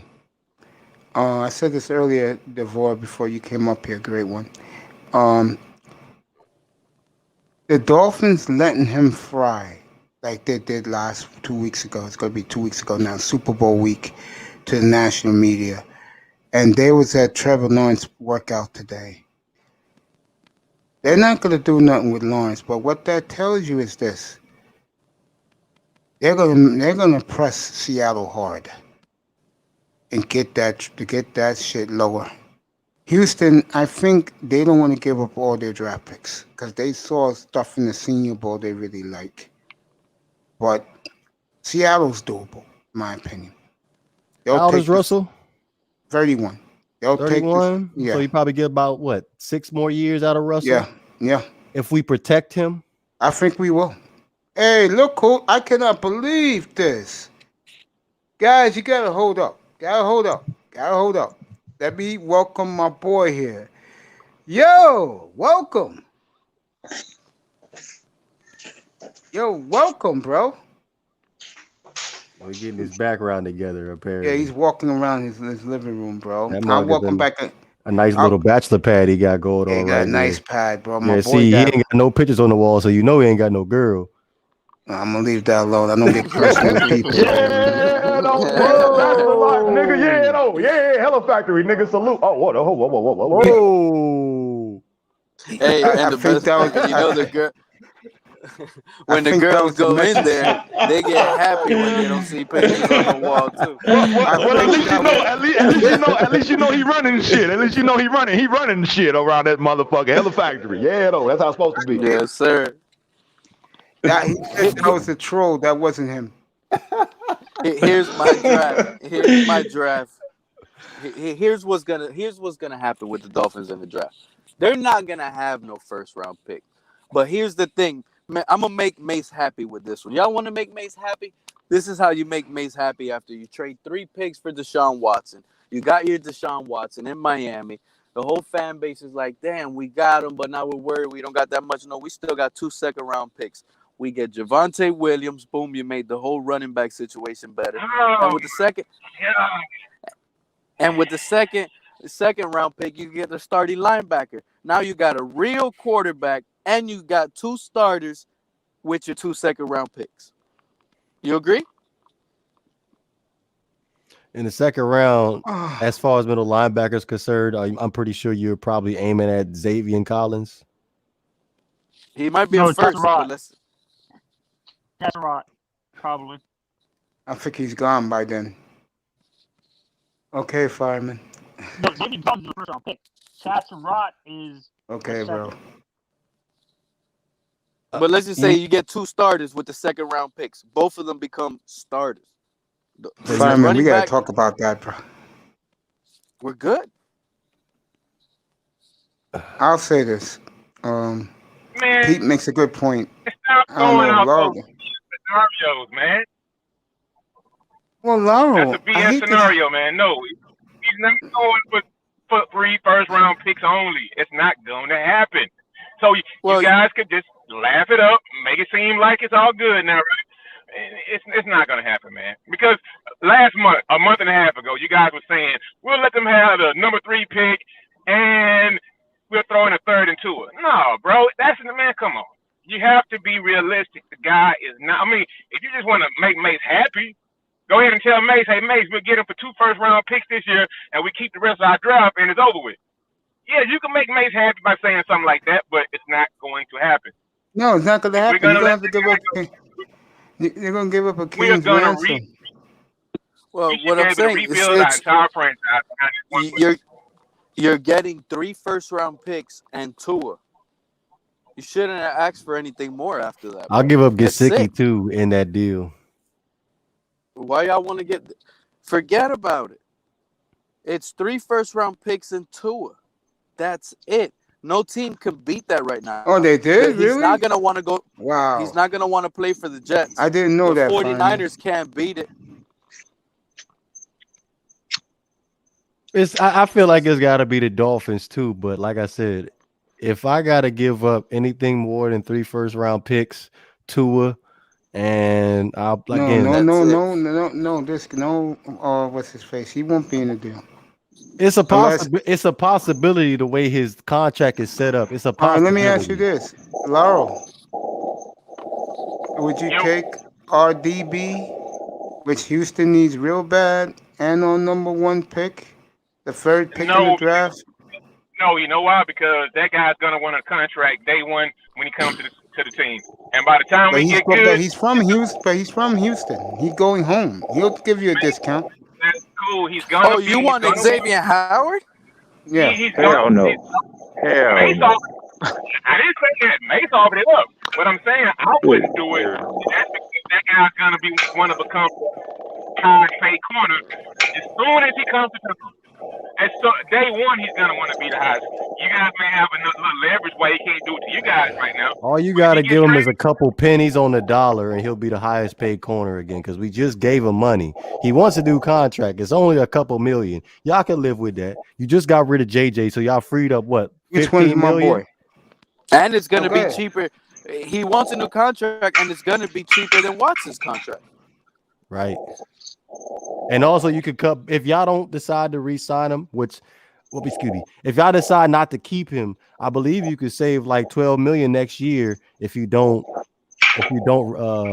give him another extension. See, here's the thing. Now the trade scenario now just changed because you're not getting 3 first-round picks, Xavier Howard and Tua. That's not gonna happen. So in that scenario, you might forget about the number 3 pick. You might get this year's 18th first round, next year's first, and 2 second-round picks with Xavier Howard. That's the type. No way. Yes, bro. Do you realize if you get Deshaun Watson, they're gonna pencil you in to winning the division next year? That's how much of a difference. To Kansas City. No, the thing is, that's how much a difference this guy is, man. I mean, you guys can legitimately probably win 13 games if you had that guy on your team next year. That doesn't come cheap, bro. It's not coming cheap. You open my eyes up about that, Lauro, because of the fact that if we are like a Super Bowl contender, what good are those first round picks anyway? Facts. Go ahead and let them have. Go ahead and let them have the 2 first round picks and next year's 3. first. Yeah, I'm cool. You can have those. I'm happy. Are you happy, Lauro? Are you cool with that? getting the farm from us, bro. You happy with Give that? me give me Stop being give me your greedy. corner and give me a second round this year and a second round next year. I'll take that. I'll take that. You said a receiver? 2 number ones this year. No, the Number 2, corner. The a corner. number. Yeah, yeah. And you know what? We'll throw I'm in gonna be like a week perfectly honest with you. have a receiver, bro. If you could tag Will Fuller and trade him to us, I'll take I that. don't want nothing to do with a druggie, bro. Keep him away. And he's always getting broken down. He's gonna miss the first 4 games anyway. Hey, Yeah, but I don't want that. you can't take him and Watson and Fuller's connection and their trust together. You can't take that out of equation either. So bringing in Fuller, he corrects that little PED issue. He's good to go. He already has that chemistry. You put that with And Parker and Probably Prince. not one. And you think It's just 2 games. It's just 2 games because he missed the first 4 this year. So it's just 2 games to start the season with next year. So it's not entire 4 games. Yep. I don't want him anyway. You know. he's a phenomenal player, Mace. You can't ignore that. If you put him in Bro, Miami every with time I have him in Devontae fantasy Parker and league, Preston, I have him in fantasy league 3 of the last 4 years. Every time I looked up, he's torn a hamstring. This, that. I don't want. maybe he just needs a change of scenery, and that makes the Miami Dolphins fans that want him in the draft happy. Oh, and you want to hear something else, actually, that you want to complain about hamstrings and stuff, Mace? Guess what? Greer, one of his pitches and sales is that the Dolphins play on grass and that's more safer for the players playing on grass than it is in the domes because you're not pulling hamstrings and stuff like that. Eyes in the sky. Hit that like and subscribe button. You people was phenomenal yesterday with the subscribe numbers I had yesterday. Keep it up. DeVore, this is a hypothetical situation. I'm not sure if it's going to happen. Let's say the Dolphins, because I honestly still believe that. I honestly still believe the Jaguars favor Justin Fields over Trevor Lawrence, to be honest, because of the offense they're going to be running. So I think, honestly, we could actually trade with the Jaguars and get a guy like Trevor Lawrence, and he can be our quarterback. I'm going to say it again. I don't want that. Nah, we Urban want Meyer did not come to commodities only. Yeah, Urban Meyer did not come to the NFL, Manzano, to coach Justin Fields. So there's no way you can't sit here and say that this can't be another Kyler Murray and Cliff Kingsbury. It can't happen. If it was, I would laugh in those Tua lovers' face. Yep, I would too. Because all that smack he was talking about Josh Rosen, and y'all said how terrible he was, and him playing behind the same, even a worse offensive line than we had this year, and want to make all the excuses for Tua as far as how his bad, terrible line play. I'll laugh right in their face. Mr. Miami wants you know who the is this, dudes was bro? fraud. Who just said that? And one at a time, and Mr. Miami wants Levante David to be the middle linebacker next year. Nicer pizza and beers he's having, enjoying us talk. Fireman, look at me. They use my avatar and put up naked white men. Okay. Real quick, I did want to touch on this. Pete, answer this question for me. How since they love doing film breakdown so much, how come they never broke down no 2019 film? Could somebody tell me that? What do you mean? They never broke. They want to talk about Tua, but they don't want to talk about no 2019 film. Why? You know the suspects. What's up, Champ? Oh yeah, I know who you're talking about. Nah, I'm back with you. You talking about Damn, even I know who the suspects are. Yeah, I had to climb back in it because I was thinking some other stuff that I was gonna say. Now I'm back into this. So, but what's up, look, this is easy, DeVore. You want to bring that situation up? This is what I really didn't like about these frauds. And let me tell you what frauds I'm talking about.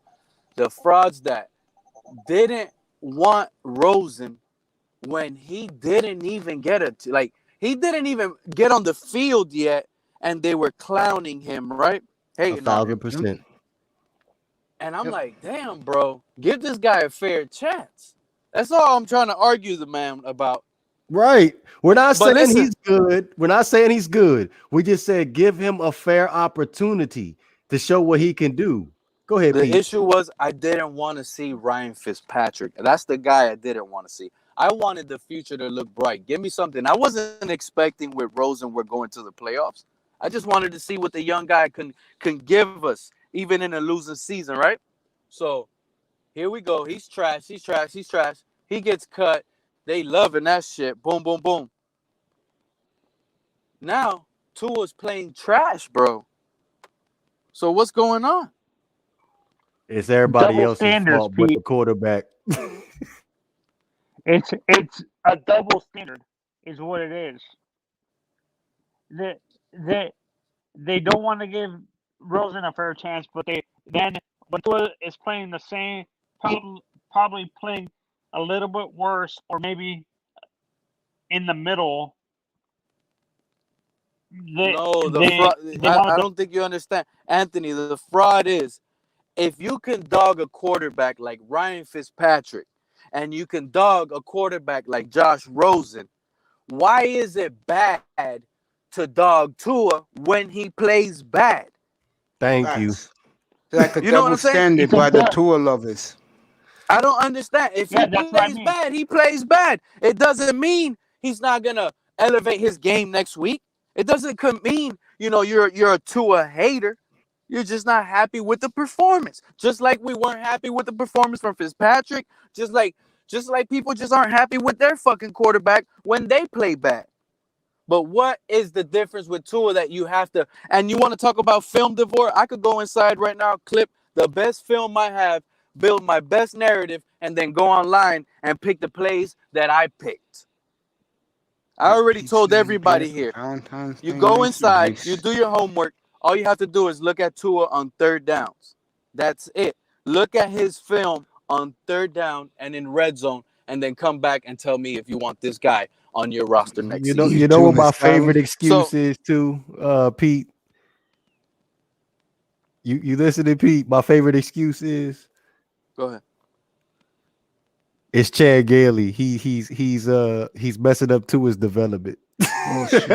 Chan Gailey. That's Oh crazy, man. bro, because he supposedly it was his system that was gonna make Tua the best quarterback.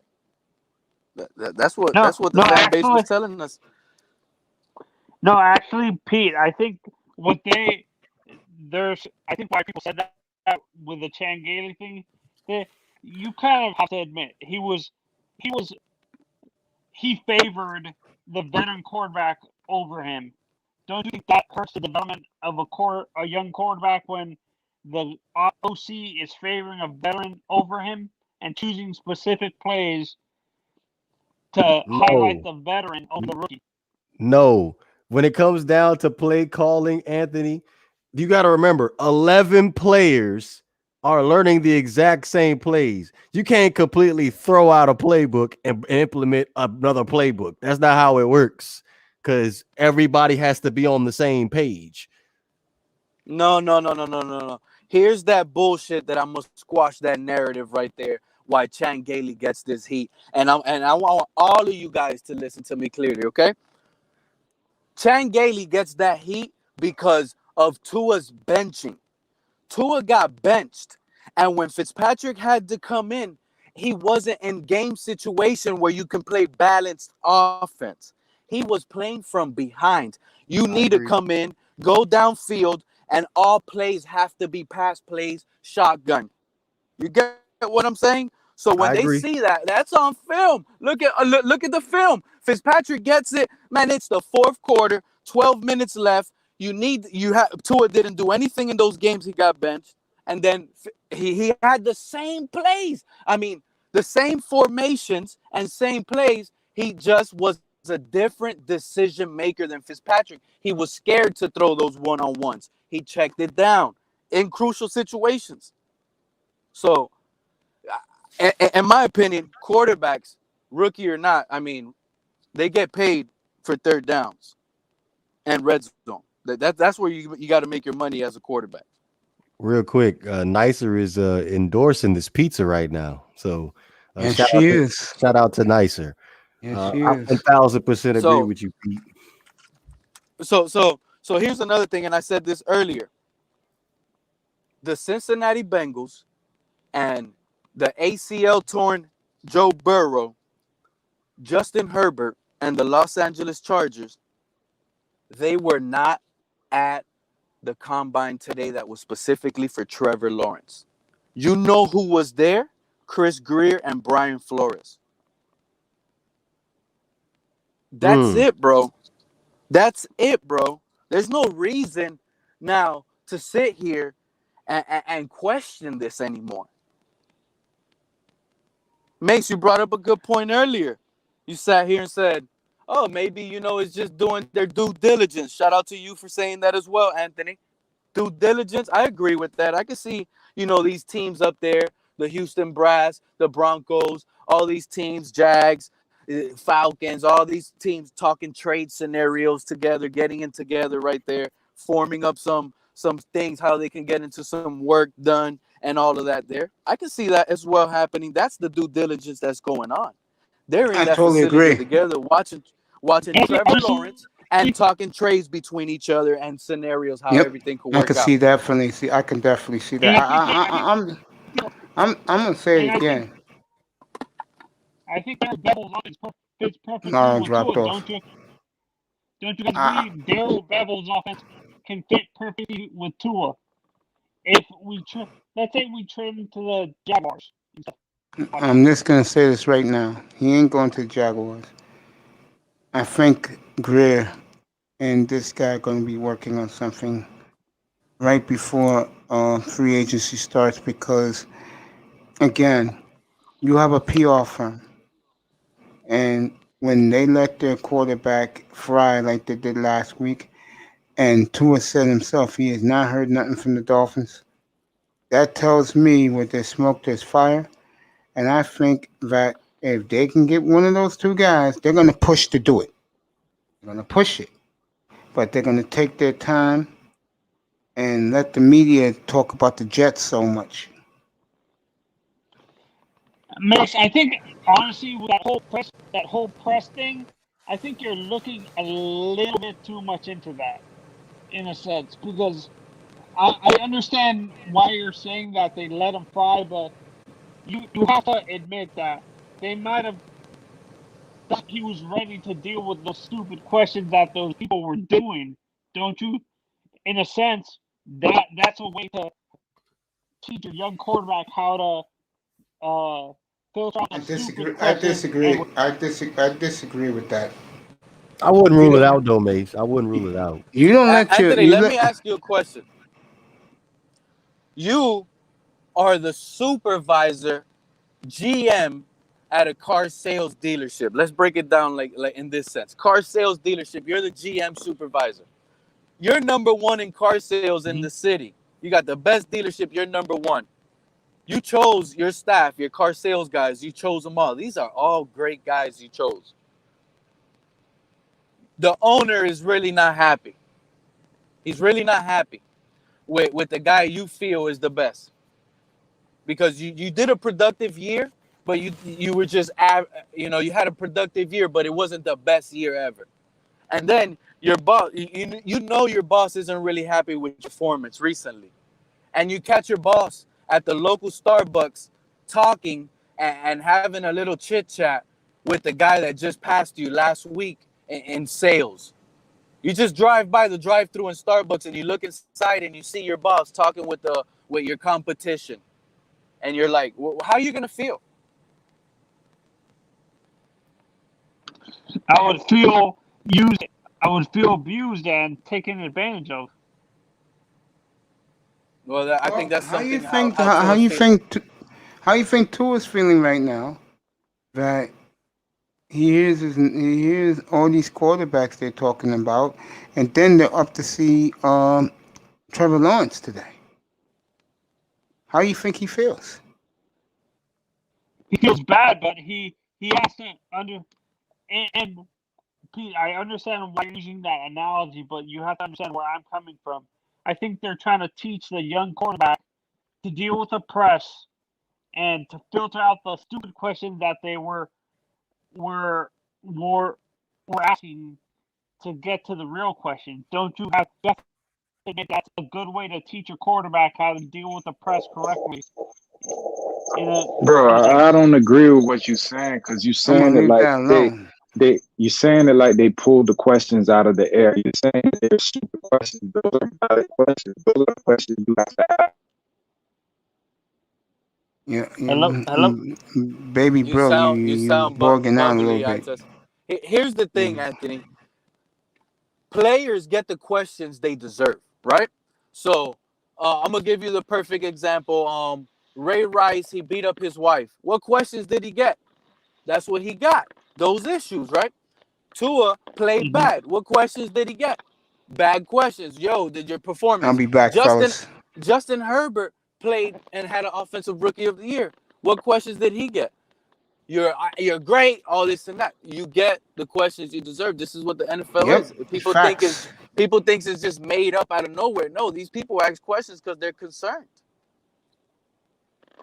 I mean, yeah, they're concerned, but you have to admit, in a way, they're teaching him to deal with that. Because quarterbacks, honestly, I think Justin Herbert is going to go down. Honestly, I feel that Justin Herbert is going to come back down to earth next year. not with that talent on offense. No, he doesn't have an offensive line. He doesn't have an offensive line. You really You give him think that you can give him a offensive line tackle at you can give him a tackle at 13. Yeah, but honestly, the stats in general are going to go down. Like, honestly, I don't think they're going to go up. I think they might go down a little bit, but they're not going to stay at the expectation Chargers fans want it.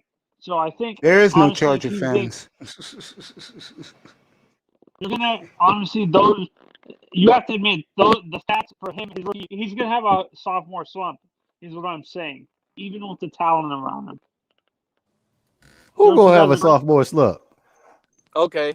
Justin Herbert. Absolutely not. No. Let's I'll hold on. put 5 bags of salt, vinegar, potato chips on that right now, Anthony. Hold on. Watch this. Anthony, you ready for this one? Justin Herbert, he had phenomenal stats, record-breaking stats, right? If he puts up anything just near it or just below, is it still good stats? But let's say he didn't pass it, but something just a little bit below. Is it still a good season? It's still a good season, but it's just, okay. That's it. Sophomore. It will be okay. It will be considered. It will be considered a sophomore slump. I agree because he didn't pass his record-breaking years. Okay, boom, sophomore slump. You see, the thing is, Tua, his bar right now is so low on every category that it is almost impossible to not show progress. You get the key thing? His bar is so low on every statistics that he is almost, if he starts a full season, he is going to pass every category, whether if it's a little bit, even if it's just around Justin Herbert minimum season, it'll be considered a great success story, even if it's just below Herbert's minimum season, not rookie breaking season. You get the point? Yeah, I understand what you're saying. Like you want him to. This is what I don't go. Why? This is what I don't know. Why are Dolphins fans in general expecting him to be throwing for the same amount? I know you guys aren't expecting it, but there's Dolphins fans overall. That was the standard. That was the standard that we were sold on. I have never seen a rookie quarterback come out and have a documentary before he takes a snap. Yes, he did. I never seen that a day in my life. And the Dolphins, there was obviously, this whole big tank for Tua thing that was going on before the 2019 season even started. So we are all expecting you to produce some Justin Herbert type numbers. That's sorry. Right. That is the standard. That is fair. Let's be honest. And he's not that type of quarterback. He was supposed to win Rookie of the Year. He's not the. Burrow, before he got injured, I think Burrow was going to win Rookie of the Year, to be honest. Not Justin. I test. Stay right there. Yeah. I just think that, For Tua. there you go. Yeah, bro. I mean, dude, Tua supposed to have some Dolphin fans. As crazy as it may sound to you, man, I don't know. He was supposed to have a better year than Herbert. That was the expectations.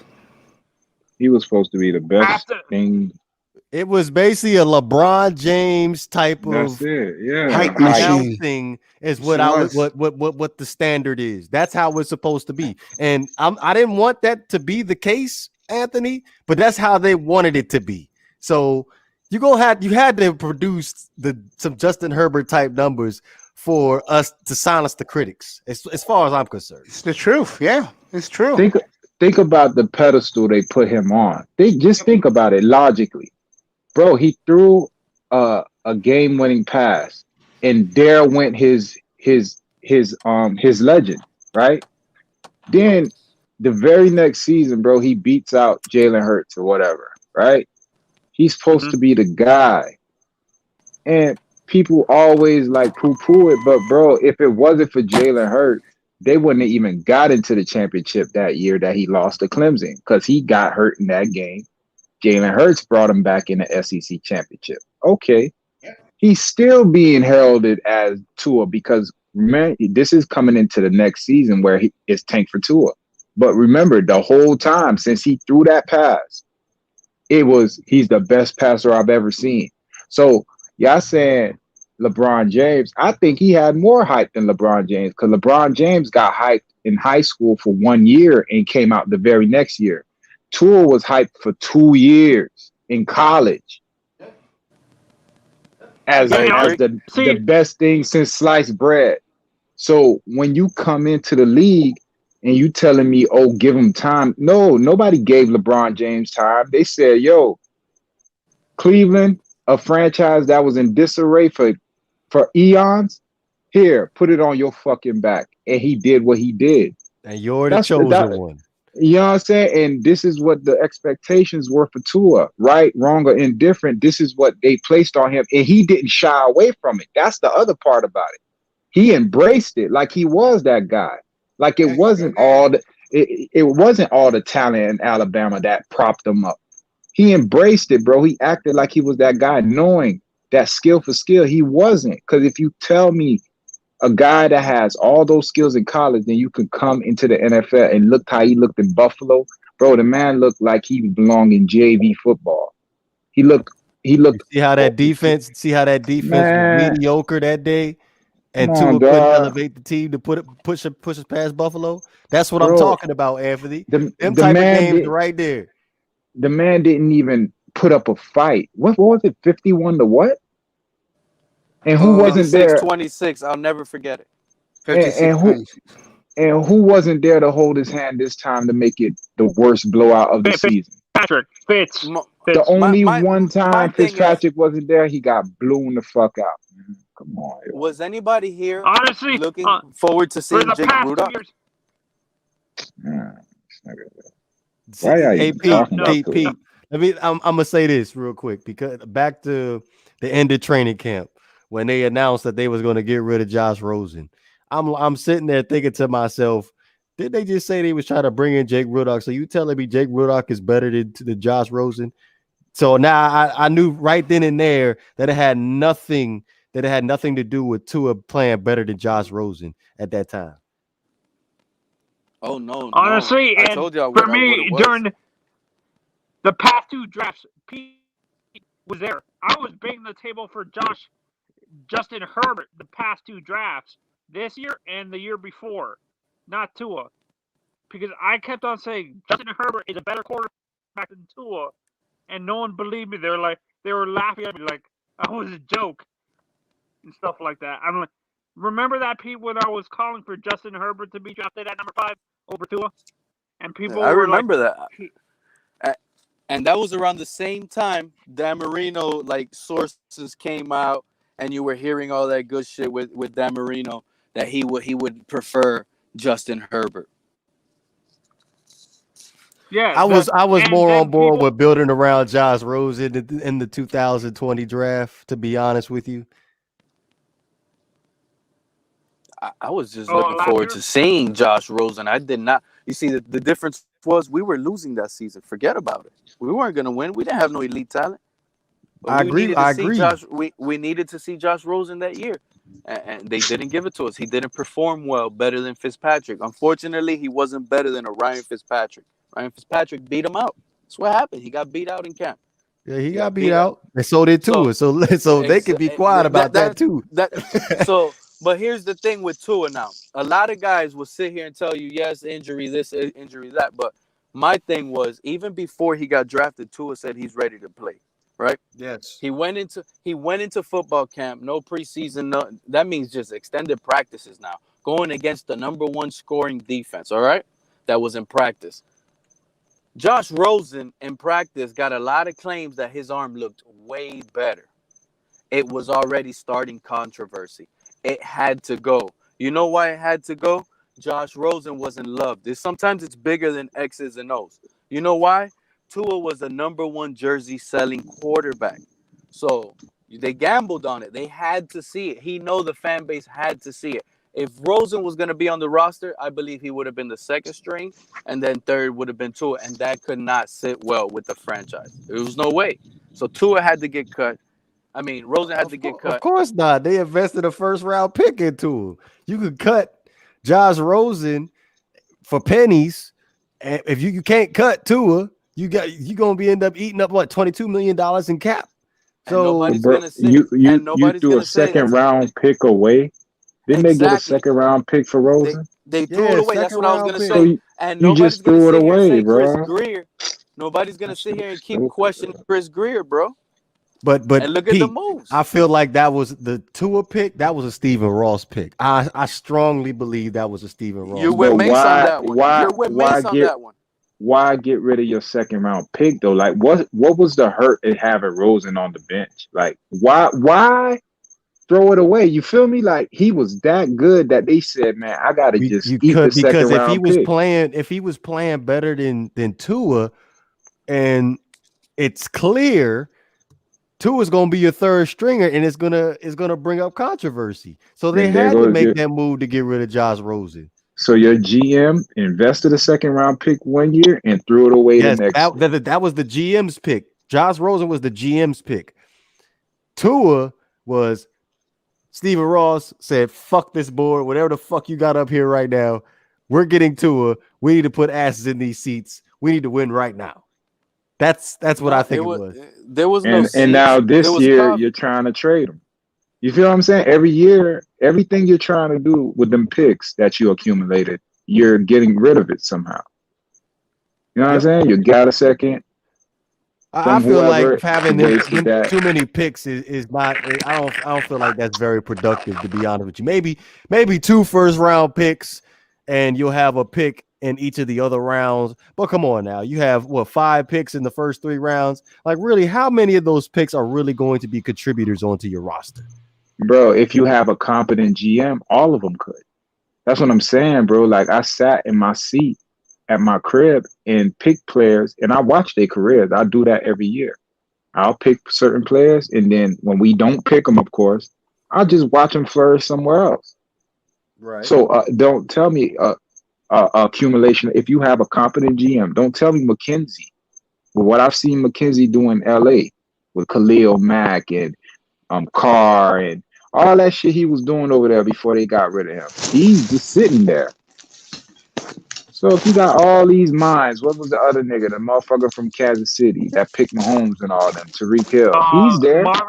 Marvin Allen or whatever. Marvin Allen is in the front office, and McKenzie are in the front office. 2 premier GMs, and Chris Greer is supposed to be a premier GM. So that's 3 minds. I feel like that's too many minds anyway. That's what I mean. I don't even think Greer should be there. I think McKenzie or Allen. Greer's been there for 20 years. Okay, he's been there for 20 years. Tell me what Greer has done to make you love him. Explain this to me. Well, I wouldn't. To be completely honest with you, when Please. Greer was solidified as the GM, Mike Which was when? Tannenbaum was still there, and still to this day, I really don't even know what Mike Tannenbaum's position in the organization was at that time. But I'm pretty sure he has some say of what was going on as far as draft picks and stuff like that. Now, I feel I like think Tannenbaum. Manzano, let him finish. Sorry. But yeah, with that being said, the 2019 draft, I felt like he did an excellent job as far as picking players. So just that 1 year is the reason you love Greer? Well, if you think about as far as what you did in the 2019 draft, you got Christian Wilkins, which is turned out to be a productive player, and then productive. I don't remember productive. I don't know about that. Hey, Mace, to be honest with you, I feel like he was very, very productive, and not in terms of numbers wise, but as far as him doing his job. Okay, I'm gonna ask you this, and don't lose your point. Are first round picks picked to be productive or impact players? Because I thought second round picks are more of the productive role. I agree with that, but at the same time, look at the players around him too. No, okay, Khalil Mack. I'm talking about the 2019 Miami Dolphins players. You look at those players and see what was around him. I get that, but hold on. Let's stay on this. He's saying look around the player. I say a first round pick is supposed to be an impact player, like a Khalil Mack. It doesn't matter where you put Khalil Mack. It doesn't matter who's around Khalil Mack. Khalil Mack is going to be Khalil Mack. Now you're telling me our first round pick, he has to look good predicated on what's around him. So that sounds like a role player to me. That doesn't sound like somebody you pick in the first round. Facts. To be honest with you, Itest, I really can't speak on the 2019 draft because I wanted Dwayne Haskins when what teams passed on him. Oh, the Giants. The Giants passed on him and got Daniel Jones. So I ain't gonna lie. I wanted DeAndre Baker. So you know what I'm saying? Hey, we both. So I really don't. I'm really not qualified to answer that question because at the time I was really pissed off that we ended up going the Christian Wilkins route. But looking back at the draft right now, seeing what's going on with Dwayne Haskins right now, I'm pretty safe to say that Christian Wilkins was the right pick. yeah, he was good. He was the best pick out of the bunch. Let me ask this question, Devore. Me and you was talking about this earlier. Me and you was talking. Me and I totally agree. You telling me that you could not get 5 starters with the first 5 picks you have, picking so high? Especially the first 4 picks. Yes, this one coming up. You told me you can't get 4 starters in the first 50 players. Okay, let me think about this for a second. Okay, running back, that's definitely a starter. Middle linebacker, that's iffy. If that's really iffy to me. Middle linebacker is really, really iffy to me. You told me we have a good middle linebacker right now in the roster. I don't think we do. I don't think we do. But is that middle linebacker that we bring out the draft better than the middle linebacker that we got right now? Of course, in my opinion. Again, it goes back to what I said a couple times I was on here. You're gonna have to separate that college talent to when you get to the NFL. Are you telling me the right tackle can't start right away? And that's right tackle. Okay, so you got running back and right tackle. But outside of that, to be honest with you, if you look at it, defensive line, Christian Wilkins, you're not taking his spot. Emmanuel Ogbah, you're not taking his spot. Raekwon Davis, you're not taking his spot. You're not taking. You're talking like these guys are all pros, but to me, these guys are garbage. These are productive players. These guys are garbage to me. They're garbage. Ogbah's good. Ogbah's good. Ogbah's good. No, Ogbah's good. Raekwon Davis is good too. All right. Next year, if they let him play, he's a monster, bro. Raekwon Davis is good. Christian Wilkins is rotational, and that's the problem. He's rotational. He's supposed to be balling. And Lawson is, he had a good season, but let's see him do it again. But you could, I think he's going to be the odd man out though, because with the yeah, rise you of could take Ingram his. So right now, I yeah, feel like he might be somebody's going to be on their way out. but you need a. if you cannot get 4 starters in the first 50 of this draft, your picks are in the first 50, and you 4 picks in the first 50, and you and 3, 18, 34, and 50. You telling me you cannot get 4 starters at least from those picks? That there's something seriously wrong with your scouting department, especially that you was at the game where the best seniors on the planet Earth were playing. But Mace, let me say this real quick. He likes Chris Greer, right? They had Charles Harris graded above TJ Watt. Mm-hmm. The year before that, they had Raekwon McMillan graded above Zach Cunningham. Mm-hmm.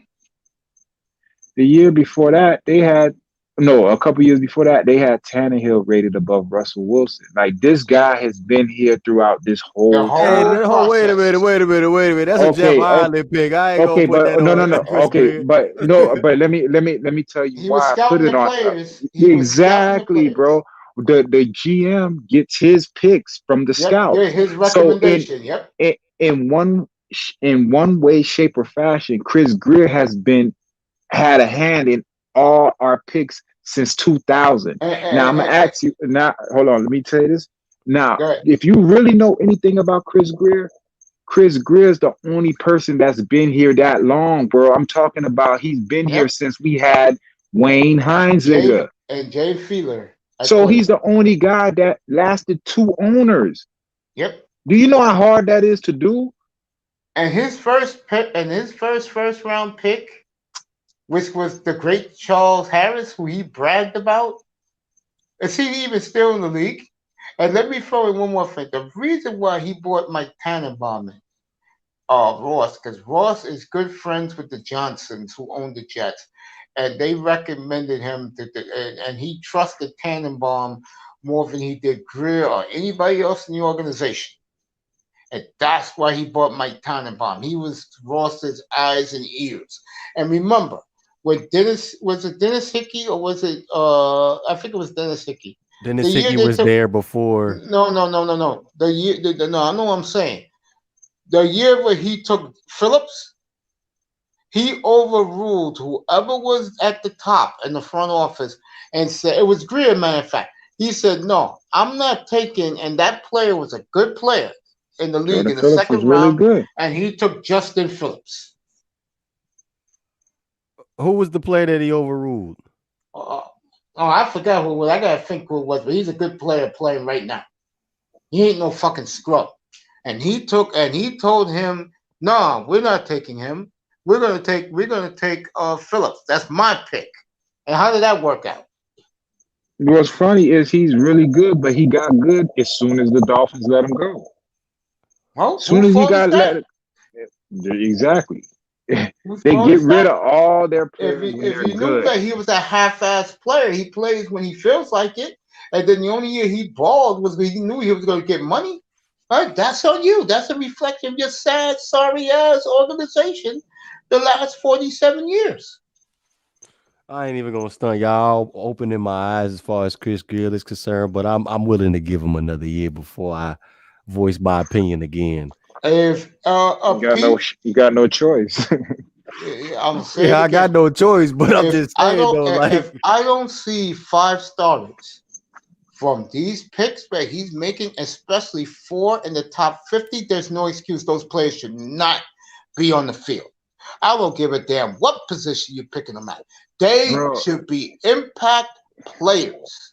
Tell me a player that y'all kept. Forget who y'all. You know what I'm saying? When I look at the Dolphins, this is a farm system for the NFL. We get players, we develop them, and if they good enough, we let them go. And in the meantime, we're just gonna bring in high price free agents and go as we go. You feel me? But bro, 20 years, I could look at Rashard Jones, Cam Wake, which I got from the Canadian League, uh, Zach Thomas. I'm not sure. No, Landry. a Gunglier I got from somewhere else. Landry, Xavier Howard. Who else? Fucking Lamar Miller, Olivier Vernon, Jay Ajayi. Jay Ajayi, fucking Lamar, Laramie Tunsil, Jawan James. Are we seeing a pattern, bro? You draft the motherfuckers, then you let them go. Yep.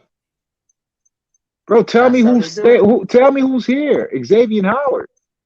That's it. But I Kenyon, wouldn't put all that Kenyon on. Drake's gone. I wouldn't Bro, put that all all on right. on the general manager, because you got to remember Oh my the head God. coach still has a say on who they want to keep and who they don't want to keep, and we Bro, had quite a few head coaches.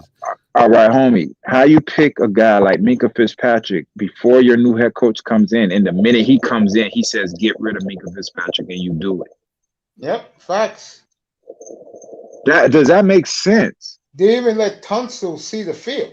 He kept Tunsil all out Nah. in training camp and exhibition. Facts.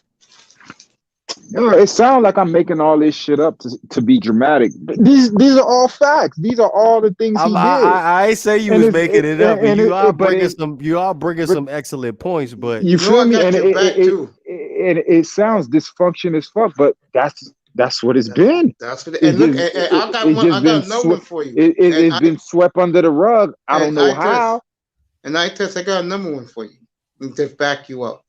After the 2019 season, what did he do? He fired most of his coaching staff. Guys, he brought in. Bro, you on your third offensive Offensive coordinator yep, in 3 years. seasons. Tell me Yep. a difference from Adam Gase and Joe Philbin. Tell me. Facts. Don't y'all niggas see y'all watching this difference fucking between movie? Adam Gase and Philbin? No, tell me the difference in how the regime is being ran between Yep. the Gase, Philbin, and Flores era. Didn't we run through offensive coordinators every year with Tannehill? Every year it was Yes, like, we did. this nigga Yes, don't we work. did. This nigga don't work. This nigga don't work. Oh, this player's not good for Tannehill. This player's not good for Tannehill. Build a Facts. whole new culture. Nigga. And DeVore, I'm gonna tell you right now. And I had an argument. I got pushed back last week, and I blew those niggas off the planet. I'm gonna say the same thing to you. If Tua is the quarterback going into the draft, bro, and they don't trade him, you could bet your bottom dollar they will get him receivers that are compatible to him. They aren't even thinking about Parker and Preston Williams, bro. They're doing everything to make Tua comfortable. And I wouldn't be surprised. It would not surprise me if the Dolphins go 3-18 for receiver just for him. Bro, that sounds like Tannehill. I remember Tannehill had no receivers. They gave him Brian Hartline and Devon Best. What did they do? They ain't went do and nothing. got. Nah, man, they ain't do nothing for Tannehill. You're not even letting me finish. See, you already feeling sensitive. Bro, Hartline was already there. Best was gone by the time Tannehill got there. What I'm saying is they built him a receiver core. They gave him Mike Wallace. They gave him Rashard Matthews. They gave him Charles Clay. They gave him Hartline. They gave him Jarvis Landry, Brian Hartline.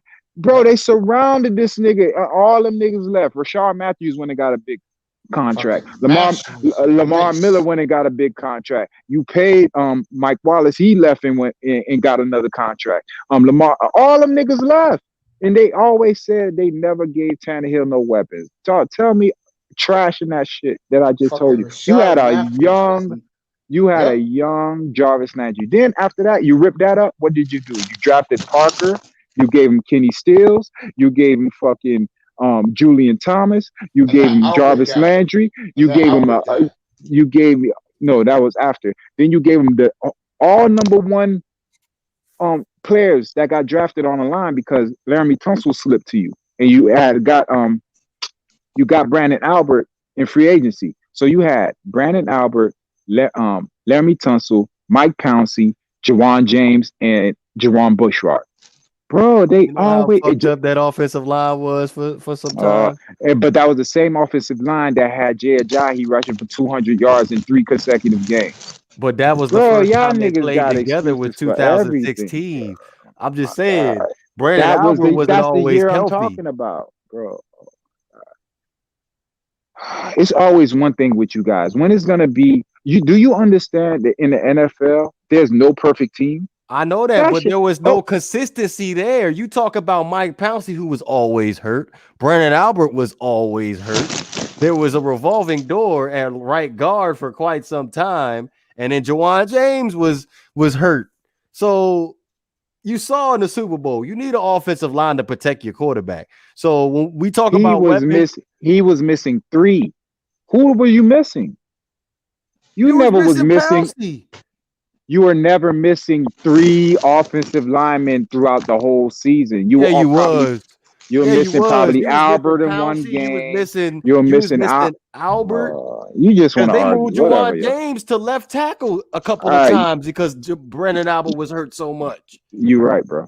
You're right. I'm just saying, like, you got to look at the consistency of the offensive line. Look what they went and drafted. They drafted Billy Turner. They drafted Dallas Thomas. They drafted a whole bunch of offensive linemen in the second round. You talking about when Philbin was here? We passed that. I'm talking about Gase. Okay, I'm in Gase era. When I'm talking about Jay Ajayi, all that shit, that was the last time they made the playoffs. Okay. We can talk about Gay's era. Gay's era, his first year, that's the first time you had a healthy offensive line that was able to be productive. And then you made the playoffs, right? Yes. You made the playoffs, and then Tannehill got hurt, and then the next season, Brian Cullen. And remember, you're already 5 years into the Tannehill regime. He's already done ripped up Philbin, and now he's into Gase. So now Gase was supposed to be the quarterback whisperer. By this time, you're not even considering that Tannehill could be the issue. You're still saying we have to build around him. So now when Gase comes in and you make the playoffs, despite Gase, just because Ajayi ran us to the playoffs, you lose, but now expectations. In spite of Gase, we made the playoffs. He didn't do shit. The man benched. I'm sorry. All successful teams in the NFL win because they're able to run the football. So let's not say in spite of Gase. Okay, tell me the belief Gase had in Jay Ajayi if he left him home because he wanted Arian Foster to be the number 1 back. Jay Ajayi came in. Okay, don't say that Adam Gase was just sitting back and just riding the coattails of the Miami Dolphins. He's still the head coach. You know why I'm gonna say that? Because you left the guy that ran you into the playoffs home trying to be disciplinarian, right? And you wanted Arian Foster to be the guy. And what happened? Arian Foster got hurt, and the guy that you wanted on the bench ran you to the playoffs. So that's why I say in spite of Gase. He didn't put that together. That happened in spite of him. Who drafted? I can say that much. Come on, bro. I can say that much, but all this other stuff, man, I don't agree with you with that. I get it. I know you like Tannehill, but that's how. But I'm gonna say this to you, bro.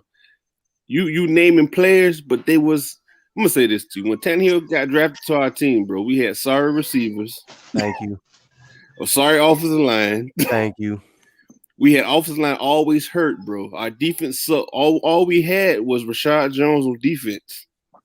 And a whole bunch of defensively, as far as the front 7 was concerned, I was satisfied with. It was trash. Nah, bro. When we had Paul Soliai, bro, what Randy Starks, not gonna pass. And Randy Stark. That's what I mean. Before we got Sue, you didn't run on the Dolphins. You threw on. Hell them. no.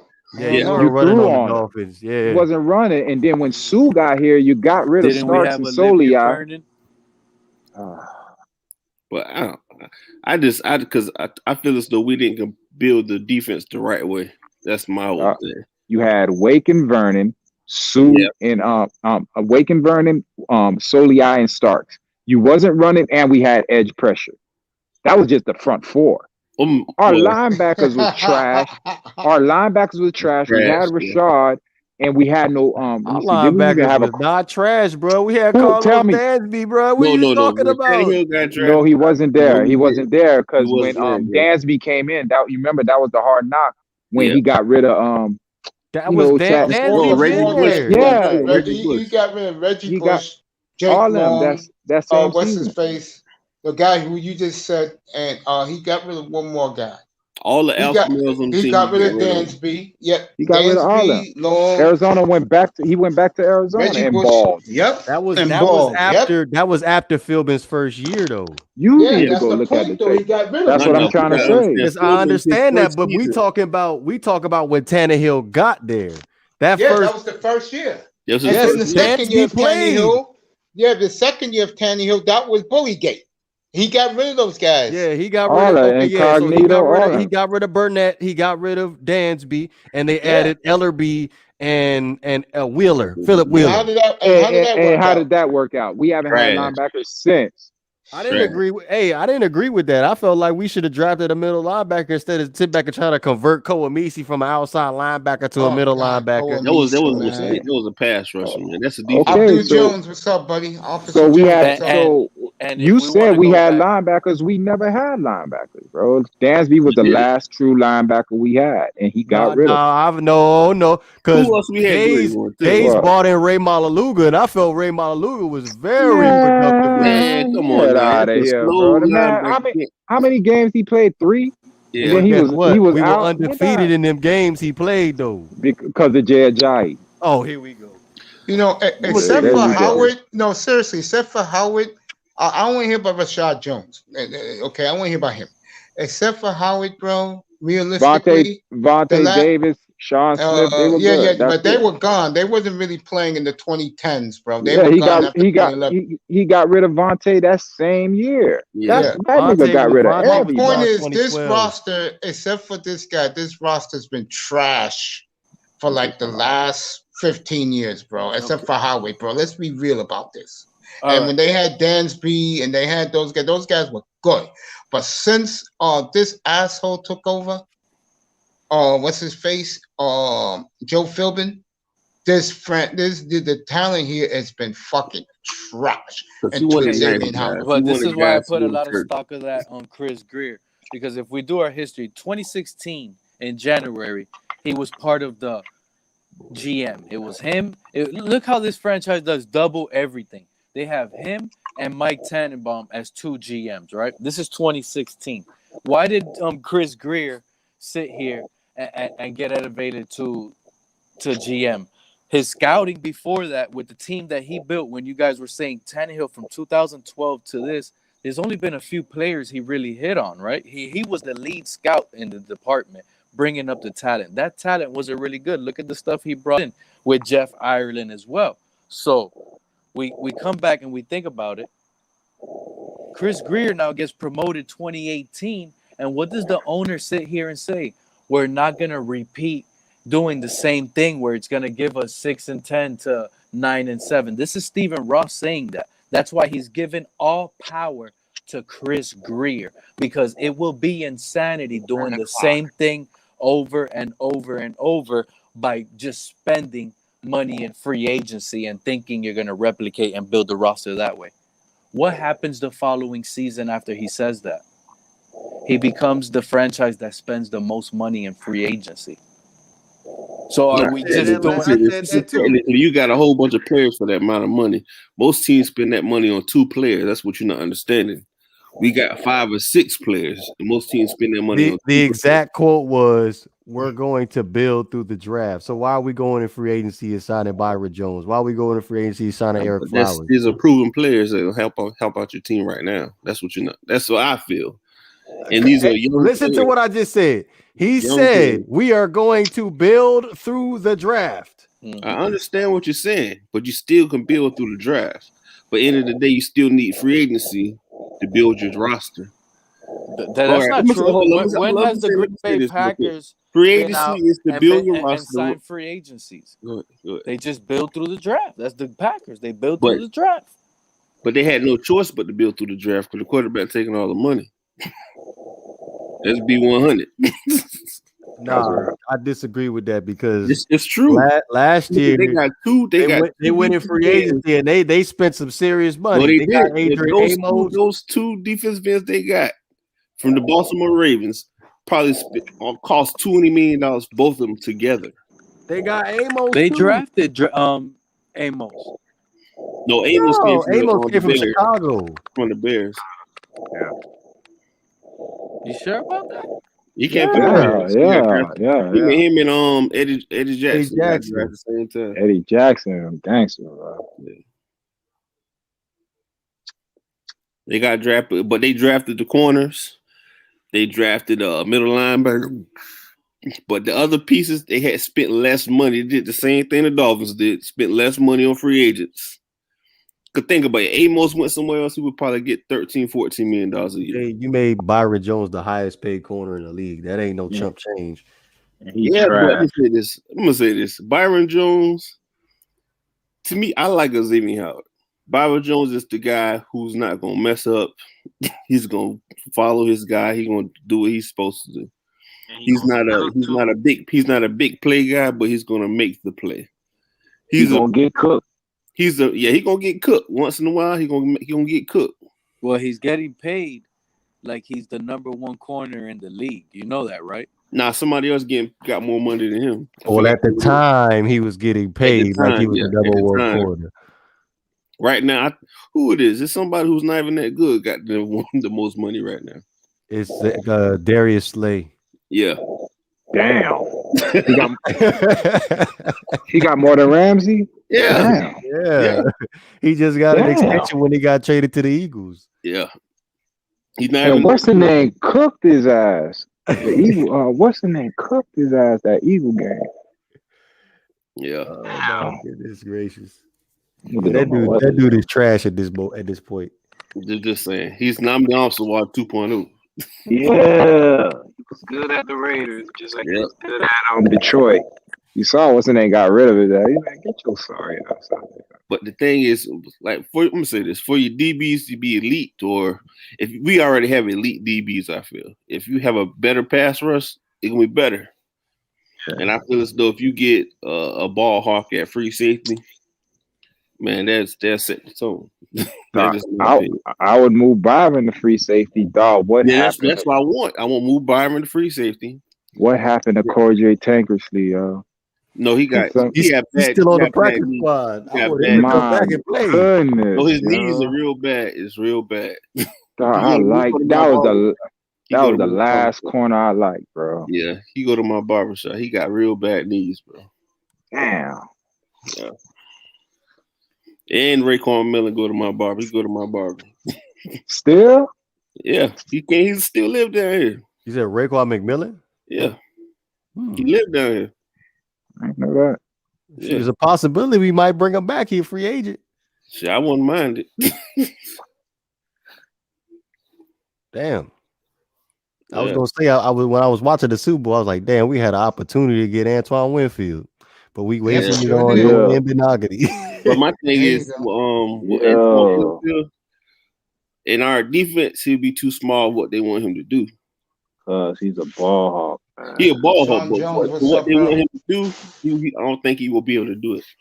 He could do what what's his name's doing? Bobby McCain at a high level, bro. You can get rid of Bobby in that contract. I don't think Bobby is hurt. Nah, I like Bobby. You can save on that contract about like you feel me? Yeah. And bringing a high impact player, bro, for 4 or 5 years, you ain't gotta pay. That'll gel with. Cause I like Brandon Jones. Yeah, I like get a lot, bro. He good. He gonna be something. But you need a thumper, bro. I feel what you're saying, but bro, I'll move Byron Jones back there and find me a corner next to X. Now you ain't throwing shit. You ain't throwing nothing. That's facts. And who said they wanted Levante David? That's a good pick. That's a good pick. That was Mr. Miami who said that in the chat. Too old, though. He too old. Bro, you talking about right now? Yeah, right now for 4 years, bro. You ain't getting the better. He ain't making it no 4 years. You probably gonna get two productive years. What are you, 32? I don't see the Dolphins Dolphins gonna doing be 33 by the season start. Yeah, I don't see the Dolphins doing that. No. And we and sometimes we get hyped by the play of the Super Bowl, but nah, he's been a good linebacker forever. Yeah, he's been the best covering linebacker. Yo, Joe, come up, bro. The league. He was jamming Kelsey up. I loved it. Joe, come on up. That's gonna be Denzel. That's gonna be the guy that's taking over for him. White gonna be that. If we get Deshaun Watson and we're able to get, let's say, a Levante David for like a 2-year deal, I'll do it. and pay him maybe I like wouldn't do it. 15. I wouldn't do it. A 2-year deal with a lot of incentives. But what if that was his best play? That's the end of his best play. That happens every time somebody good comes to the Dolphins. Yeah, everybody that come to the Dolphins, they be free agents trash. don't turn out too good.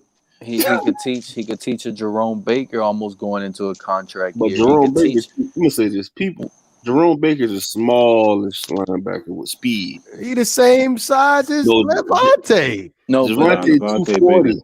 Javonte ain't no 240. Yes, he is. You see that? I'm about to Google it right now. That boy got like 240. He about like 230. Jerome, you think Jerome Baker 220, huh? Jerome Baker 220, yeah, No, for he sure. ain't. 226. That boy probably 215. Nah, bro. Hey, man, you don't know. They be lying. They be Jerome lying. Baker like 235, 240, man. You got. That I'm boy telling ain't you, no he got 240. bigger. I know Jerome You gotta Baker really 240. look I at know this that. He ain't no guy got 240. bigger. I'm telling you, Jerome Baker got bigger, and he still has. They even put that dude on the edge. But the key thing is, we need to figure something out with this, with these players, man, because they've been botched. And when I say botched, I don't mean they're buses completely. I mean botched as in every single draft has been botched completely. Because if you switch a player here and there for a player that got passed on, you could actually upgrade this. I know you can say the same thing for every GM, but not every GM has always been in the top 12 pick almost every single season, bro. Well, I'm gonna say this to you: first round picks most likely always be busts. The rest of the draft be because look how many Hall of Famers, undrafted free agents, second round pick, fifth round pick, sixth round picks be Hall of Famers. That's what you. To me, that's how you find talent like that, man. It's not about the first round. But I'm gonna say this: the picks are not botches. You can say that about Noah, but I feel as though Noah's learning. That was his problem. You gotta understand Noah played receiver first. Then he switched over to play defensive back. Because the receiver room was too crowded in Auburn. That's why he's playing DB. And to me, he's learning right now, bro. The man is learning. The man gonna be decent. Weren't you guys just talking about safeties right now, Quinn? I'm just saying. I'm not talking about just. You just said players. No, I'm just giving. What I'm gonna say with that is, you guys and everybody here been saying, especially Mace and Itest, developmental guys. That's exactly what you're telling me with Noah. Developmental. He played corner. He played this, and they picked that over a Winfield who played the position. But okay, what if he's better than Winfield? I'm gonna say this. People don't understand. That's a huge gamble. So you don't think Noah would have been available in the second round? And they be trash. One at a time. No, I got to get this off because Pete gonna overtalk, so I gotta overtalk. Yeah, no, that's why I'll let you talk. You gotta understand, players in the NFL, they make me raw for 1 year and they be mediocre for the rest of their career. Like, okay, take That's true. Take the dude who came to the Dolphins for the Baltimore Ravens a while back. Ellerby. He was raw for the Ravens. He was a superstar for the Ravens. And got to the Dolphins trash. Yeah, I disagree with that. I felt like he picked off Tom Brady in the conference championship. Yeah, and but every dog has a day, man. Dog, you know. Yeah, every dog has his day, but I would like to see more productivity from him before you decide you want to put out $50 million for him. Yeah, but at the end of the day, the man was a good player. But also, you gotta look at this. He had Ray Lewis right next to him. That's my thing. Because I'm gonna say this: Zach Thomas and Crowder said, I ain't know what I was doing. Zach was telling me everything to do. And that's fact. He made me look good, and I was trash. He said, I know I was trash. You understand what I'm saying? It always is. People don't look at the big name. Look at the players playing around. Look at Wingfield and for the Bucks. Look at the players around him.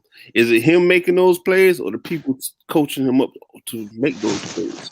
That's what you're not understanding. If you develop the talent that we have, I feel as though we can have that. Because everything that Wingfield could do, Noah can do. He can tackle, he can do everything. You understand what I'm saying? But we don't know because you want to write off a player just because this year you want to say what you call this is a botch. But only pick I don't agree with is Tua. I didn't want to draft Tua at number 5. I did not want to draft Tua. I'm dead serious. I did not. But at the same time, he on the team. It is I what it agree. is. He's on the team. I agree. He's a game manager, and you can win with a game manager. Because people forget Tom Brady was a game manager for 6-7 years and won 3 Super Bowls. Being a game manager, bro. That's what people forget. They forget that crap. He was a game manager. He managed the game, hand the ball off, do his little play fakes, throw the ball short, dink and dunk down the field, hit the seam routes and all that stuff. That's all he gonna do.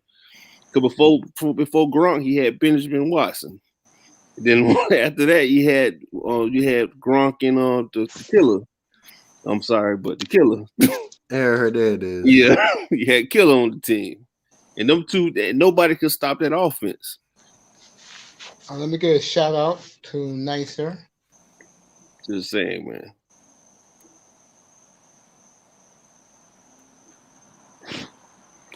Oh yeah, I ain't gonna lie. I don't know if y'all have a man. Anyway, thinking about catfish, that mug sound good on the sandwich right now. What was that? Oh, we was just saying shout out to Nicer. She's letting the catfish hang out on the panel. I love catfish sandwiches.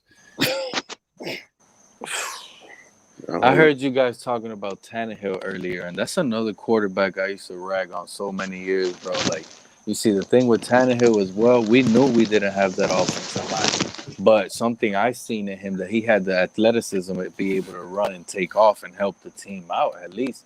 And that's my only thing I really didn't like. And also, he never really threw to his outside receivers, bro. They kept paying these guys. Right, man. That's that misconception thing right there. Yeah, bro. So you guys didn't even really know me. You guys think I'm just a Tua hater, bro. I just judge everybody, bro, by their game on the Dolphins. And a lot of these guys, you know, another thing with the D-line, you guys are really happy with this D-line. I heard you guys talking about the D-line earlier. But the D-line really... We were one of the highest blitz teams in the league last season, and they had a lot of free rushes, and they got a lot of sacks of untouched getting into the backfield. Now, when they had one-on-one situations and they got locked on, the only thing they were able to do a lot in games was give pushback to the offensive line. They were able to push it back a few times here and there, but that's when we allowed the rush the most. That, you know, when they didn't win that battle. They didn't have no juice, no wiggle, no playmaking ability, anything dynamic, no spin move. You didn't see that with none of our guys. That's not true. Because Manuel Alma did that. He just started getting double, triple team. That's what people fail to realize. He got 8 sacks in the first 8, 9 games. And right? he had like 3 or 4 sacks that came off of free rushes. Like, he just didn't get touched at all. You can say that about any pass rusher, bro. Anybody. But you didn't see anything dynamic other than just pushback strength. That's it. I'm gonna say this. I can show you 10 plays that Khalil Mack got free run at quarterback, just mollywop. No. That's it. But you know, Antonio Mack has dynamic moves. He does this. He could spin move inside. He can work his hands. He's like a karate guy out there with his hands as well. Well, we didn't really have that on the defensive line. That's my biggest issue. I think this Dolphin fan base ain't really paying attention to it. That's what we need. I agree with Pete to a certain extent because I can remember there's quite a few plays that Emmanuel Agba just came in untouched. And that cover 0, I'm not really a fan of cover 0 because your defensive backs got to hold up on the back end. And you saw versus the Arizona Cardinals where Christian Kirk got loose because Byron Jones thought that they got through in the backfield. So I'm not really a big fan of the cover 0. Joe, you want to come up? You can. Shout out to my man, sir. If you're playing a traditional quarterback, that's a sack every day. Only games that we had problems with when Byron Jones got beat deep is with the mobile quarterback. You noticed that, right? Yeah, it's understandable, but you're not getting no stationary quarterbacks no more. All the quarterbacks are mobile. I'm gonna say this. Most of the quarterbacks gonna be. I'm gonna say this to you, man. This is mobile quarterback craze. It's not gonna last that long. Man. I totally agree with that. I'm gonna say this. Mobile quarterbacks always get injured. They did not last that long. I agree. Hit that like and because if you don't know how to read defense and know how to pass the ball correctly, to your proper read, you're not gonna last. Facts. Because totally people love, agree with you. because I'm gonna say Lamar Jackson can be the best quarterback in the league, but he is so limited, it don't make no sense. It's But depressing. he brings dynamic Yeah, presence that's on why the I field. said before. That dynamic, he No, gonna get no, he hit doesn't. one time, bro. One time, that's all it takes. One time. No, but he hasn't really missed any You see it in the games playoffs, because of bro. that 3 one years in a time you're row. talking No, about. the I Charger understand defense. that, but at the same time, he brings Charger such a defense. dynamic play.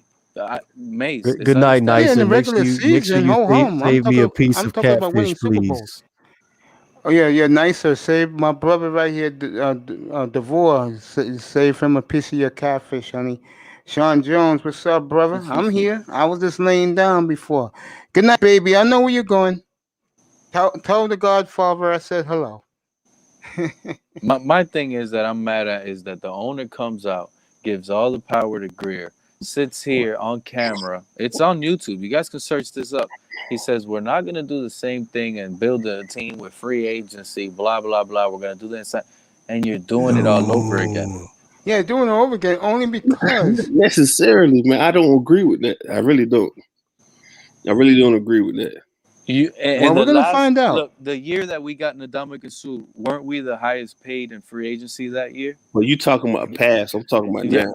But it's still the same owner. No, it's not last the same. Last year we was the highest too, but it came through. He gets rid of Sue, he does all this, and then he says this, and then he does it again. It's not did last year at a record-breaking pace. But it worked out though. I mean, it's one thing if it didn't work out, then we can complain. But last year, when they spent the money in spring of 2020, except for the running back, who's back on the Eagles practice squad, that money was well spent, in my opinion. I'm not disagreeing with you with that. I'm just saying I'm bringing up Jordan Howard. How? Yeah, he was the only one that didn't come through. But he's a different type of back. Yeah, doesn't matter. He didn't come through. That too, I was like, I don't know what it is about power backs, but as far as how our offensive line is built, they just can't have success. And then you see Kellen Ballage play for the Chargers and playing good. Yeah, that's why I said again. Wow. Devontae Williams, second round. Get him. But knowing the coach and the GM, they'll take his running mate because he was such a good guy and got along with Flores, Michael Carter in the 4th round. Nah, he's not gonna be in the 1st round. He's gonna be 2nd round pick. Michael Carter. No, Javonte Williams. No, I'm talking about Michael Carter, his sidekick. Nah, I want Javonte. I'm going by. I'm just looking at him and Flores was chummy. I'm gonna say Javonte. If I can get Najee Harris is Adrian Foster. Najee is Adrian Foster. Javonte is the poor version of Ricky Williams without the dreads. Yeah, I can see that. Or you're watching a Dave Chappelle special tonight on PBS? Well, enjoy that. I'll probably still be on the air when that's over. If Javonte is Ricky, sign me up. But if Najee is Nick Chubb, Ricky with the haircut. Ricky with the haircut, though. Not Ricky. He has thighs like that. Because you got to remember. Yeah, Ricky had thighs like Nick Chubb. Yeah, that boy, he's running people over. You got to have some huge thighs. Yeah. If you want to compare somebody. And then you got to have burst. His play style. At first, I wasn't with it. Give me a Ricky all day. Or give me a Nick Chubb. Yeah, Nick Chubb can get stopped. He just like Derrick Henry. He don't like the. I don't know what it is, bro. Them boys just like I don't know. They play good. Enjoy Dave Chappelle, baby. Regular season, and they might play good in one playoff game. The next game, and they be. I don't know what it is, bro. Well, Cleveland has a really good offensive line. Yeah. Yes, they do. Hopefully, we can get a tackle at 3 or at 8, and we'll build ourselves a good offensive line too. I'm gonna say if we waste that 5th pick. Hey, I'm gonna say I wanted. They got to play for the Cardinals. I know you're talking about Simmons, Isaiah Simmons. Because Simmons on this defense, oh my god. Yep, that's why I said he turned it on the second. He turned it on the last 10 games. He's not a linebacker. He's a safety. They got him playing linebacker. Because I'm gonna say if he played, Eric Rowe would have got cut.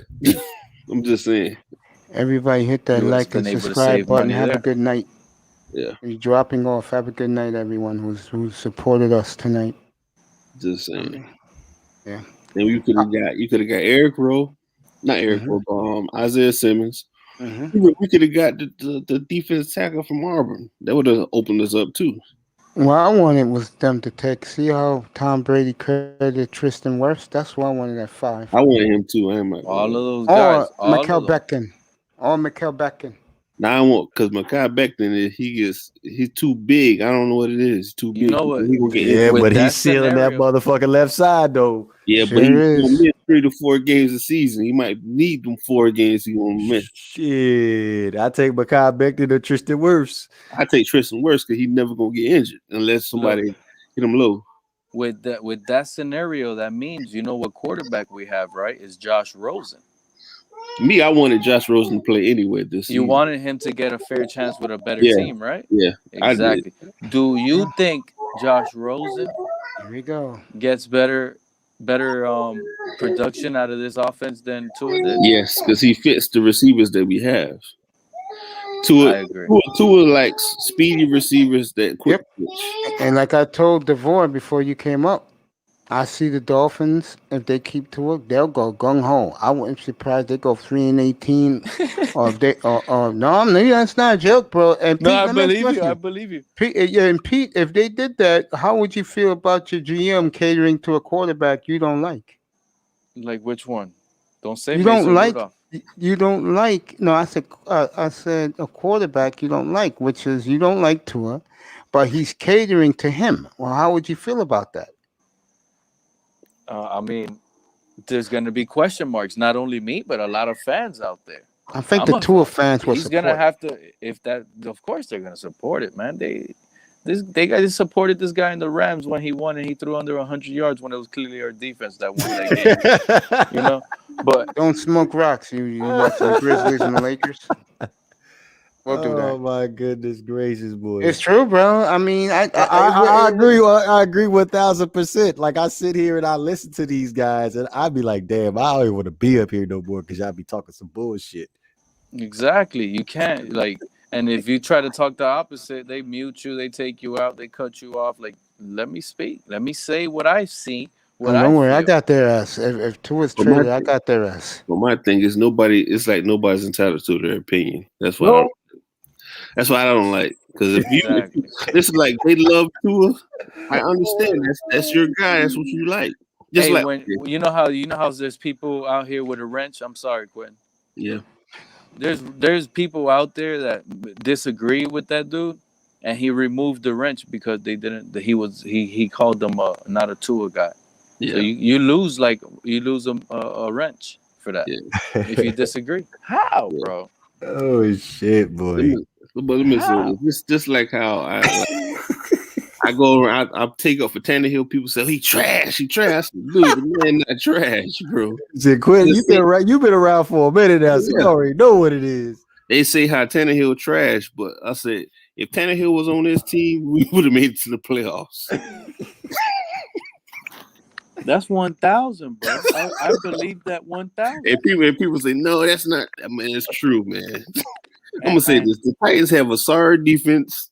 The offensive line is injured real bad. That's what people forget that crap. And they still made it to the playoffs. You heard me, Grade One? I heard you. But Tannehill trash. Yeah. That's what I always try to tell. I'm like, dude, the man not trash. Our whole team was trash, man. You try to blame everything on one person. I always blame Tannehill. But ain't nothing to a fault. I blame Tannehill so much.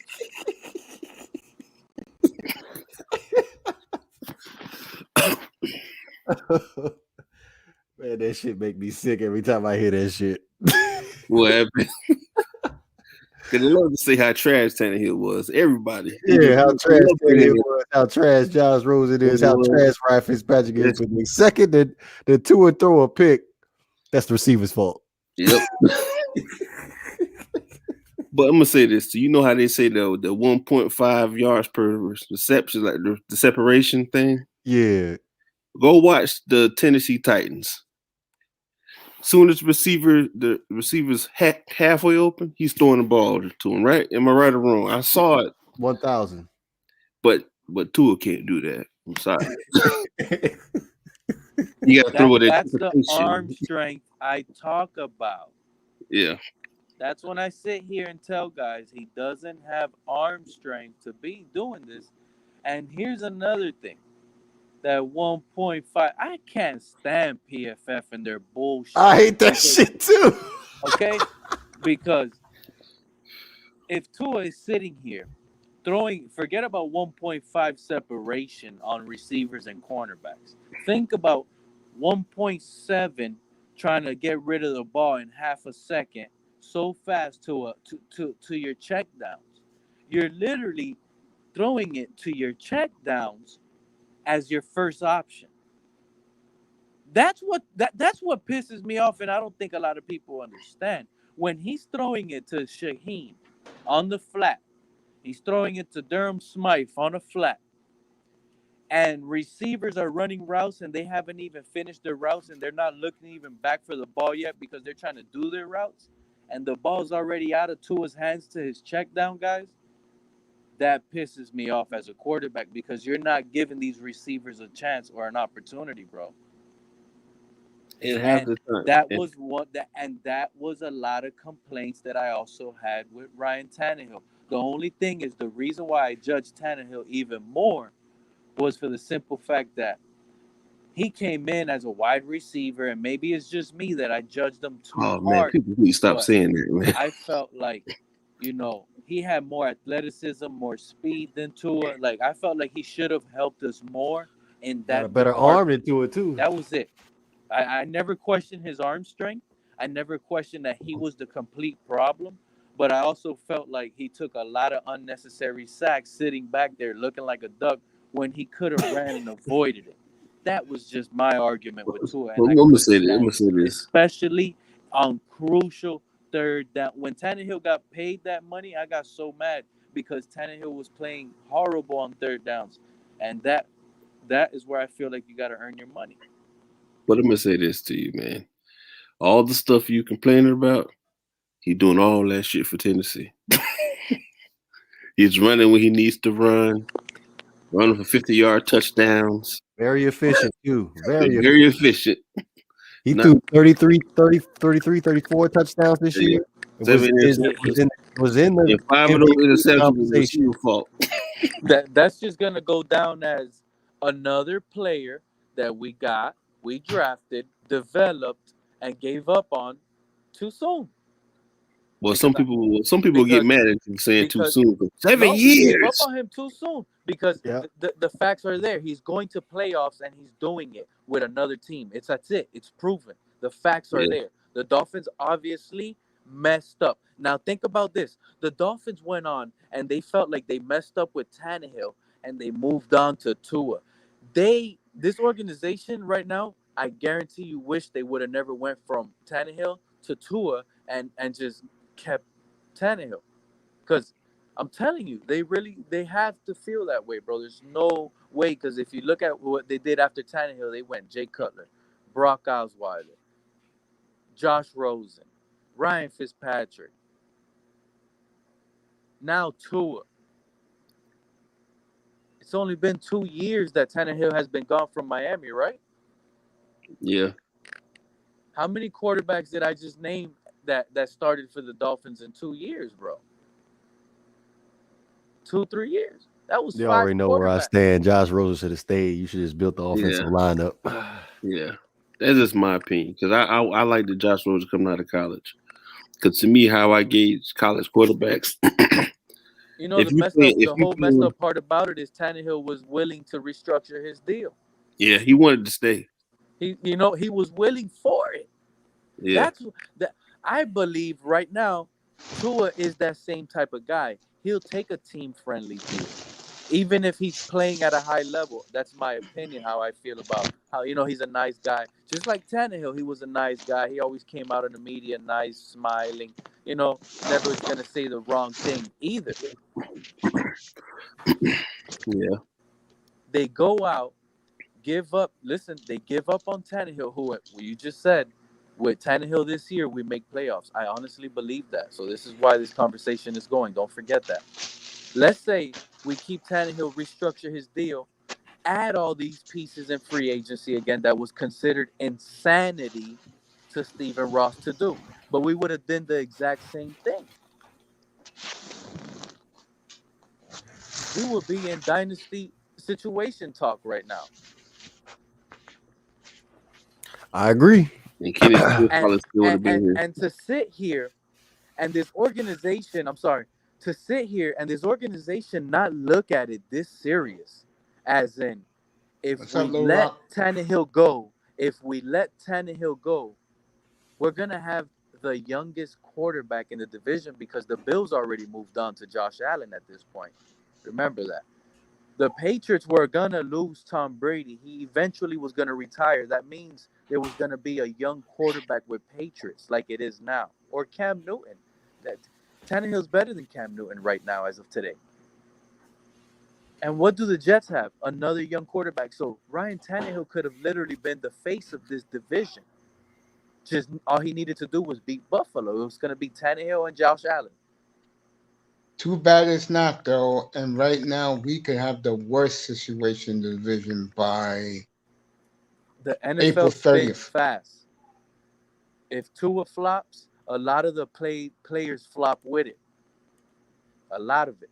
So that means Byron Jones is going to end up, you know how it is, new regime, they cut players. Byron Jones isn't the problem, we're losing games. Xavier Howard isn't the problem. New regime comes in, Tua flop, new GM, new coach, boom, boom, boom. They're cutting all these guys. Boom. And you got to think about it. Some of these players are getting up there in age. Kyle Van Noy, he's about to be 31. He's 30. He's going to be 31. He's going to be 31. Xavier Howard, 28. Byron Jones, 28. Yeah. Kyle Van Noy is another guy I'm complaining about. I didn't want him. Wiggle did you see off of that guy for him to be getting paid that much when he's on one-off? When they put the hands on him, it was either he was going to push these guys back or run around on the edge. That's it.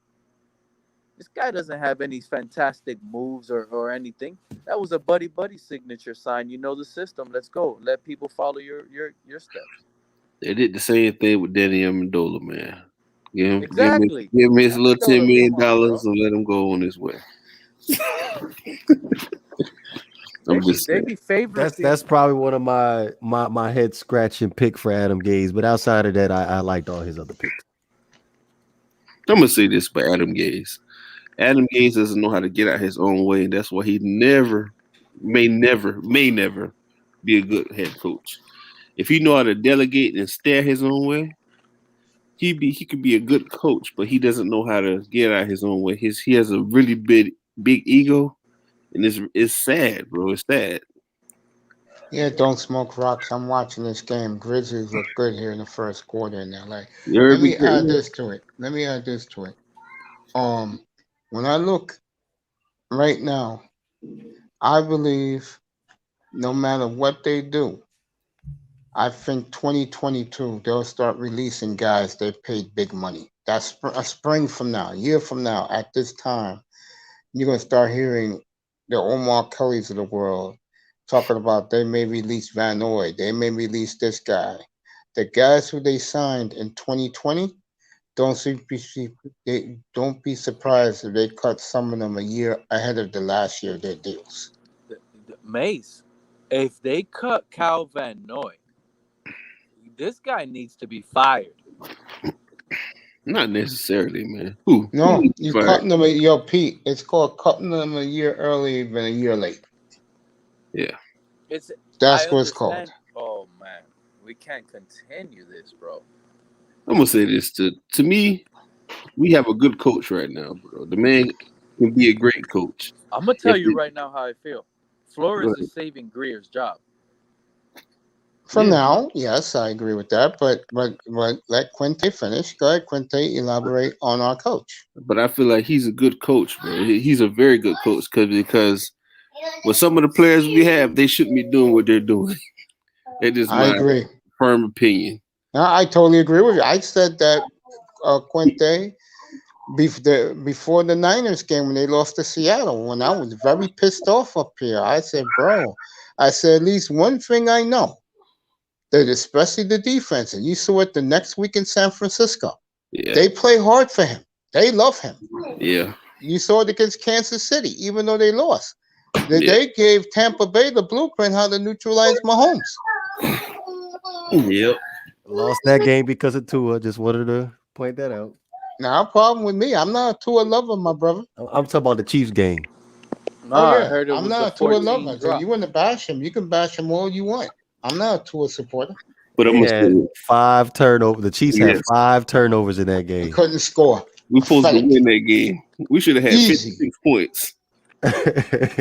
Easy. You know that, right? We should have 56 points. You ain't lying. I agree. That's why if we had Tannehill, we would have scored on 4 of them turnovers. And I technically, I think it should have been 6 because we had that 30-yard sack loss. Yeah. If it was Fitz, we would have scored 5 touchdowns, man. Yeah. That was the problem why we lost. And plus let them stick around. That's why they had their little blitz in the second and third quarter. It's true. That's why you can't never. It's like, remember back in the day you played the Patriots? They're not good enough to just beat you. They're just waiting for you to make a mistake. When you make a mistake, they pounce on you. They don't let Didn't the Dolphins have a 21-0 lead early in Foxborough? I'm gonna say it was like around 2014, and New England came back and blew them out anyway. That's a lot of matchups. I can't even remember, to be honest with you. Yeah, man. I remember that. That was like 2014, like that. Yeah, Philbin was. Oh yeah. 2014. Yep, we had Pouncey. We had Mike Wallace already. Was that the game? Mike Wallace so much Charles credit. Clay. Trash. He's trash, man. I think we had Lamar Miller. Yeah, we had Lamar Miller that game. We had a Yep. little squad right there. Yep, we had them up 21-0 in New England, and we still got blown. The defense let us down. Yep. Remember that game that happened an hour ago? I think that was the Mike Wallace drop. He had a deep bomb touchdown that he dropped. Yeah. Right on the right sideline, Tannehill threw a beautiful pass. And I still criticize him for never throwing more of those passes. Hey, yeah. But yeah, man, I think Tannehill right now would have had this team right. I do got to agree with that. But my thing is, if Tua can be Tannehill or better, I'm happy. You cannot compare Tua and Tannehill. Why you say that? Because 1, arm strength. That's first, arm strength. 2, height. Height matters, bro. Yeah, I think Tannehill. You know what I'm saying? So then, Pete, that's interesting you say that, because then how can you compare Tua to Herbert? Height, arm strength. You were hypocrite on that right there, man. No, let me tell you why the height matters. No, but you just said with Tannehill he had the height, he had the strength of his arm. It's the same way with Herbert, the height and the strength. You can't compare them. Then why do you keep comparing them? Comparing who? Tua. Herbert and Tua. Herbert and Tua. I compare that situation because I compare that situation to Herbert and Tua because I would have preferred to get Herbert, obviously. But I also compared Herbert to Tannehill, so I really didn't even want to draft Justin Herbert, period. I wanted Herbert. I'm sorry. No. I when I saw Herbert, I was looking at a Tannehill, so I'm like, oh my God, I've seen. I would love Tannehill back. So I was a little scared. That was the only. If I wanted to draft the quarterback last year, it would have been Herbert. I'm just saying. No, when they were asking me what quarterback, I wanted Herbert, and my reasoning behind that was because Dan Marino. I always use that. Dan Marino said Herbert, just get Herbert. Don't ask me about quarterbacks because I always wanted either Simmons, Derek Brown, but when they ask you what quarterback would it be, Dan Marino said Herbert. Let's just get Herbert. Sure did. Reminded him of himself. And look at Dan Marino's career in college. Went to the Sugar Bowl the year before, struggled his senior year. Herbert went to a bowl game, won. Next year he struggled with less talent. That's all I can say. I never really saw Marino. That's the thing. We can understand. Dan Marino got drafted when I was born, Marino's man. best year in college was his junior year. He got drafted when I was born, man. Yeah. Last time. To this day, I still can't believe the Jets took Ken O'Brien over him. Yeah. One thing I noticed as a Dolphin fans, like the fans that I know that watch a lot of years, they love the history. I'm here stuck on the present, like how to get better, man. I'm trying to see wins and happiness down here with the fans, and it goes crazy and all that. I can revel in the history because I saw the dynasty when they had in the early 70s. See what I'm saying? How did that feel? When you could just go Well, out as a online? kid, when you have a lot of friends, like I did back then, a bunch of 8-year-old guys, we all liked different teams. But when the Dolphins winning, it was awesome, bro. It felt good. You knew the players, bro. And I live in New York, and they were on New York every week. So you were in New York, repping the Dolphins in their best seasons, trashing anybody. Oh, that's right. You like the Jets? Fuck the Jets. They were losers, bro. And they were never on TV. Giants were losers, never on TV. And that's how we need to be again. We need to be over here shitting on these teams. They can't come over here and beat us at the Hard Rock. Why do we continue to? I'll tell you guys something else. Until about, I'm going to say 1988. The Dolphins was must-see TV around the world. I mean, America loved them with Greasy and Zonka, Kick, and Morris, and the no-name defense. They loved the Killer Bees, and then they fell in love with Marino. Gay sparked up a little media hype when he first came in here, at least down here in Miami. He sparked up a little media hype, especially getting that first year after those dead years with Philbin. We started getting a little media talk because making the playoffs. But then that quickly went away. The media down here doesn't even really talk about the Dolphins. Now it's came back with Flores. It's coming back. We're getting some hype. We're doing it. So that means we're doing the right thing right now as an organization. Yeah, but I think it will really be electric if you get one of the quarterbacks that is on the market. I think if they went out and got Watson, you'll be on this CBS media will be blown up, boy. Yep. So the Tua fans won't like it at all. I didn't get to finish the height issue. Like people sit here and always be like, "Oh, but Drew Brees and all this and that." You see, the thing is, when you don't really have a really great offensive line or just an average offensive line, because people think it's easy to get an offensive line. Like teams haven't been trying for decades to try to have an elite offensive line, and it just doesn't form. The people that you get don't work out. So the thing with Tua is teams found out you can't.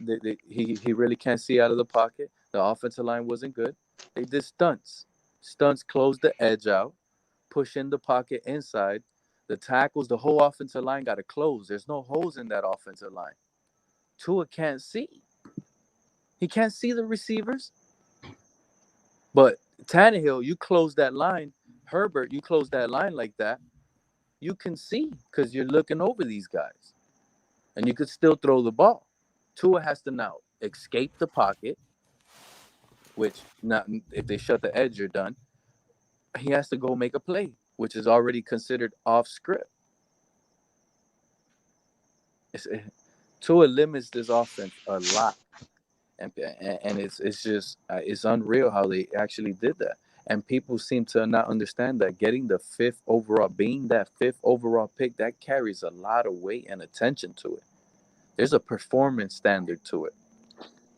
And he calls all this on his own. It's just my opinion.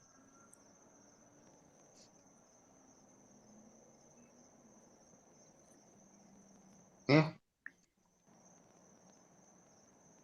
Yeah. Hey, Pete. My fault. I was reading something about Russell Wilson about his salary. Guys, I'm gonna say this. Quinte knows, Pete knows. I'm gonna say this to you, DeVore. When it comes to players like a Russell Wilson, like a Deshaun Watson, I don't give a damn about the salary cap. If that quarterback, especially let's say Watson, she was Watson, if he can get us over the hump and win multiple Super Bowls, I'll worry about the salary cap in the year 2027. With Watson, you're not going to hear offensive line excuses. He has the escapability to run. He No, shows but he all I'm runs and takes saying, off. Pete, all I'm saying is that, and you agree with this because you want Watson more than anybody else. If we got Deshaun Watson, wouldn't you worry about the salary cap in 2037, 2027, bro? You see me, Amaze, I don't worry about the salary cap at all. Because Yeah, there people you think go. Houston Texans, they want this guy. They don't want to trade him. You think they're worried about his salary in 2027? I'm going to tell you right now, and this is what I was told by Laurel. Fans want him to be traded so they can get back some picks and rebuild, bro. You keep the shit the way it is. They ain't going nowhere with Trevor Lawrence in that division now. And the Colts, as young as they are, with a great front seven and a great offensive line, bro, it's young. Houston's going nowhere. And I'm going to tell you something right now. I haven't, talked about this. I'll talk about this more in August. To me, the franchise that has to win right now in the AFC is Tennessee. Because their window of opportunity is going to close with Trevor Lawrence and the Colts in that division. It's going to close on them. Just like it's closed on the Texans. So right now, when Houston gets rid of Watson, Tannehill is the best quarterback in the AFC South. Let's see what Indianapolis does. And to me, Trevor Lawrence is clearly the best quarterback in that division. Let's see what Indy does via trade. True. Tannehill is third. No, matter of fact, if let's say they keep Watson, Tannehill's going to be last in that division. But Tannehill win more games than all their ass. I was just about to say that too. Again, to me, I'm going to say it one more time. The team in the AFC, they have to win it this year. It's Tennessee. Because if they don't win it this year, they're done. Done. They have to win it this year with all that talent they got. And last I checked, they have no defense. They do got to fix the defense a little bit. But at the same time, I can't believe Tannehill's about to be the best quarterback in that division. He is not going to be the best. He's going to win the division. He is not going to be the best quarterback in that division. Not even close, bro. Right now, best quarterback. You really think what's going to come in there and light the world on fire? He's not. Hell's yeah, because you already got weapons on offense. Hell's yeah. What team is he going to? The Jags, Jacksonville, right? Yeah. And you know what Jacksonville did? They did something the Jets didn't do. They lost their last 15 games on purpose. Smart thinking. They made sure fucking Gardner Minshew did not get on that field. Oh, you hurt your shoulder, bro. Okay, we'll play off. It's not our second string quarterback. We'll play our third string quarterback. And that kid played pretty well. Look at this scenario. If the Titans win that division and the Dolphins make playoffs, they have to probably face the Titans on the road. Bro, you keep dreaming about the Titans, bro. That is the Colt division until Trevor Lawrence is ready to elevate that franchise. That is the Colts division. And the Colts will get a big-time quarterback. They ain't getting no scrub. They get Carson Wentz. They win that division a cakewalk. Again, I agree with that. Best offensive line, best front seven in the AFC, you could say. Period. and they're young too. They get Carson They Wentz. still have no offensive weapons. That's the problem. You can get that. They got plenty of cap space. If they You get can get that. Carson Wentz, that'll be good competition against Tannehill, and I can Oh, see please, that division bro, going to the bro, wire. bro. Pete, cut it They out, bro. hate Cut the Tannehill, man. They hate bullshit. him, man. They hate him. Cut the bullshit. fucking Tannehill has no fucking defense. We saw what the fucking Ravens did to them in the wild card. Please. I'm gonna say The that. second, please. That's not true. Hold on, Hold Mace. I'm gonna let Quick go first, but go ahead, I'm gonna Quick. say this to you. Tannehill knew he messed up when he threw the ball to the short dude. He after that play was over, he saw him get open. That was a touchdown to won the game. What would you have said about that? Let's see what he does the next week. Dude, bro, y'all hate him so bad it don't make no sense. The man went to the playoffs. Oh, I was about to say, and one game away from the Super Bowl a year last year, bro. That was 2019. This is 2021. He was a year away from the Super Bowl. And the next superstar of the NFL is coming into that division. And I'll say it now. I really think that boy gonna be Ryan Leaf. I'm sorry. He'll go 8-8 this year. So it's pretty much Mace's right though. Because if you really think about it, right now with the Titans, it's either Super Bowl or bust season. This is it for them. Because they have to win it outright. Went divisional round, got knocked out. This prior season went championship round. So now this is it. This is it. It's either this is it for them. Yeah, this is it. You're the right. window's going to Right, close. mate. And you're forgetting one more thing. Something that you guys overlook. You can talk Tannehill all you want. Miami is coming, and they're coming fast. You can say what you want, and if Greer hit on these picks and these kids are balling, it's locked. It's a wrap. Only issue I have with that, Mace, is I don't think the defense is going to perform the way I think they'll play better in 2020. They'll play better this year because they're going to get missing pieces to add to it. They're going to play better. And I'm going to say it one more time, and I'm not being biased. I'm being factual. They ain't going to let that coach down, bro. That defensive unit, they ain't letting him down, bro. They're not. Those young boys on that defense, they'll run for a fucking inferno for Flores, bro. Look, I think the fact, Mace, I get it. I get your point. If they hit on the picks, I get that we won with Tua. I get that point too. But I think Ross has these guys working. And I'm talking about Greer and Flores. I don't think these guys are on the bubble you think they are. They just lost a lot of respect.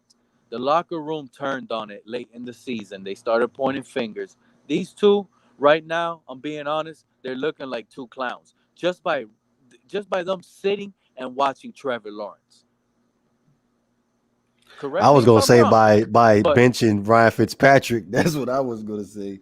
I would never done that, me if bro. I'm wrong. These two, Coach Flores and Greer, are looking like clowns right now, bro. Having to sit there and watch that, bro.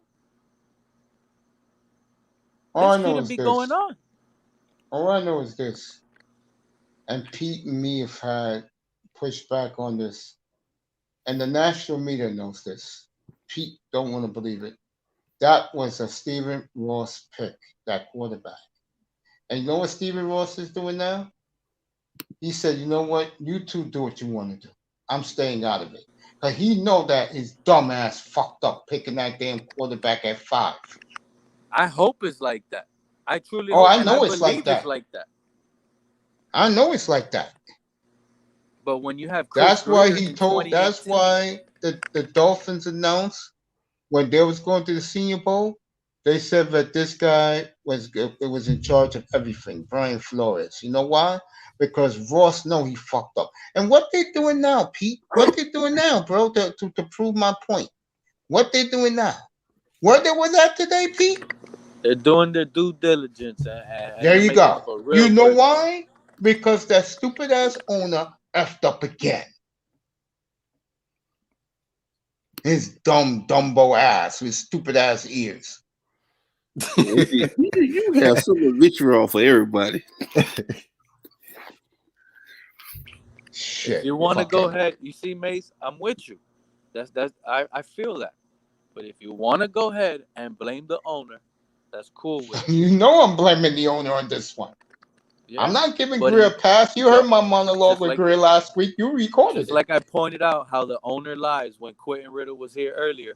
Just how I pointed out that the owner lies about that He sure bullshit did. free agency and insanity. He can lie again. Number 2012, the off season, and had Armando Salguero backing him up.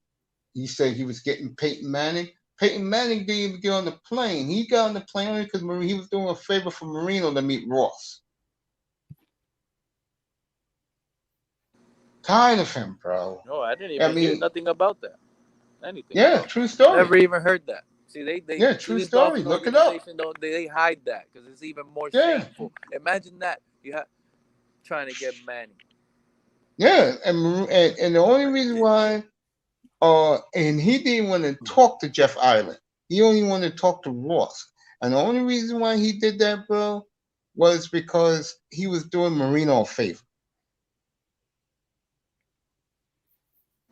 Oh yeah, because Manning came out 98 season. Marino was still here, right? Yes. Unreal. I'm talking about 2012 in the offseason. Whatever you still have an aging quarterback, but you do what you get for your next guy, and you sit him on the bench. And you know what? Tannehill would have learned a hell of a lot backing up Peyton Manning. That's facts. I agree with that. 1000%. I'm gonna say if David Garrett never got hurt that year, I think he would have learned. And you know what? This guy is this GM now, right? Yeah.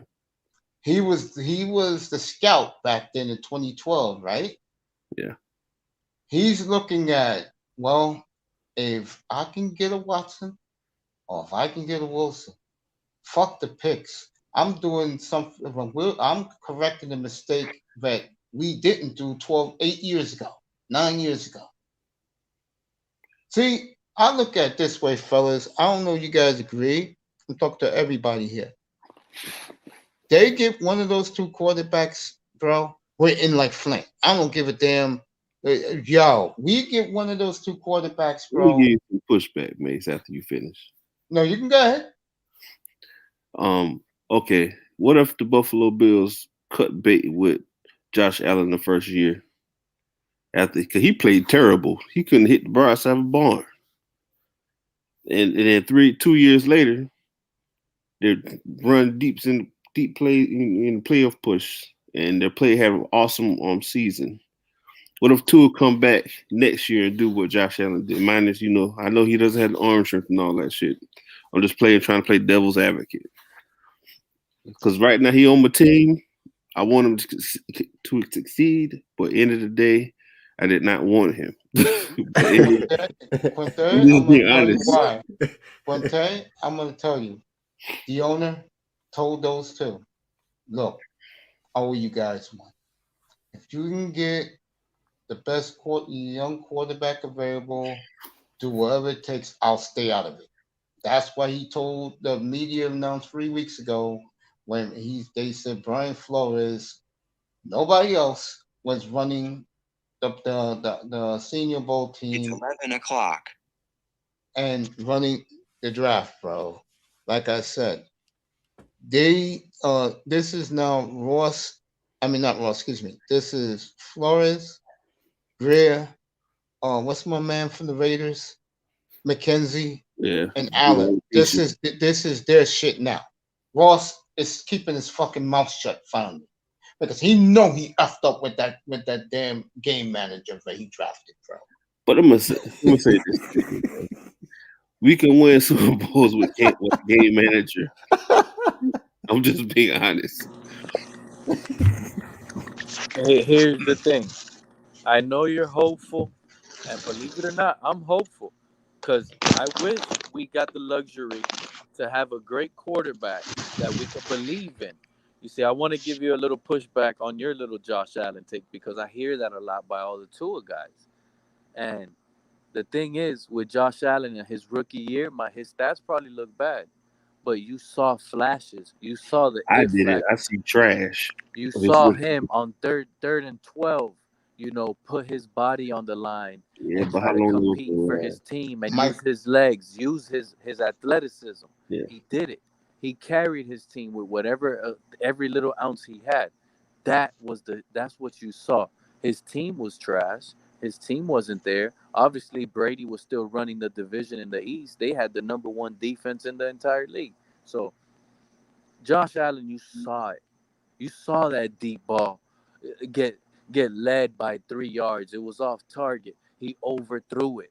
That was the issue. He I agree. I overthrew agree with balls. Pete on that. I could agree with Pete. It's like it's not on film as far as what I see from Tua, but I just feel like he just ain't it as far as being a transcendent talent. DeVore, I That totally agree. Sadly, I agree. He Yeah. won't be if he stays in Miami.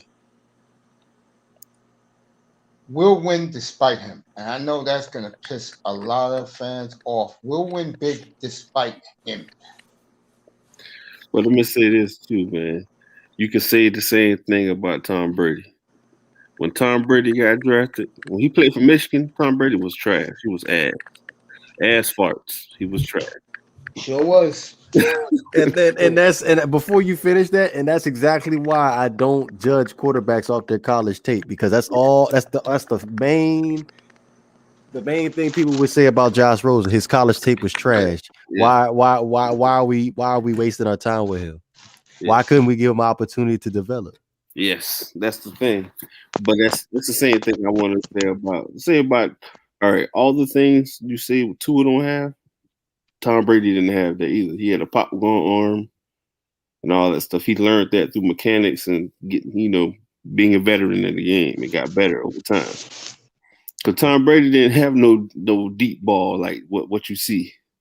But and you see how Tua throws the ball? Tom Brady throws the same way. Loft the ball up. He doesn't throw darts.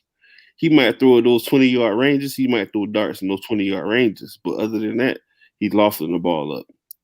You understand what I'm saying? But that's my fair comparison. If he can be Tom Brady, first 7 years game manager, not clutch Tom Brady, but game manager Tom Brady. Game manager Corey Dillon. Yes, that's what I want to see. When he get his 9th year in the league, that's when he becomes the man like Tom Brady did. No, because I'm gonna say this: nobody cared about Tom Brady when Peyton Manning was still playing. Peyton Manning was the best quarterback in the league. He only won one Super Bowl. That's what people forget. That they forget that crap. And when Brady had 4, Manning won his 2nd. Yeah. People celebrated Manning as the good. Like they didn't want to say it, but they was putting him as the GOAT. They didn't say it publicly, but privately, they were calling Peyton Manning the GOAT with 2 rings. Yeah, because they was calling the GOAT. I'm gonna say if switch Peyton Manning and Tom Brady off teams. If Bill Belichick had Peyton Manning on offense, with how Peyton Manning was his first, he was elite, elite. Come on now, they would have won. They would have went 10 for 10 in Super Bowls. All I know is this: you talking about an era where I saw him play. Matter of fact, I honestly say between 2001 and 20, I'm gonna say 29. I've seen just about every game Brady played, bro. Yeah. And you're right. I say the same thing. That's why I respect him. He won 6 rings with hardly any talent. Yeah. But in the 7th one he just won, he had all the talent he ever had. It was like God blessed him. God said, if you can't win with this, Thomas, you'll never win again. Yeah. Getting back to Tua. I told you, I told Pete, I told everybody willing to listen to me. I said, we can win big with him. But he's going to be like, I say, Aikman, Tom Brady is a great comparison. Only problem is, as we speak, we have the golden opportunity to get our Corey Dillon. Yeah. Right now. No Arian Foster. That's Arian. Or even Arian Foster. We can get that player right now. That's what I see when I see Najee Harris. When I see Javonte Williams, you're right, I do see Ricky Williams. Yeah. That kid's hands is ridiculous, man. So you guys believe This is what you guys said right now, because I got to give both of you pushback. You two believe that the Dolphins, even with these picks starting Tua, y'all can win the championship. We can win 13 games this year. Yeah. You could win the Super Bowl with Tua after these No, three not yet. first. In 2 years we can. But we have to add the final piece. All right, just making it to the Super Bowl period is in conversation. Forget about winning it. You believe after this draft you can make it to the Super Bowl with Tua? We can win 3 Super Bowls with Tua, yeah, but he ain't gonna be the star, and that's gonna disappoint guys like you. You know how that crazy that is? Because I saw Dallas do it with Troy Aikman. And Emmitt Smith and Mark Irvin was the That's start. all hopeful talk. You know who also hopes that? I mean, you know who's not even hoping that right now? The owner, Stephen Ross, the Chris Greer, Flores. You know why? They're sitting here watching Trevor Lawrence. Yeah, but Pete, let's say if they couldn't make a deal, that's why you have 4 picks in the top 50, 5 picks in the top 81. You improvise. That's why you have scouts for. That's why you have a brain trust for. And let's say There was only 7 teams, bro, not 32. Of course, because the other teams know they can't get them. Some of the players who was at the Senior Bowl played for Clemson. 3 players: Rodgers, the receiver, Powell, and the defensive end. So you can't really say they was there watching him. They probably there watching the players they went to the Senior Bowl to see. People, there's speculation because people like, I'm gonna say this to you, man. With This is media, not speculation. Brian Flores with media, you see what they did to Tua a couple weeks ago. Now they're gonna take that and run with it. They're gonna say, they're looking at Lawrence. They want to draft Lawrence now. They want to trade Tua away to get Lawrence. It's just a narrative, bro. Because I'm gonna say this to you. NFL is just like wrestling, bro. It's nothing. It's just like wrestling. It's entertainment.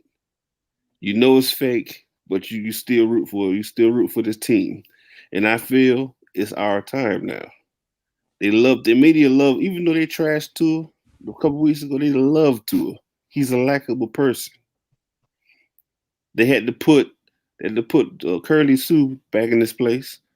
And I believe next year, watch, Tua gonna do something, and we might make it to the Super Bowl or in the playoffs, and they're gonna be happy. They're gonna talk about him all the time on the press, in the ESPN. I totally agree. And let's say we trade him.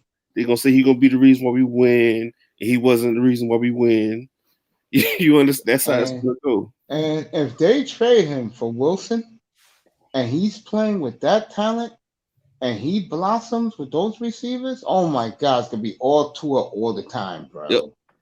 And it's gonna be all Tua all the. It's like Russell Wilson never existed because the national media don't like Russell Wilson. It'll be like Russell Wilson never existed in Seattle. Oh, he's in Miami. Well, how did Miami do? Oh, they finished second place. Is he still saying go? They're gonna mock Russell Wilson. They're gonna go. Is he still saying go Hawks? That's exactly what they're gonna be saying. If let me tell you guys something. If Chris Greer and this regime decides to build with Tua and this shit works and goes to the Super Bowl, we'll win multiple after Super this Bowls. season with all the quarterback pressure, this guy Greer will never be able to be questioned on talent ever again. Well, get ready to not question him ever again because I'll say it before and I'll say it again.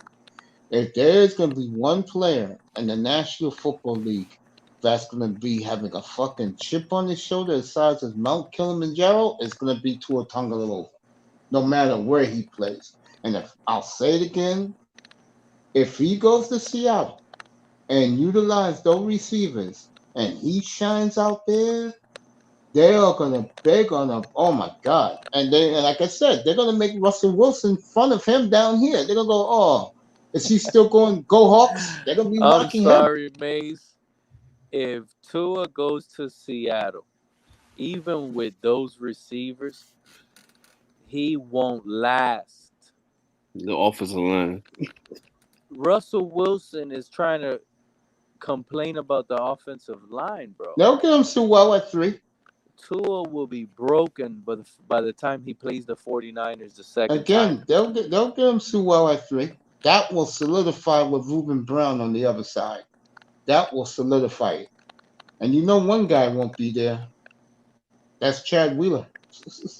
That's being funny. I guess. That man still gonna get a job. He white, man. Of It's okay. Feel course, bad that's for a Tua if he goes to Seattle. that's a manosphere's joke. Yeah. But anyway, seriously, yeah. If Tua stays, they'll win with him. It's just that he won't be the star, but they'll win with him. Yeah, yeah. Look, let's say Tua's our starter, right? Because Greer said he's our starter. Yeah. We need a backup. I told you before. If you know which way they're going with Is the it going to be a backup, rookie or a free agent? I think he'll be a free agent. But Or it do we ain't going to trade? be the Is it guy. Mariota? I don't think so. No. I think it's going to be either Mason Rudolph, whatever his name is, in Pittsburgh, or it's going to be Jacoby Brissett, who this guy knows. And you know one of those two is your backup quarterback, it's going to be all Tua, win or lose. That's unreal. I think think Jacoby Brissett beats him out.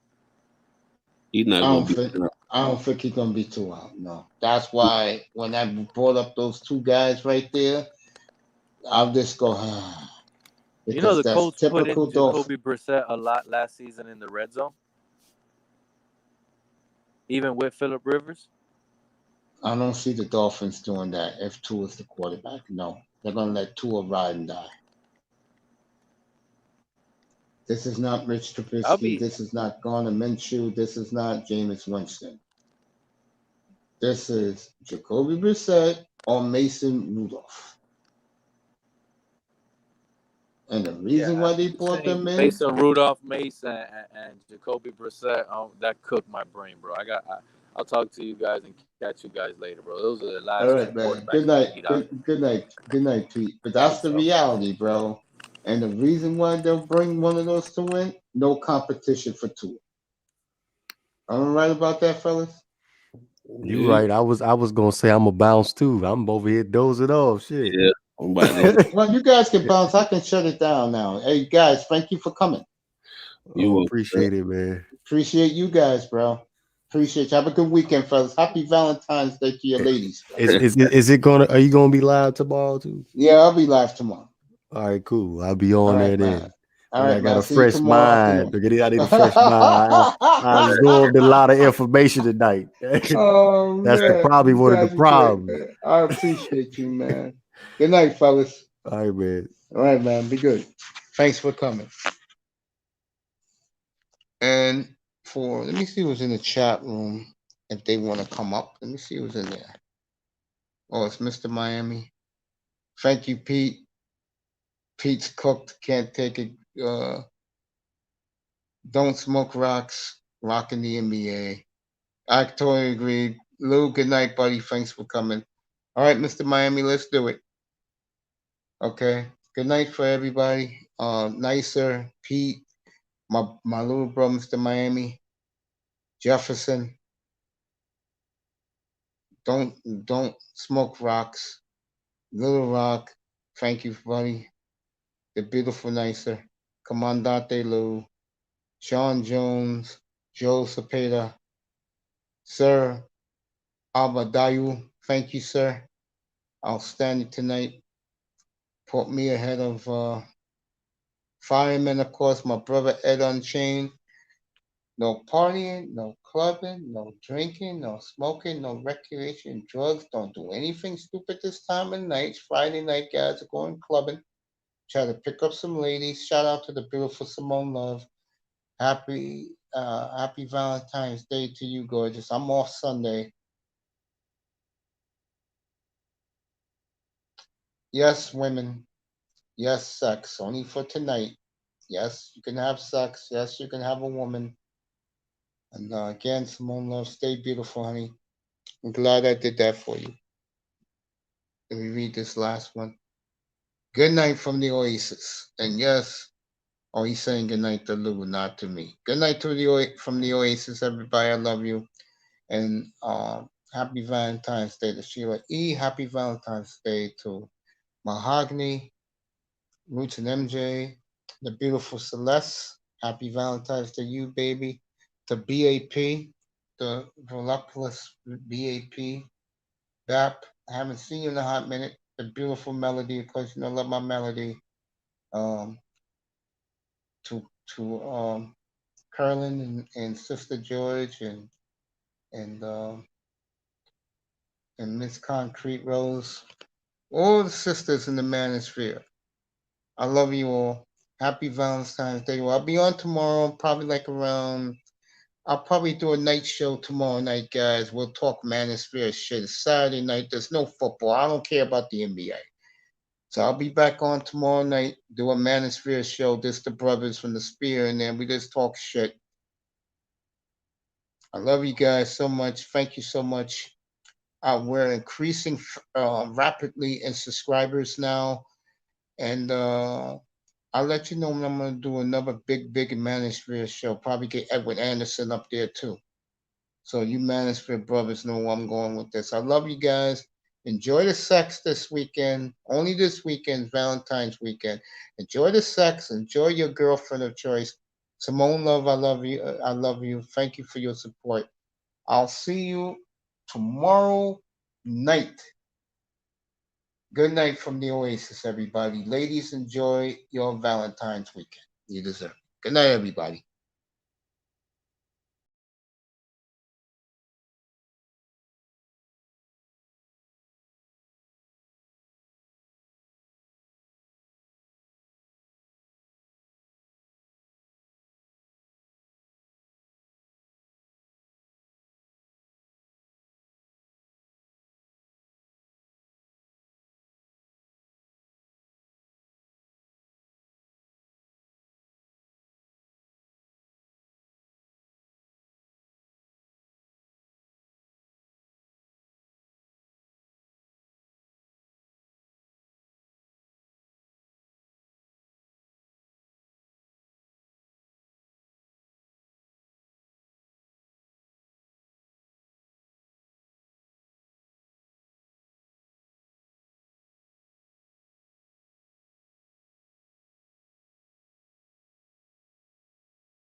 I'm like Godzilla.